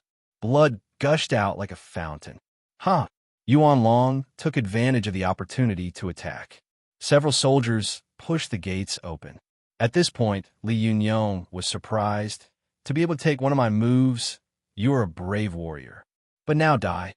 With a loud roar, he charged towards Li Jun. Li Jun wanted to block, but huge force came crashing down on him. Li Jun screamed as he was split into 2 halves. After Li Yunyong killed Li Jun, he spurred his horse forward. With a single slash of his halberd, 2 soldiers screamed in pain as their intestines were ripped apart. Fresh blood and internal organs spilled out of their mouths. At this point, shouts of killing, roars of anger, and screams of pain could be heard. Smoke rose up into the air, and snowflakes fell from the skies. All of them intertwined with each other, creating a bloody scene. "Go!" An officer ran towards King Lu and reported, "Your Majesty, the main gate of the camp has been taken down. General Li has already led his troops into the camp and killed their way in. The enemy troops are being routed." As long as we attack with all our might, the entire camp will be destroyed. King Lu looked at the camp in the distance. The thick smoke and snowflakes intertwined with each other as he smiled. Indeed, the heavens are on my side. As long as we break through the camp, the siege will be broken. Congratulations, Your Majesty. Congratulations, Your Majesty. Beside King Lu, Eunuch Liao hurriedly congratulated him. When King Lu heard this, his frown disappeared. He then made up his mind. Quick, send the troops to increase the number of casualties. Yes, sir. Another army was mobilized, and they charged forward valiantly. Halfway there, a muffled rumble of thunder could be heard, and a ball of fire could be seen in the distance. This large ball of fire was especially obvious in the night, and it rushed out several zhang in size. The entire main gate was in a state of chaos. King Lu was shocked. What is this? Main gate of the camp, the mushroom cloud wasn't huge and didn't kill many people. However, the sound of the explosion was like thunder, especially with the rain of blood and broken limbs. The soldiers who had just charged into the camp were in a state of chaos. Heavenly lightning, heavenly lightning, heavenly lightning, heavenly lightning, heavenly lightning. The heavens are on my side. Long live Your Majesty. Long live Your Majesty. At the same time, someone within the camp shouted out. The eunuch Gao Guang's mouth was wide open as well. At this point, he regained his senses and smiled coldly. He then waved his hand. You've fallen into a trap. At this point, the tent started to collapse as a large number of crossbowmen rushed out. At this point, the snowflakes started to fall. Li Yunyong, who had just struggled out, felt a chill in his heart. Not good. It's an ambush. We've fallen into a trap. Li Yunyong was enraged, but a look of fear flashed past his eyes. Although he wasn't killed by the lightning, his armor was torn and his flesh was mangled. Gao Guang didn't hesitate as he waved his hand and shouted, Release! Pu. This time it wasn't a small fight. The sky turned dark as arrows rained down from the sky, blocking out the snow. Retreat, retreat. Li Yunyong pulled on the reins of his horse as he turned around to flee. North gate of the camp Yong heard the loud explosion as he pulled on the reins and steadied his horse. He then shouted out, Haha! King Lu has fallen into a trap. Gather, let's move out. Yong gave the order as the drums started to beat. The tents of the camp were opened and the soldiers were all prepared. Their horses dug into the ground, causing a cloud of dust to rise up as 7,000 soldiers charged out from the north gate. When King Lu heard the explosion, he felt that something was amiss. At this point, the ground started to tremble as the soldiers charged out from the camp. King Lu knew that he had fallen into a trap. Hiss! The generals all sucked in a breath of cold air. Eunuch Liao walked closer to King Lu and was about to speak when he heard the sound of cavalry charging out from behind him. Dong, dong, dong. The sound of the drums continued to beat, causing the snow to flutter. Pei Ziyan gripped the reins of his horse tightly as he led the charge of 6,000 soldiers. At first, they were riding at a slow pace, but as time went by, the horses started to move faster and faster.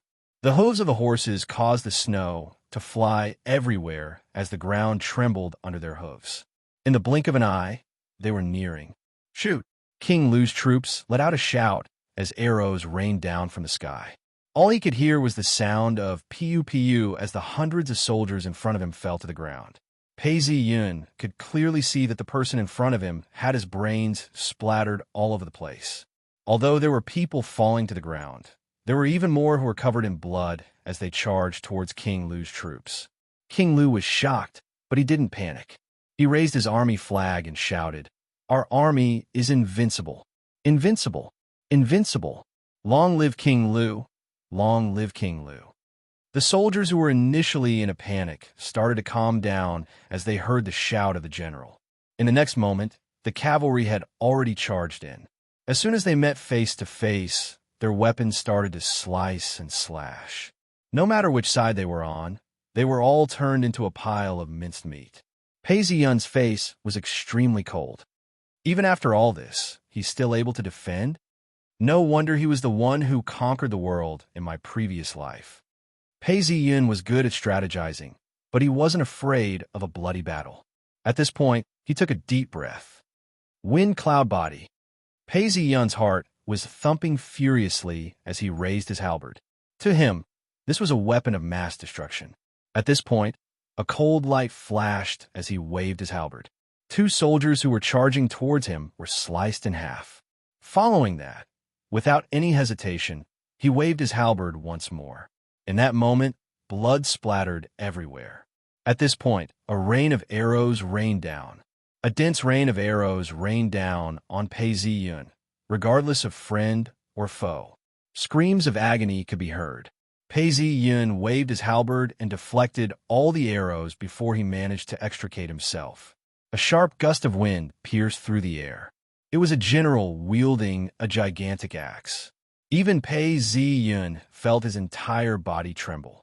With a wave of his halberd, he managed to break both the front legs of the warhorse. Following the shrill neighing of the horse, a general wielding a gigantic axe in both hands tumbled down. With one look, Pei Ziyun could tell that this was a demon general. He waved his halberd and stabbed forward. The general didn't even look at Pei Ziyun as he swung his axe horizontally, intending to perish together with Pei Ziyun. Pei Ziyun laughed coldly as he charged forward with his horse. A poo sound was heard as a head flew into the air. This general was indeed powerful. Even so, the headless corpse still managed to swing its axe towards Pei Ziyun. Pei Ziyun's entire body bounced up from his horse as he did a somersault to avoid the axe. He then sat back down on the horse's back. The cavalry behind him shouted out. The general was clad in full armor as he leapt into the air like a leopard. This level of martial arts had never been seen before. However, they didn't know that Pei Ziyun's Dao arts had already reached a level where he could use them as he pleased. He had already cast his light spirit technique on himself. Although he could only maintain this for a second, it was more than enough. Die! Another general charged towards him, his spear piercing through. A dang sound could be heard as a wave of energy flowed through the spear. The general groaned in pain, but with the demonic energy protecting his body, he didn't die. Let's see how many strikes you can take. The sound of metal clashing could be heard. On the 7th strike, the general screamed out in pain as blood flowed out of his orifices. He then fell off his horse, dead. Seeing that Pei Ziyun was unstoppable, King Lu's expression finally changed. At this point, Pei Ziyun looked at the main camp. His 6,000 cavalrymen were attacking the main army of 10,000. However, they weren't able to break through as quickly as he had imagined. King Lu's army truly lived up to its name. However, there were 3 crucial points in the grand scheme of things. No matter which side won first, they would be able to join forces and kill the others.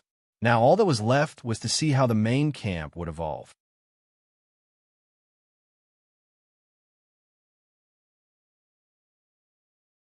Chapter 439.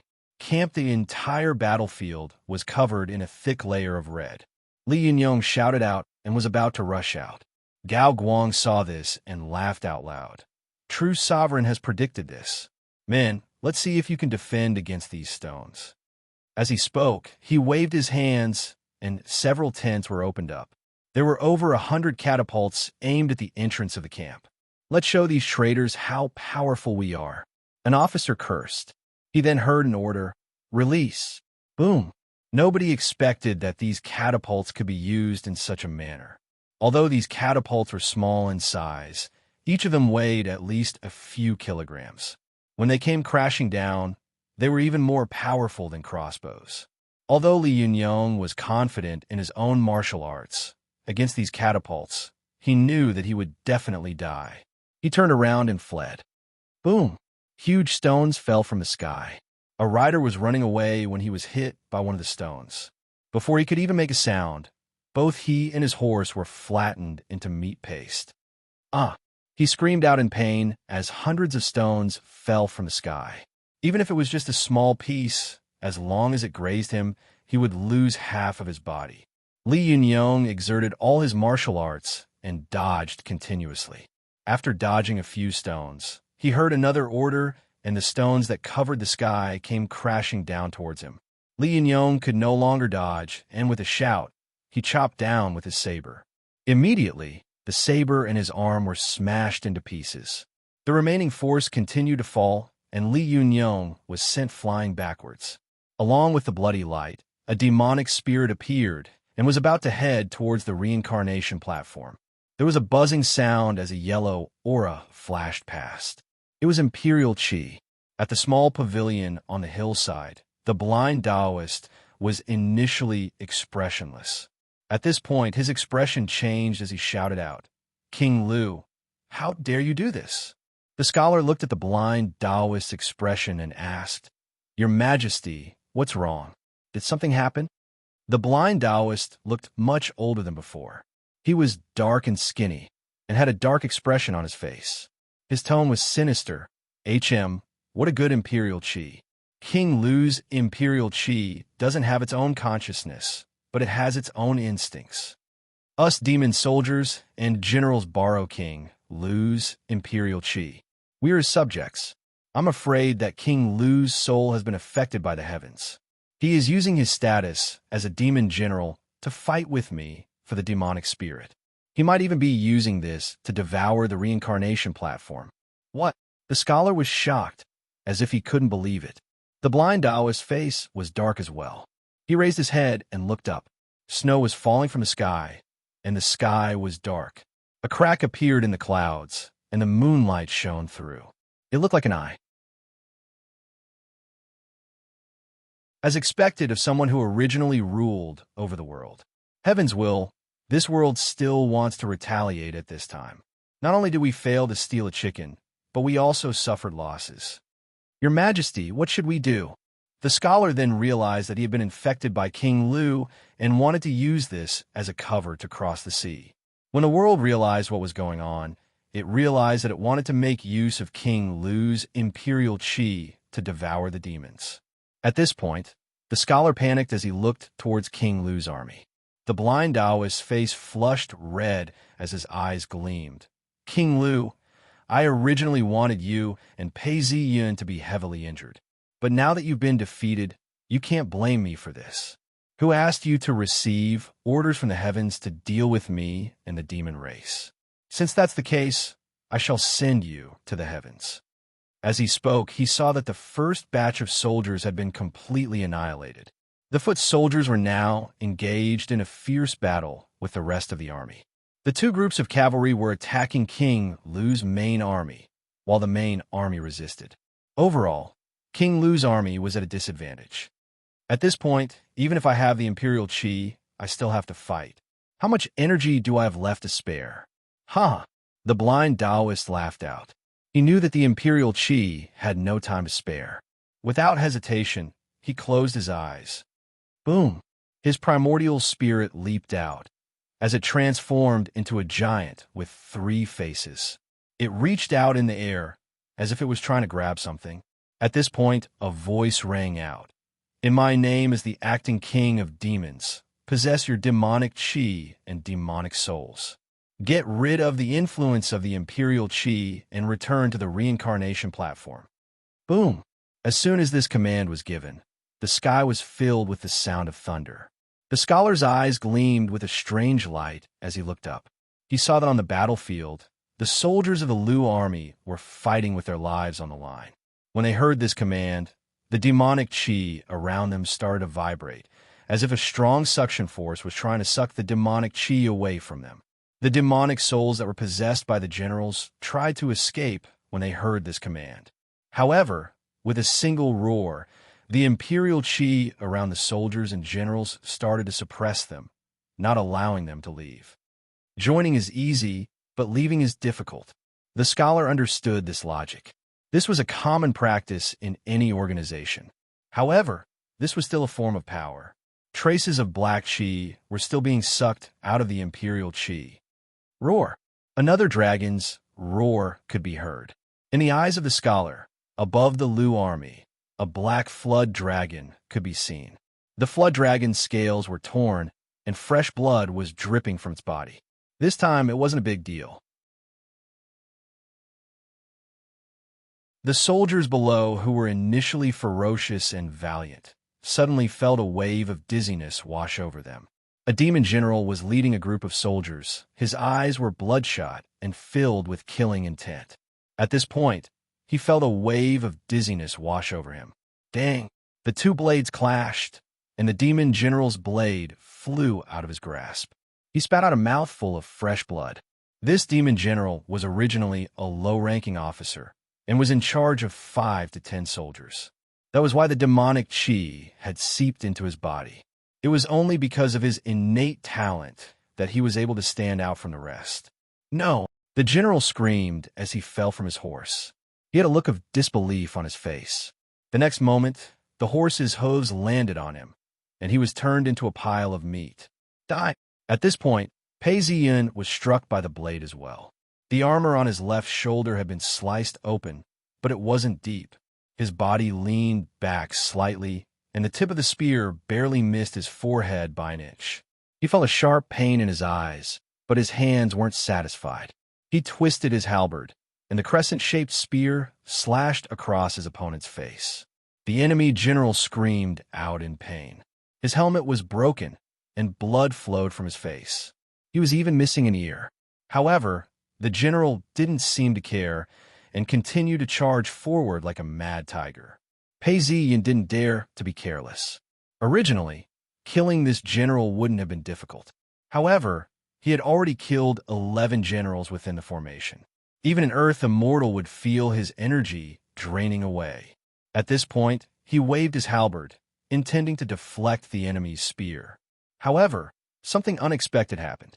The enemy general's body flew out of his saddle and rolled several times on the ground. The enemy general's demonic chi is weakening rapidly. Pei Ziyun's senses were sharp, and he could feel it immediately. The general's face was contorted in pain. A black shadow was about to emerge from the top of his head, and yet another force was trying to trap it within. Go to hell! Pei Ziyun was shocked and overjoyed at the same time.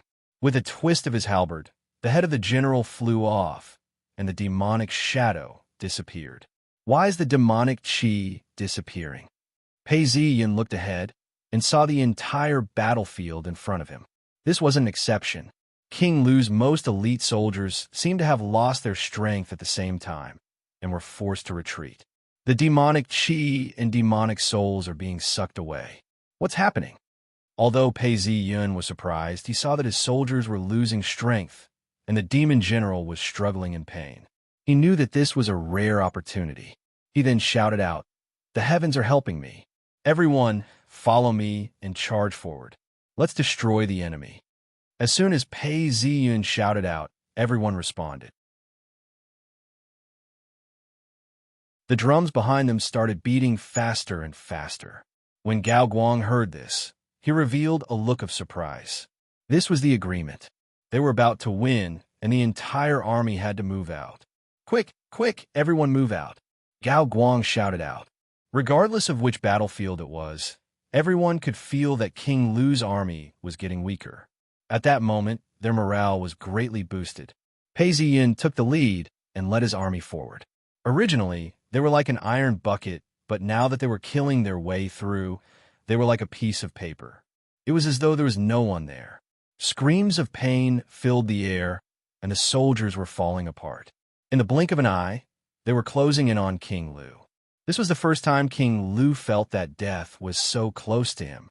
At that moment, an icy cold, killing intent enveloped his entire body, causing his entire body to shiver. Damn it! Although King Lu didn't know what was going on, he could sense that something was amiss. At this point, he understood what was going on. "Traitor, how dare you!" Following King Lu's voice, the imperial chi split off and sank into the ground. Underworld, King Lu's paradisia black cloud appeared. When it first appeared, it was only a few feet wide. As more and more demonic spirits entered the cloud, it grew by more than 10 times its original size. Streaks of blood could be seen within the cloud. The countless statues below turned into clouds of black smoke that surged forward like a tide, merging with the reincarnation platform. Indistinctly, one could see the demonic souls of the demonic race roaring angrily, spitting out the language of the demonic race. Wave after wave, they pounced onto the reincarnation platform. The reincarnation platform buzzed and shone with a faint light. This light did not seem to be much, but many of the cracks were rapidly mending. Boom! At this point, a thunderous roar could be heard. Red and yellow chi started to descend from the sky. Strands of black chi started to gather around the blind Taoist. The black chi then transformed into a black flood dragon. Its entire body was black and red, and its scales shone brightly. It looked very majestic. However, its entire body was covered in blood, and one of its claws was almost broken. Even so, the black flood dragon didn't retreat. Instead, it was enraged. Black flames burned in its eyes, as though it was about to burst out of them. Just as the black flood dragon appeared, the blind Taoist and the scholar appeared on the reincarnation platform. The moment they appeared, the array of 10,000 demonic beasts flashed as starlight surrounded the blind Taoist. The moment the blind Taoist appeared, he immediately felt the pressure. When the flood dragon saw the blind Taoist, it swung its tail as the imperial edict in its claws descended. "Traitor, you deserve to die." The dragon chi transformed into a powerful force, as though it wanted to destroy everything. "Block it for me," the blind Taoist roared. The reincarnation platform spun slightly as a beam of starlight passed through it. There were even constellations revolving within the platform. Boom! The imperial edict slammed into the array, causing sparks to fly everywhere, as though a mushroom cloud was formed. Pa! Just then, the tail of the flood dragon slammed down viciously onto the array of 10,000 demons. The blind Taoist's expression changed as he spat out a mouthful of blood. The entire reincarnation platform exploded into crimson flames. There was another "pa" sound as another crack appeared. Seeing this, the black flood dragon continued to attack, causing more cracks to appear on the reincarnation platform. The blind Taoist groaned as black demonic blood flowed from his body. However, a grayish-black chi surged towards him, as though it was trying to repair the reincarnation platform and the demon emperor's body. The blind Taoist's heart ached as he laughed out loud. "King Lu's dragon chi, and you still dare to attack me at this point? You're showing signs of defeat on the ground. If King Lu dies, you'll become powerless. Why aren't you retreating to protect your master?" The blind Taoist waved his hands as demonic blood flowed from the corners of his eyes. He looked extremely fearful. This world had a restrictive effect on the demon race, and he wasn't a complete demon emperor. Although he could still hold on, he was in fact destroying the foundation of the entire demon race. At this point, the blind Taoist's hatred burned fiercely. By the end of his shout, his voice was extremely sharp. "Do you really want to perish together with me?" Following the blind Taoist's voice, King Yang Shirlu groaned as blood flowed from his nose. A sense of fear crept into his heart. "When my army rises, I will always be victorious. Don't tell me I'm going to perish here." "No."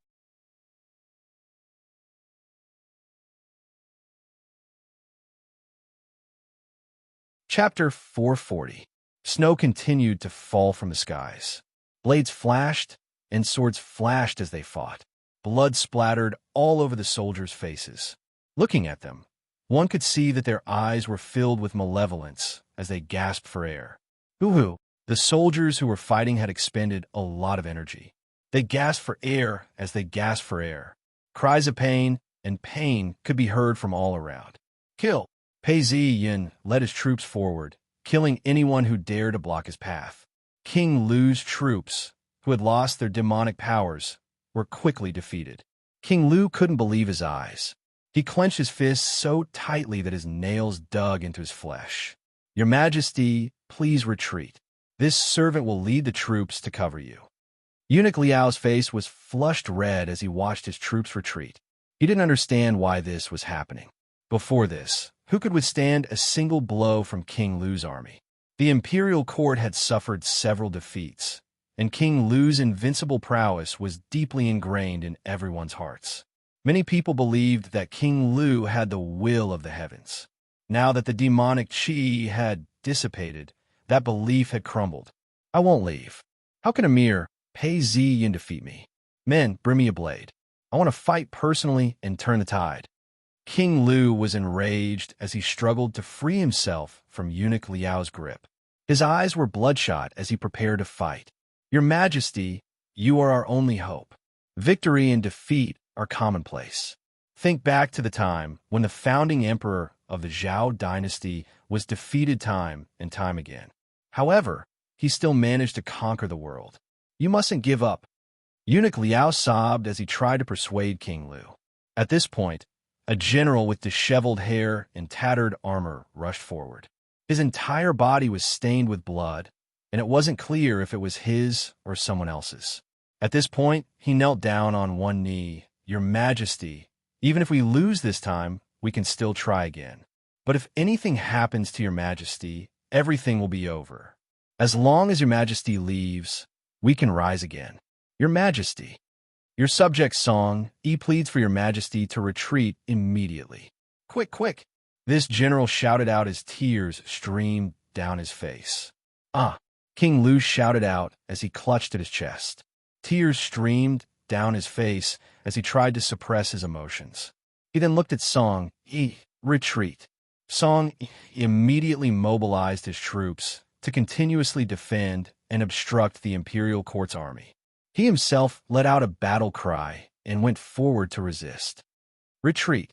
King Lu made his decision and didn't hesitate any longer. His anger had died down, and his hands and feet were cold. He tugged on the reins of his horse and ordered his personal guards to surround him. Although they had lost the demonic qi, King Lu's army was still resisting. When he looked over, he realized that King Lu was escaping. He was overjoyed and shouted out, King Lu has escaped. Follow me and kill them. King Lu has escaped. King Lu has escaped. King Lu has escaped. As soon as Pei Ziyun gave the command, the cavalry soldiers responded and roared in unison. Hearing this, the Lu army turned around and saw the king's flag. At that moment, they collapsed. Kill, kill, kill. Pei Ziyun's halberd flashed, and the neck of one of the soldiers who tried to block his way was sliced open. Fresh blood spurted out as he fell to the ground. The hooves of the horse trampled on him, turning him into minced meat. Underworld, King Lu's paradise snowflakes fell from the skies, bringing with them an icy chill. The black flood dragon's claws landed on the reincarnation platform, causing the starlight to scatter in all directions. The black flood dragon didn't hesitate as it roared out once more. It swung its tail downwards, causing an earth-shattering sound to reverberate throughout the area. More than 10 statues were turned into black smoke. Soon after, the nebula formed a large circle of light around it. On the reincarnation platform, the blind Taoist's entire body was covered in blood. He laughed bitterly at the flood dragon. If you don't go back, King Lu is going to die. You'll really be without a foundation then. Huh? The blind Taoist laughed out loud as his voice echoed throughout paradise. As soon as he spoke, the black flood dragon let out a mournful wail as its body started to dissipate. It was obvious that the battle was in a very disadvantageous position. The flood dragon glared at the Taoist before crying out helplessly before turning around to leave. The imperial qi has finally dissipated. The Thousand Demons array was about 10 feet above the ground, as it formed a nebula that floated in mid-air. The nebula drooped downwards, healing the wounds on the blind Taoist's body. The scholar's face was gloomy as he watched the flood dragon leave. He then said, Your Majesty, it looks like we can't stay in King Lu's paradise any longer. I've already made up my mind. The blind Taoist laughed coldly. Gradually, the reincarnation platform stopped shaking. However, cracks started to appear on its surface, as though it was a spider web. The blind Taoist stretched out his hand and placed it on the reincarnation platform. His heart ached as he looked on. He then gritted his teeth. Now is the time.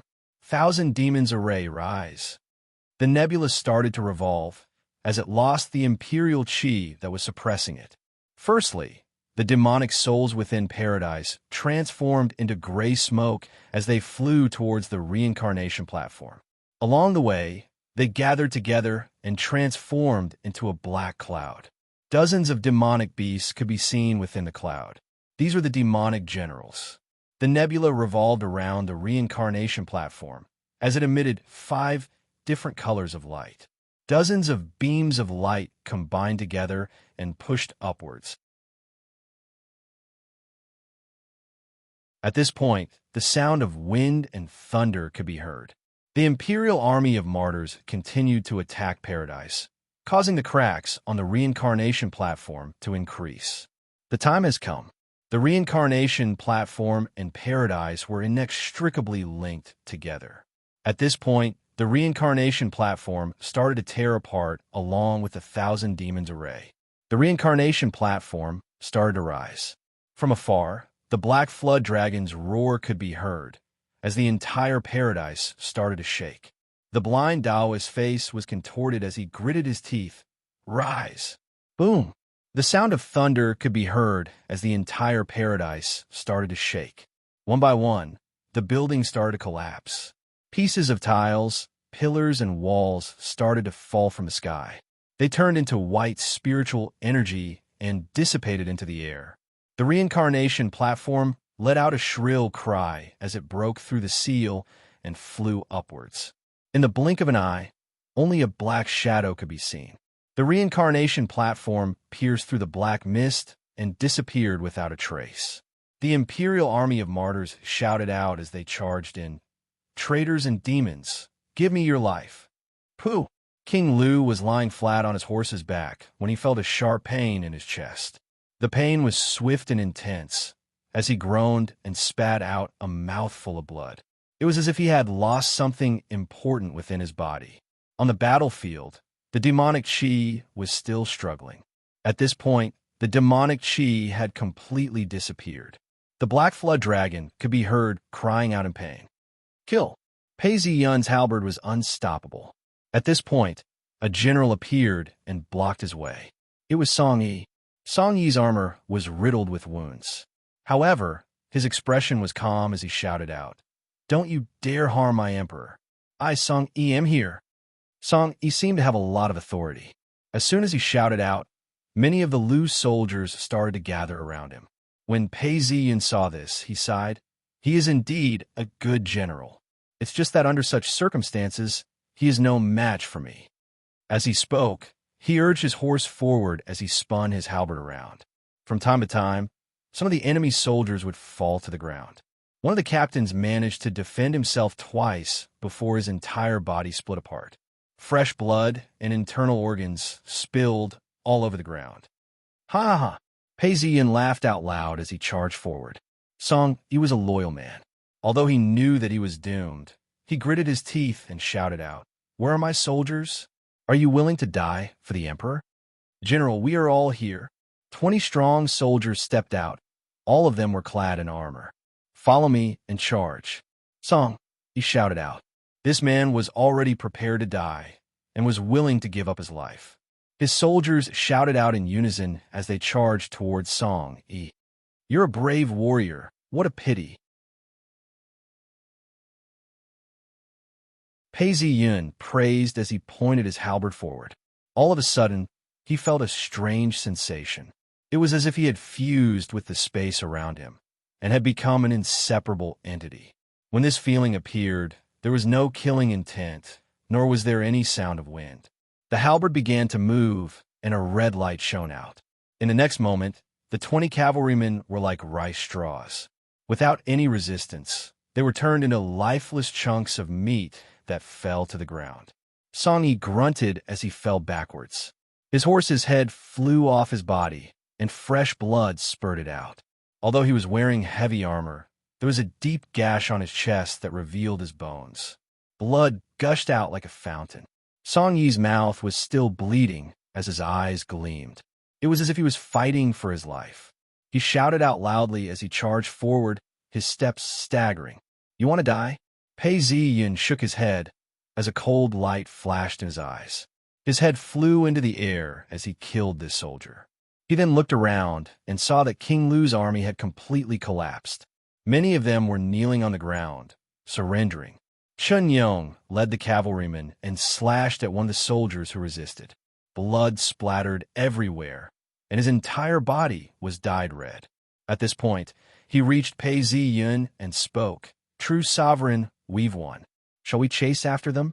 Pei Ziyun looked at King Lu's retreating back and shook his head. "My army has been fighting for a long time. Our horses are exhausted, and we've suffered great losses. We won't be able to catch up. However, we've won this battle." The true elites of King Lu's army were these 30,000 men. Now they've all perished. Looks like he won't be able to get up again. These are all men of the dynasty. In the past, they had no choice but to fight. But now, there's no need to engage in pointless slaughter. Pass down my orders. Those who surrender will not be killed. Yes, Chen Yong was convinced and immediately passed down the order. Those who surrender will not be killed. Those who surrender will not be killed. At this point, the cavalrymen had split up King Lu's army. The rest of King Lu's soldiers dropped their weapons to the ground as they knelt down and surrendered. Woo, woo, woo. Long live victory. The imperial army cheered out loudly. They had suffered defeat after defeat. Today, they were victorious. Pei Ziyun then sighed. It's a pity that King Lu has escaped. Today, true sovereign has wiped out all of King Lu's elite soldiers. We can continue to attack and kill King Lu once and for all. Chen Yong smiled as he spoke. He was a veteran general in the army and knew what it meant to be defeated like a landslide. You shall clean up the battlefield and take care of the aftermath. Pei Ziyun laughed as he looked at the snowflakes falling from the sky. He was filled with emotions. He had finally killed King Lu and left his mark on the history books of this world. He felt a sense of relief. Fate is truly incredible. In my previous life, not to mention King Lu, even Xie Chengdong couldn't win against him and became a prisoner. This time, not only have I become an Earth Immortal, I've also killed Dark Altar sects Cheng Yuanzi and Xie Chengdong. I've also killed Ji Bei Ho and defeated King Lu, causing him to lose his emperor's mandate. All of these changes seem like a dream to me. Furthermore, there was a change at the end. After killing Song Yi, I can no longer harvest the statues. However, I've already killed 13 demon generals. At least the amount of spiritual energy I need to level up to the 5th level is sufficient. Now all I can do is survive the spring thunder and kill the blind Taoist. System. A plum blossom appeared before his eyes as it grew bigger and bigger.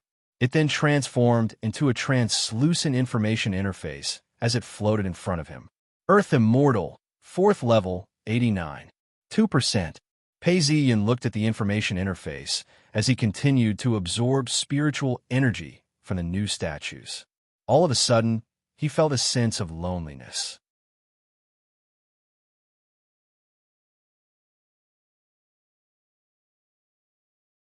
Chapter 441.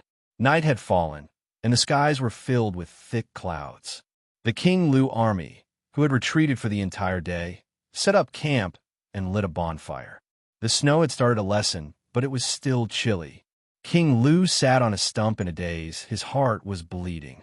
His 30,000-strong army was gone just like that, and so was his plan to rule the world. It was as if the spirit of the entire army had been sucked out. Their order was scattered, and their faces were deathly pale. There were people who had secretly escaped along the way, and now there were even people who were whispering to each other. King Lu paused for some time before he regained his senses. He then looked out into the night sky and spoke to Eunuch Liao. "Do you think the enemy will try to ambush us at night?" "Your Majesty, it won't be. It's hard to distinguish between friend and foe in the dark, and the enemy has also suffered great losses. They're definitely cleaning up the battlefield now, so we should be very safe. How many people do we have left?" General Yin is currently taking inventory of the troops, returning them to their ranks, and appointing and dismissing officers. From the looks of it, there are still around 1,000 soldiers left. Eunuch Liao spoke in a low voice, his expression downcast. In today's battle, the 30,000 soldiers were almost completely wiped out. Where's the food? We don't have much food. We are killing the horses to eat their meat. Otherwise, they would be frozen into ice cubes in this cold weather. King Lu was silent for some time before he looked up to the skies and sighed. In a blink of an eye, he had regained his composure and regained his composure. Men, gather my personal guards and form a team to supervise the army. Whoever dares to escape, kill them without mercy. Whoever dares to talk behind my back and destroy the morale of the army, kill them without mercy. King Lu spoke to an officer who was following behind him. This officer had a fearless look on his face as he complied. He then turned around and made arrangements for the inspection team. Traitors will be killed without mercy. Those who disturb the order of the army will be killed without mercy. The inspection team ran back and forth, shouting loudly. One of the cavalrymen just happened to be trying to escape, but the inspection team rushed up and grabbed him. With a slash of their swords, blood splattered everywhere, and a head rolled down. Looking at this, King Lu felt a fishy taste in his throat as he reached out to cover his mouth. "Your Majesty, what's the matter?" Eunuch Liao noticed the change in King Lu's expression and hurriedly stepped forward. "Wah!" King Lu spat out a mouthful of blood before his chest felt a little better. Eunuch Liao was shocked. "Imperial physician, hurry and summon the imperial physician." At this point, he suddenly realized that there were no imperial physicians around. "I'm fine." King Lu stretched out his hand to stop him. "Your Majesty, please take care of yourself." Tears rolled down Eunuch Liao's cheeks as King Lu composed himself and said, "I'm fine, don't make a fuss. Our army has suffered a great defeat and has suffered heavy losses. We can no longer defend Qinzhou." King Lu spoke out coldly. "If we retreat to the capital, we will be surrounded. The most important thing now is to tighten our fists, or else we will collapse. Make the arrangements. Find someone amongst the imperial guards who can still maintain their composure. Then ride to the various counties and pass down the order. Ask all the troops to bring the rations back to Jin Prefecture." As he spoke up to this point, King Lu's heart ached once more. He could taste the blood in his throat again. "Also, order Han Hongwu to rendezvous with me," King Lu ordered. This decision was a wise one. Due to their defeat, they only had 1,000 men left. If the imperial army managed to catch up to them, they would be finished. The most important thing now was to gather their troops and stabilize their formation. Although this was what he thought, King Lu felt a chill run down his spine. Capital, Imperial Palace.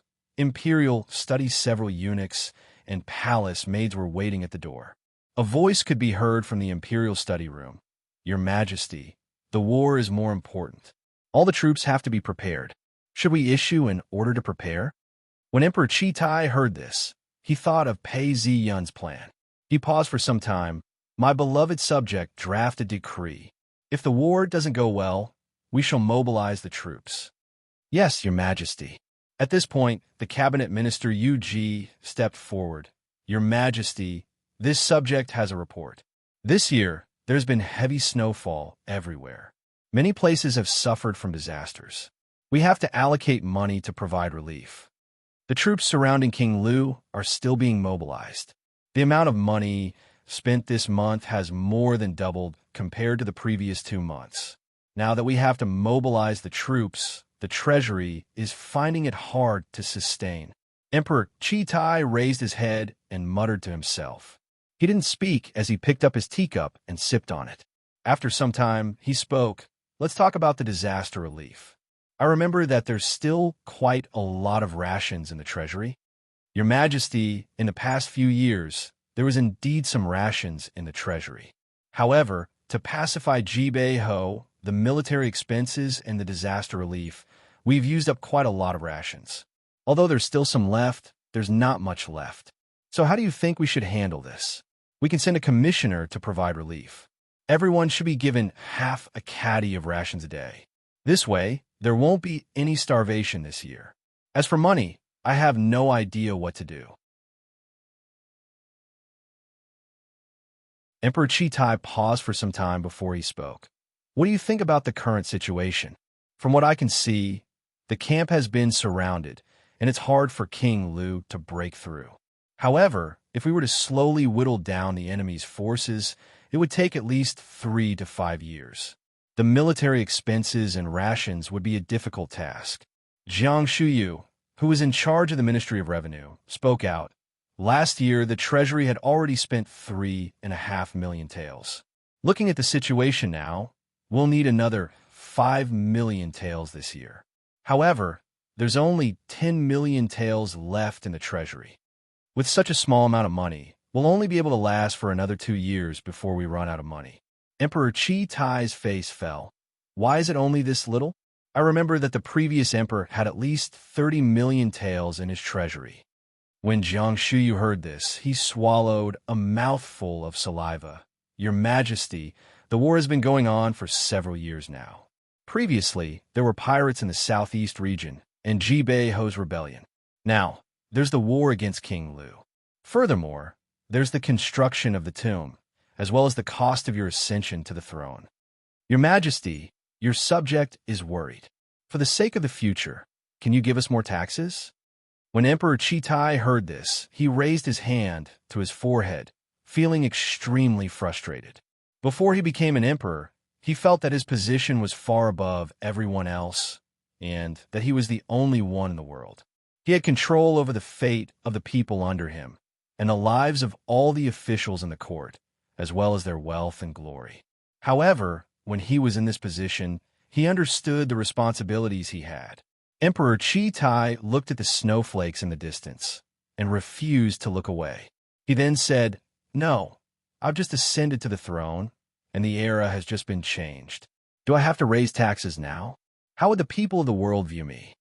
Whatever needs to be saved, the Ministry of Revenue will do its best to raise funds. My dear officials, if you have any plans, please present them to me." All the officials looked at Emperor Qi Tai's expression before glancing at each other. At this point, Luo Gue coughed. "Your Majesty, perhaps we can open up more trade routes. Ing Prefecture alone earned 1 million taels of silver in taxes last year, and was the highest out of all the prefectures. If we open up more restrictions on the sea, it would be more convenient for us to trade. At least another 3 million taels of silver could be raised." Hearing this, Emperor Qi Tai nodded his head. "All right." Just as the officials were speaking, a eunuch bowed and reported, "Your Majesty, true sovereign Pei has sent news. Quick, show it to me." When Emperor Qi Tai heard this, the officials hurried over and handed the report over to him. The emperor opened the report and looked at the title. He couldn't help but reveal a look of joy on his face. When he looked at it again, his hands trembled. True sovereign Pei has defeated King Lu. He killed 11 of his generals, killed 10,000 of them, and captured 20,000 of them. King Lu only managed to escape with 1,000 of his troops. Emperor Qi Tai was initially worried, but now he was stumped. He was surprised and in disbelief at the same time. "Congratulations, Your Majesty. Congratulations, Your Majesty. King Lu has been defeated. It looks like the world will be at peace soon." The entire cabinet celebrated as Emperor Qi Tai regained his composure. His face was filled with joy as he said, Good. Pei Ziyin lives up to his name. He defeated King Lu in one fell swoop, and the world will be at peace once more." Hearing these words, several officials' faces fell as they exchanged glances and nodded their heads. Yu Ji then tidied his robes and stepped forward. "Your Majesty, this official has something to report." Emperor Qi Tai paused as he looked at the serious expressions on the officials' faces. His smile disappeared as the entire study room was filled with killing intent. Geo Hill, the weather wasn't pleasant as it started raining. However, there were still soldiers guarding the hill, preventing anyone from passing through. From time to time, there would be Taoists patrolling the area. When Yu Yanjun and the elders arrived, a Taoist immediately led them up the hill. The group of them wore their raincoats as they walked up the hill. Actually, the hill wasn't that high and was only about 100 steps tall. There were many pine trees around the hill, and the rain fell on their faces. One of the elders forced a smile as he spoke to Yu Yunjun. You've accepted a good disciple. We can't be compared to you. Yu Yunjun forced a smile as well. The sect leader is blessed by the heavens. His talents are extraordinary and cannot be underestimated. Besides, regardless of whether it's yours or mine, it's the good fortune of Free Cloud sect. The last time the sect leader sent us his Tao arts, I've taken a look at it. In terms of foundational Tao arts, I'm afraid even Dark Altar sect might not be able to surpass him. This time, the sect leader has passed the tribulations and will bring Free Cloud sect to new heights. If that's the case, 100 years from now, I will have the face to go to paradise and meet the patriarchs. Let's hurry and protect him. As they chatted and laughed, they arrived at the peak of the hill. Their robes were drenched in sweat. Looking around, they could see that it was raining heavily and that the mountains around them were in a state of chaos. At the peak of the hill, there was a hexagonal pavilion. Pei Zi Yun had his hands clasped behind his back as he looked up at the sky. He was dressed in his Taoist robes as he looked up at the sky. Yu Yunjun looked up at the sky and knew that it wasn't time yet. She then asked, "We rushed over and heard that you defeated King Lu. Why didn't you take this opportunity to take him down?" Hearing these words, Pei Ziyun laughed and shook his head. King Lu's reaction was very fast. He didn't even return to Prefecture City. Instead, he returned to Jin Prefecture. More importantly, I've defeated King Lu and regained control of Chun Prefecture. Do you think that the Imperial Court and Emperor Chitai would allow a Taoist to defeat King Lu? I'm already a true sovereign, and that's the highest position a Taoist can attain. Pei Ziyun then exhaled as he laughed. Now that King Lu has suffered such a blow, he's at his wit's end. All he can do is live a little longer. HM. When Yu Yunjun heard this, she then spoke out angrily. The Imperial Court is indeed burning the bridge after crossing the river. That's right. But which Imperial Court isn't like that? After all, they're doing it for the greater good, and everyone has to obey them. Pei Ziyan paused and saw that everyone was still angry. He then looked up at the black clouds and paused for some time before speaking. The most important thing is that the foundation of U.S. Taoists isn't here. The clouds in the sky moved as yin and yang intertwined, giving birth to the spring thunder. Pei Ziyan looked up. Look, the first spring thunder is here.